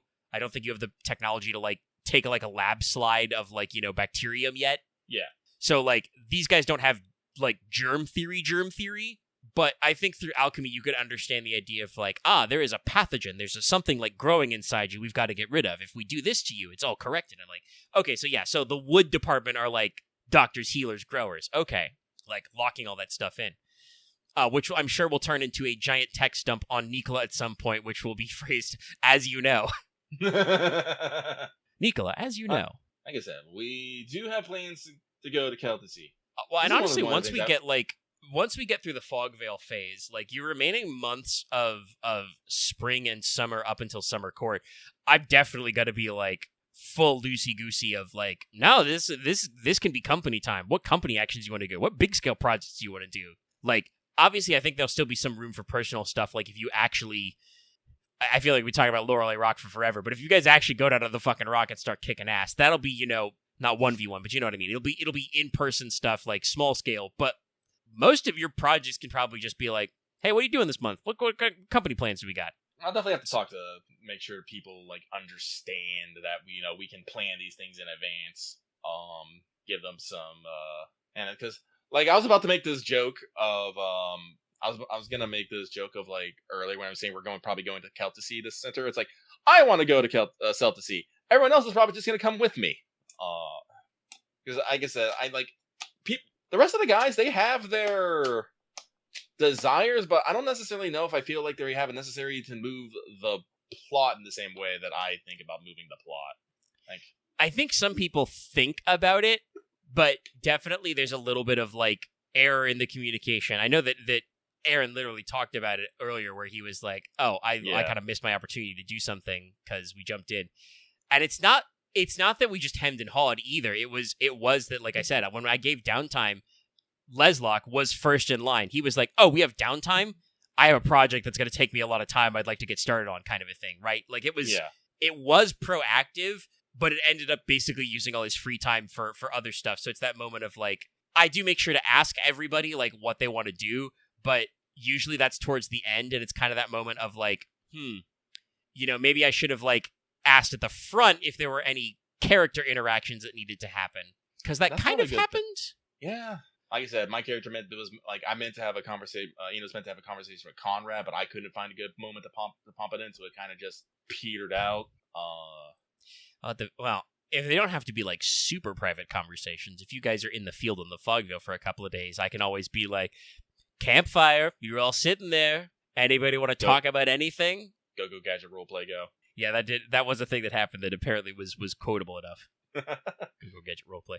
But yeah, it's that kind of thing where, like, I do think the other players and characters think about, like, what they want to do and how to advance the plot. Some are more chaotic than others. Like, we talked about it. Loth attacks role-playing from a very different angle, and I do think that he is mostly here to just have fun, but he does have kind of his own ideas about how to do things as Logesh. And, like, technically, even though what he experienced, like, mechanically what happened to him was that he experienced a backslide, a downgrade, that is him setting up to advance his plot, because he's kind of talked about this a little, but I agree. He's doing kind of, like, the Byronic hero thing of, like, setting himself up. Like, he's stumbling himself so that he can do something later. But also that will have, like, ramifications for the crew, part of a team, La Familia. But also, like, that's still doing things in a very different way than, like, you don't mind shooting yourself in the foot as Enos, or any character really, but you usually shoot yourself in the foot to advance, to create a step forward position. Loth as Logesh kind of not really created a step forward, but created a step to zero, like neutral Jing type shit. Like, I reset myself to nothingness so I can become anything sort of thing. Which, like I said, does advance his personal character plot, and certainly I can make use of that drama. But on paper, it doesn't really seem like he's stepping forward. It's kind of the same thing where, like, I feel like sometimes with the role-playing stuff, Conrad kind of gets stuck with, like, 2 steps forward, 1 step back. Like, he is moving forward, but just, Aaron doesn't necessarily want to cut anybody off or jump in line first. So, like, sometimes Conrad gets kind of left behind when the other characters tear off. So, yeah, it's definitely a moment. But like you said, you thought about making that joke, but then you stopped because about Keltacy, that isn't actually 100% true. Like, it's funny, but no, the some of the other boys do have a reason to go there. Like, that's, I think, kind of why you've, like, talked it around to being, like, a group trip. Yeah. But also some characters don't. That's okay. I got months and months to work on Conrad. No, Maybe I'll just make his mother so annoying that he feels like he has to leave the fucking country for a little bit. Yeah, that's one of the things that, I was going to talk to Conrad about. It's like, yeah, so I might have activated your mom's sleeper protocol. Don't know how that's going to turn out for you, buddy. Good luck with that. Yep. Well, this is one of those things that, like, I've been thinking about, like, as, a participant in this world. I need to be interacting with the NPCs more. Like, I'm pretty good with, like, the core cast, but, after we got back from the Dragon Festival and stuff, and we're seeing characters around, it's just one of those thoughts of, like, man, I don't really interact with these people despite knowing them, like, my whole life. What is my relationship with them? Well, then hopefully that can be some of the like I said, I think our next session will be, like, mostly exposition setup and, like, character interaction, different moments with characters. And hopefully we can do some more of that illustration. Because that's the thing I have also been, like, talking about, Logesh kind of, like, jimmied himself out of some responsibility by moving that responsibility onto another character. And then, so I'm, like, all this week I've been thinking, like, okay, how does this guy feel about this? What does this character gonna respond when this gets brought up to him and he gets involved? And I'm like, I have a solid idea. And it's not going to be like, oh no, he's going to be against it. You must give this responsibility back to Logesh. But it's definitely going to be like you said, all of these characters have backstory. They have stuff going on. They're going to have thoughts and feelings. Expect to have a conversation with Everhelm Ferran at some point soon. Which may be it may think a little funny of, like, oh, why would he want to talk to you? And well, you'll see when we get to that conversation. I'm slightly excited. This is something that I actually have been, I'm glad that we actually did, we had that talk with Lady Majida, and Lady Cressida came to Enos as well. But this is something that I, like I've been trying to cultivate, but I want Enos to be the kind of character that people goes to for advice or information and whatnot. I've been trying to, like, cultivate that air frequently. So the fact that, Lady Cressida came to when, like, there was trouble with she sensed trouble with Leslock, or Lady Majida was like, Enos, why did you challenge Conrad to a duel and stuff, like maybe going to Conrad for the story. It gives me life. But I'm also hoping that PCs are more willing to come talk to Enos when they need advice or they have a bone to pick. Because I have noticed, usually it's me going to them and kicking down the door and like, hello, we're about to have a heart-to-heart. Yeah, and hopefully as we develop, people just naturally realize that, like, Enos is the guy to talk about that. And I mean, I kind of feel like Enos and Nicola's relationship is a little fraught at times. It goes a little back and forth. But even though you didn't necessarily want him to involve Enos in Nicola's family secrets, he did. So, like, he did kind of do that. And then he's kind of, like, rolled back and forth and back and forth. Honestly, I don't know if Dallas has talked about some things, but I don't know what Nicola has, like, super in-depth plans, other than he rediscovered pyromancy and he's like, oh shit. Dallas is there to have a good time and do weird things. He usually adheres to the plot, but like I said, like I was talking earlier, once he gets an idea on again, he'll usually go full tilt boogie on it until someone reins him back in. Yeah, he likes to, when he's got an idea to chew on, he likes to, like, feel it out and try it out. You know, he'll make his own assumptions, but he will also ask questions. He will ask questions out of nowhere sometimes. He does non sequitur. Hey, Omega. Yeah. And I have gotten a little better about be with you in a minute, but sometimes it is just, he just full asks the question, or we're in a lull, and so I'm just like, yes, that's me. And it's like, ask the question, and I'm like, well, you've asked, so. But yeah, it definitely, a lot of like work there. But I think that, yeah, that seems like the kind of relationship we can establish. And like, maybe not so much the like, Merlin-y side of the advice, but I definitely know that like one of the early concepts with Enos, which has stayed kind of a throughput, is you are kind of the spy master, the raven, the spider type character. Like when people need shit done and they don't want to ask a lot of questions, like you wanted to be the guy. And I feel like we can and will be bringing that back to be like, hey, Enos, you know lots of things. You know people. You have friends everywhere. Sorry, that's an Andor reference. No, I definitely would like to get on that more. It's just I haven't feel like we've had a good opportunity to do so. Like I said, like I know I keep mentioning this, but I still feel like we're in the early stages of the story. Things have not broken out into like open conflict, so we don't necessarily need these spy mastery moves going on. We don't need to be necessarily spying on our neighbors, gathering intelligence, preparing to burn resources or kill people. Like mostly it's just we have to make sure we keep the problems from home from escalating any further. And I'm just like, this is great and all, but it's like it does kind of make it hard to be the spy master when there isn't necessarily a good reason to spy. Like, say what you want, you can spy on your neighbors, sure, but like I said, like they're supposed to be our our companions and allies, so it's not necessarily the nicest honestly, thing to do. I feel like I've done a pretty good job of like that razor's edge of like, honestly, maybe not rationally, but like it would be a pretty clear logic to run to. You guys should be paranoid as hell. It's true. I keep attacking you with monsters and like assassination attempts and shit, and like sometimes you guys are very paranoid. Like even Nicola talked about the situation with the highwayman where he like jumped out and started throwing knives at people and got shot. He was like, oh, those guys were dressed exactly like that criminal conspiracy we just ran into. Me as the game master being like, yes, I did that on purpose. I wanted you to be suspicious. Well, actually, you are right. I should probably be more concerned about maybe setting up defenses. But I mean, yes, defensive stuff, but also like at the same time, you guys, maybe a little naive of some of you, but I feel like you guys don't want to like look for enemies around every corner. Like the characters don't want to live in a world where they have to check every tapestry for an assassin. So like you guys don't project like your rational fears to like that paranoia level. And I think that is good. And I will, you've talked about this. We're definitely going to start ratcheting.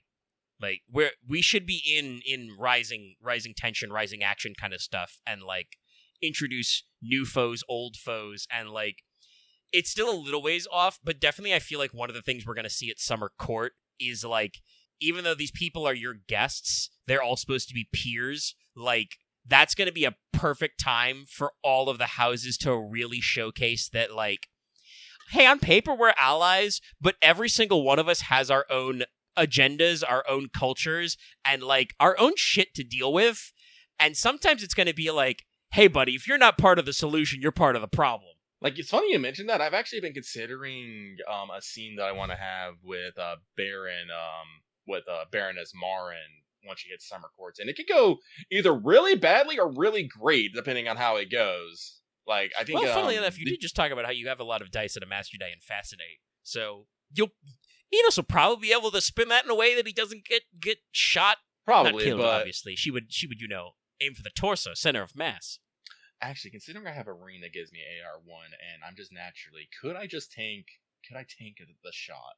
I mean, I think a pistol is like with shock and killing, so maybe if it's just a 2x set, I think it would just like between your ring and your natural resistance, the lead ball would just kind of like slap off you. That'd be a great scene in its own right. But I will I'll give a peek behind the cover because I am slightly excited about like thinking about this. Like when we talked to Mercedes Verity, she spoke about how Leofric and Coraline, right? Yes. Leofric and Coraline, were like friends and rivals, but they kind of drifted apart and stuff. So got me thinking that probably neither of them got to actually say what they wanted to ever say to each other, and Enos, being an Iron Demon, caretaker of wayward souls, master of soulcrafts, be all like, no, this shall not stand. And I'm not thinking he's gonna like summon Leofric's ghost, but definitely wants to take Baroness Marin, down to the crypts to Leofric's resting tank and be all like, say your goodbyes, get your shit off your chest. I actually think I have to double check. I don't remember if it's a month or a year before you can contact the same spirit again. So you might not be able to whistle Leofric's ghost for a while. I might not. I don't know if there's actually a restriction, but I did say that it's not something I was going to do on. No, I do believe there is lark. actually a comment about it takes a little while before you can hit the same spirit up. But like I said, I don't remember how long the restriction is. Let me check here. Where is Throvenus? But no, and like talking about like once a month.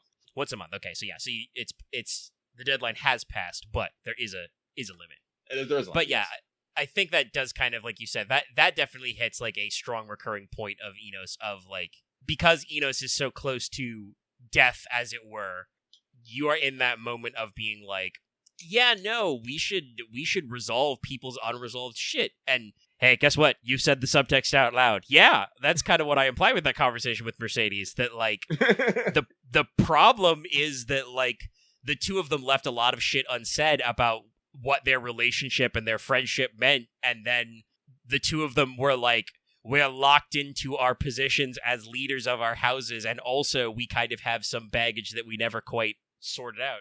Like, cause like I know we started off this thing about, you know, Logie and Mara kind of being at odds. And I like it, but like I liked it in the fact that we didn't know exactly what was going on. And now that we kind of understand what it is, it's just like, no, I don't actually. I think I actually said it in my comments, like, I don't like this.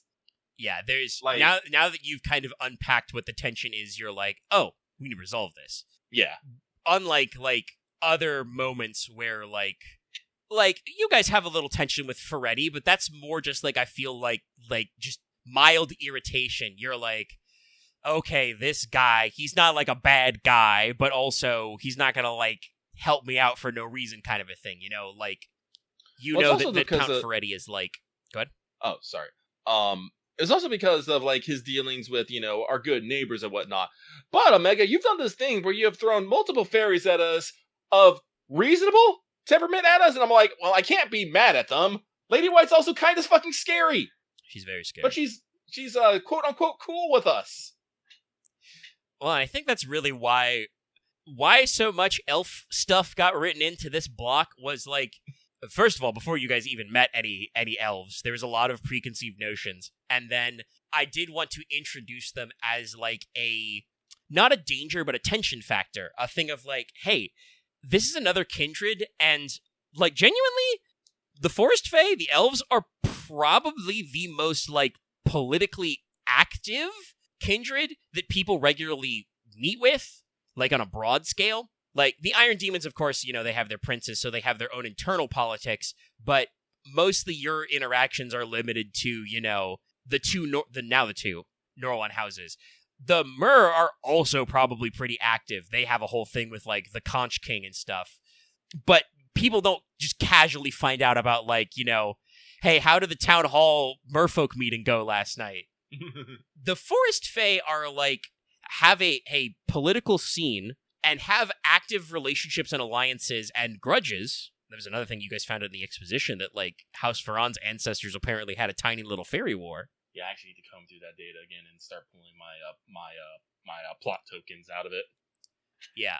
So, like, they're active, but also I do want to still emphasize that they're weird because they are not the same kind of government that Troy Curran has with the High King, because the Fairy Queen has been the same Fairy Queen for forever, as long as anybody remembers. I have great epithets for the Fairy Queen that I have not been able to bust out because all of you very smartly do not bring her up to other fairies. I think we got a good handle on how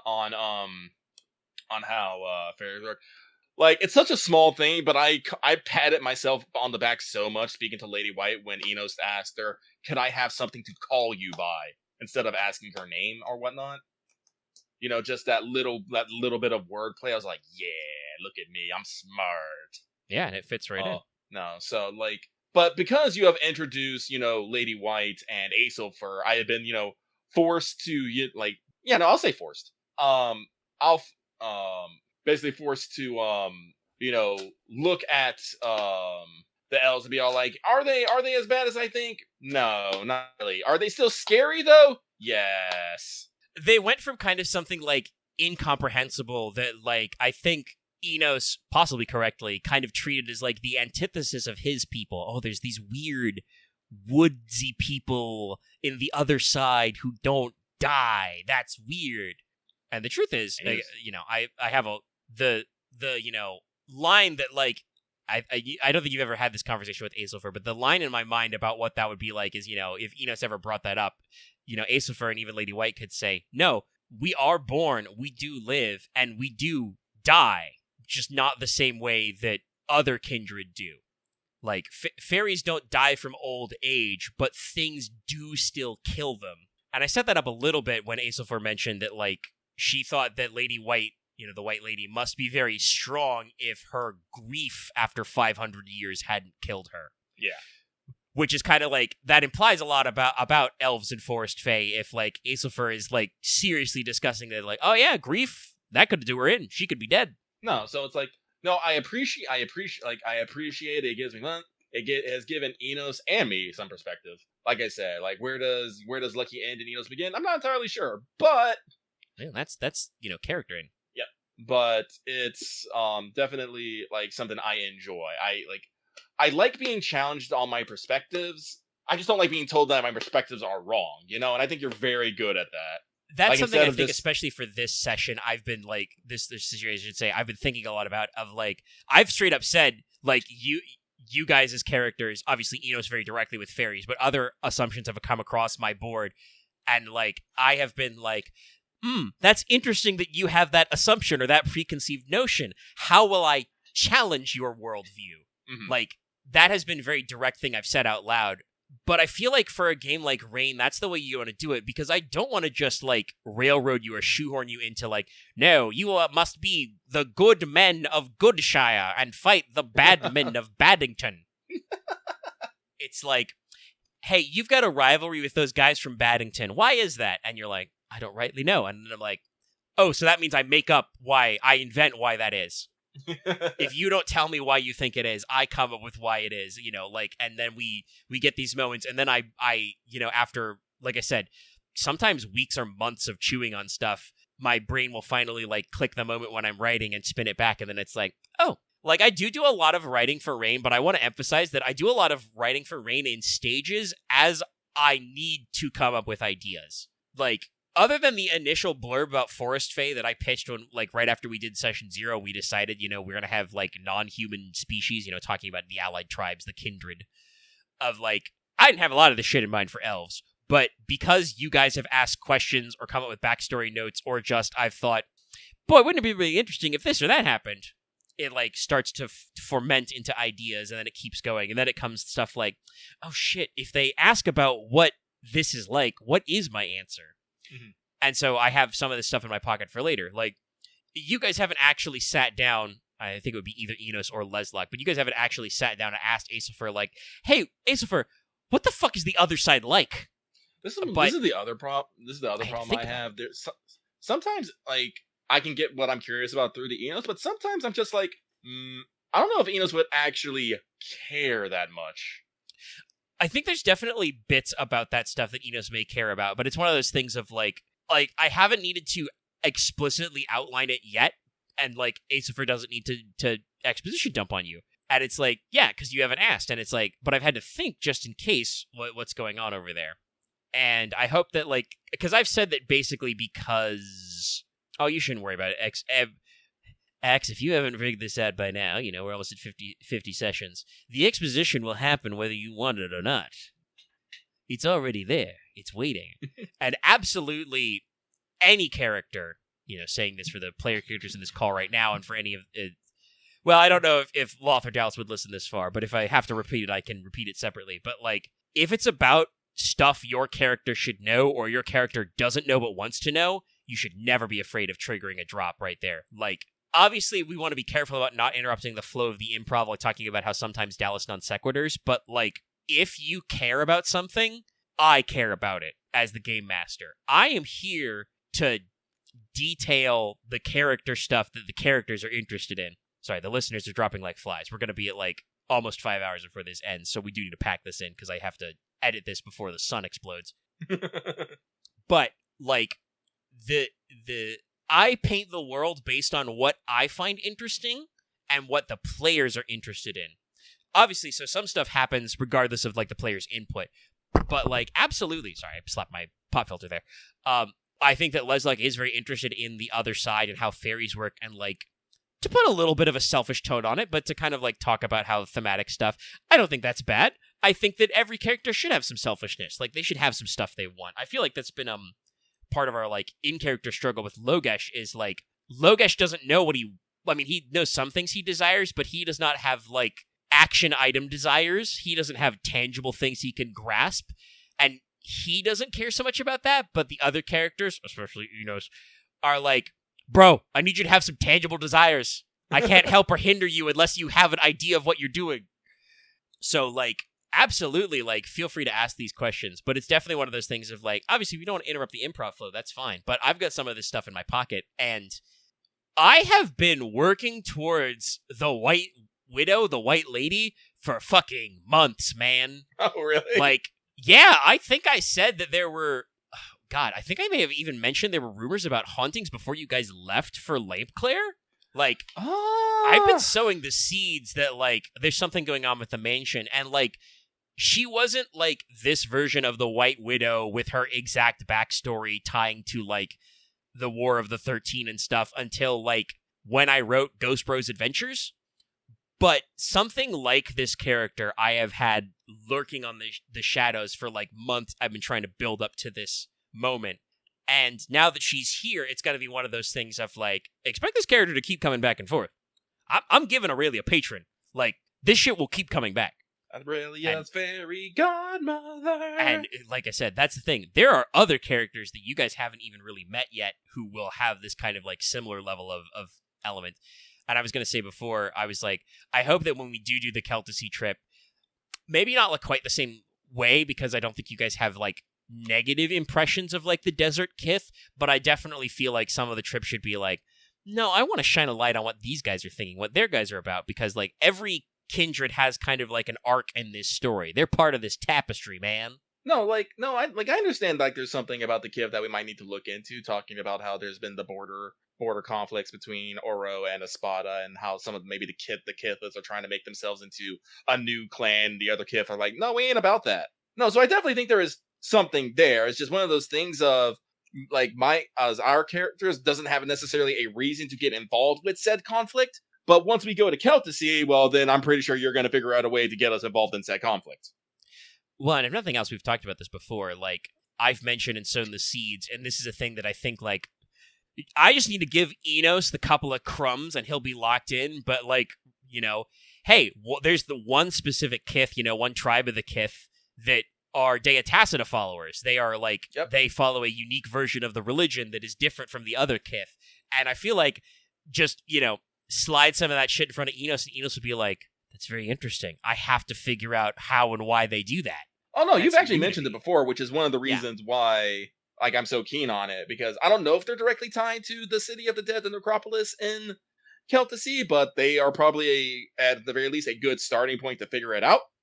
But it's just one of those things of, like, we're still, like, several months from probably being able to get away from everything that we're doing now to go do that. Like, I am... Well, and some of that is just, like, structural. Like I said, I'd never really planned for, like, the return trip to Lampclair to be quite so big, but like I said, you guys were all kind of invested in it, and I don't think that the players or characters really meant for it to mean that much either, but it kind of did. So, like, set up a lot of stuff. We had a lot of early plot arcs there.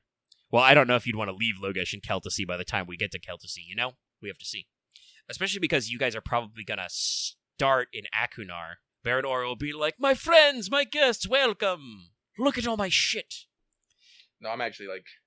It's going to be exciting. Also, another thing on Enos' to-do list in Celtasea is find the reform troop where he learned Lashing Steel Path. Again, I do... It does kind of suck that we need to find a mentor, but it does mean that learning exotic style should, you know, do a little work, and there maybe should be some work and flavor in that. So, Omega, I'm probably going to need you to design, I'll help you design a fucking Celtasea performing troupe that maybe has a chain master in it. Oh, I can figure that out. We can work from there, baby. We can figure it out. Yeah. Because I didn't mean for it to be this way, but I kind of set it up earlier of, like, you know, because you said it was in Celtasea, but I also mentioned that it was historically kind of like a low level. And it's like, just because you were, I think, bemoaning like your combat ability or whatever, and Moira turned to you and said like, hey, maybe you don't have a high kill count, but you are like the one of the best chain guys I've ever met. Like, yeah, definitely the best guy with a chain I've ever seen outside of Keltacy, you know? Like, she already set up kind of like, oh yeah, you are like pretty good at this. You're better than most people I know, and definitely anybody I've seen kind of like outside of where this style is from. And that at least is like, even if Moira's not like, oh, maybe I should give her assess. No, it doesn't make sense for her to have the tactics skill that assesses. She'll just naturally roll tactics. I thought about giving her the esoteric to assess strengths and stuff, but it doesn't make sense for her to be trained that way. But at the very least, because she was Leofric, she's been all over Troy Corone and fought lots of guys, so she's like familiar with lots of different fighting styles. Mori's another character that I was able to pull the trigger on pretty fast, but I knew I would want her in the story the moment I was like, hey, who did Leofric hang out with? What was his old crew like? And we still got some more old crew guys to get back involved. No, I still need to ask more about the fucking Espada, dude, but I keep forgetting to bring it up. Also, could probably ask Conti, but I feel like Conti would be more fucking evasive if he wanted to. He could be more evasive if he wanted to. That reminds me, we need to write a note about Summer Court. He's going to publish the first volume of Leofric's memoirs then. But we should wrap up the show. Yeah, I did not mean for the Rain talk to take out that, but I like talking about Rain. We like talking about Rain. Talking about deep dives, we can talk about Rain for forever. It's real good, but we'll wrap up. Hey, if you're watching this video on YouTube, like it, comment it, subscribe it if you're new. If you've listened to all, it won't be literally 5 hours, but I no idea what this will compress down to. You can join our channel memberships on YouTube to support the channel as well. Well, you can listen to the recording later. It's not my fault your headset was off. Because we talked about it for like hour? Half hour? I think it was like an hour. Anyway, join our channel memberships, support us.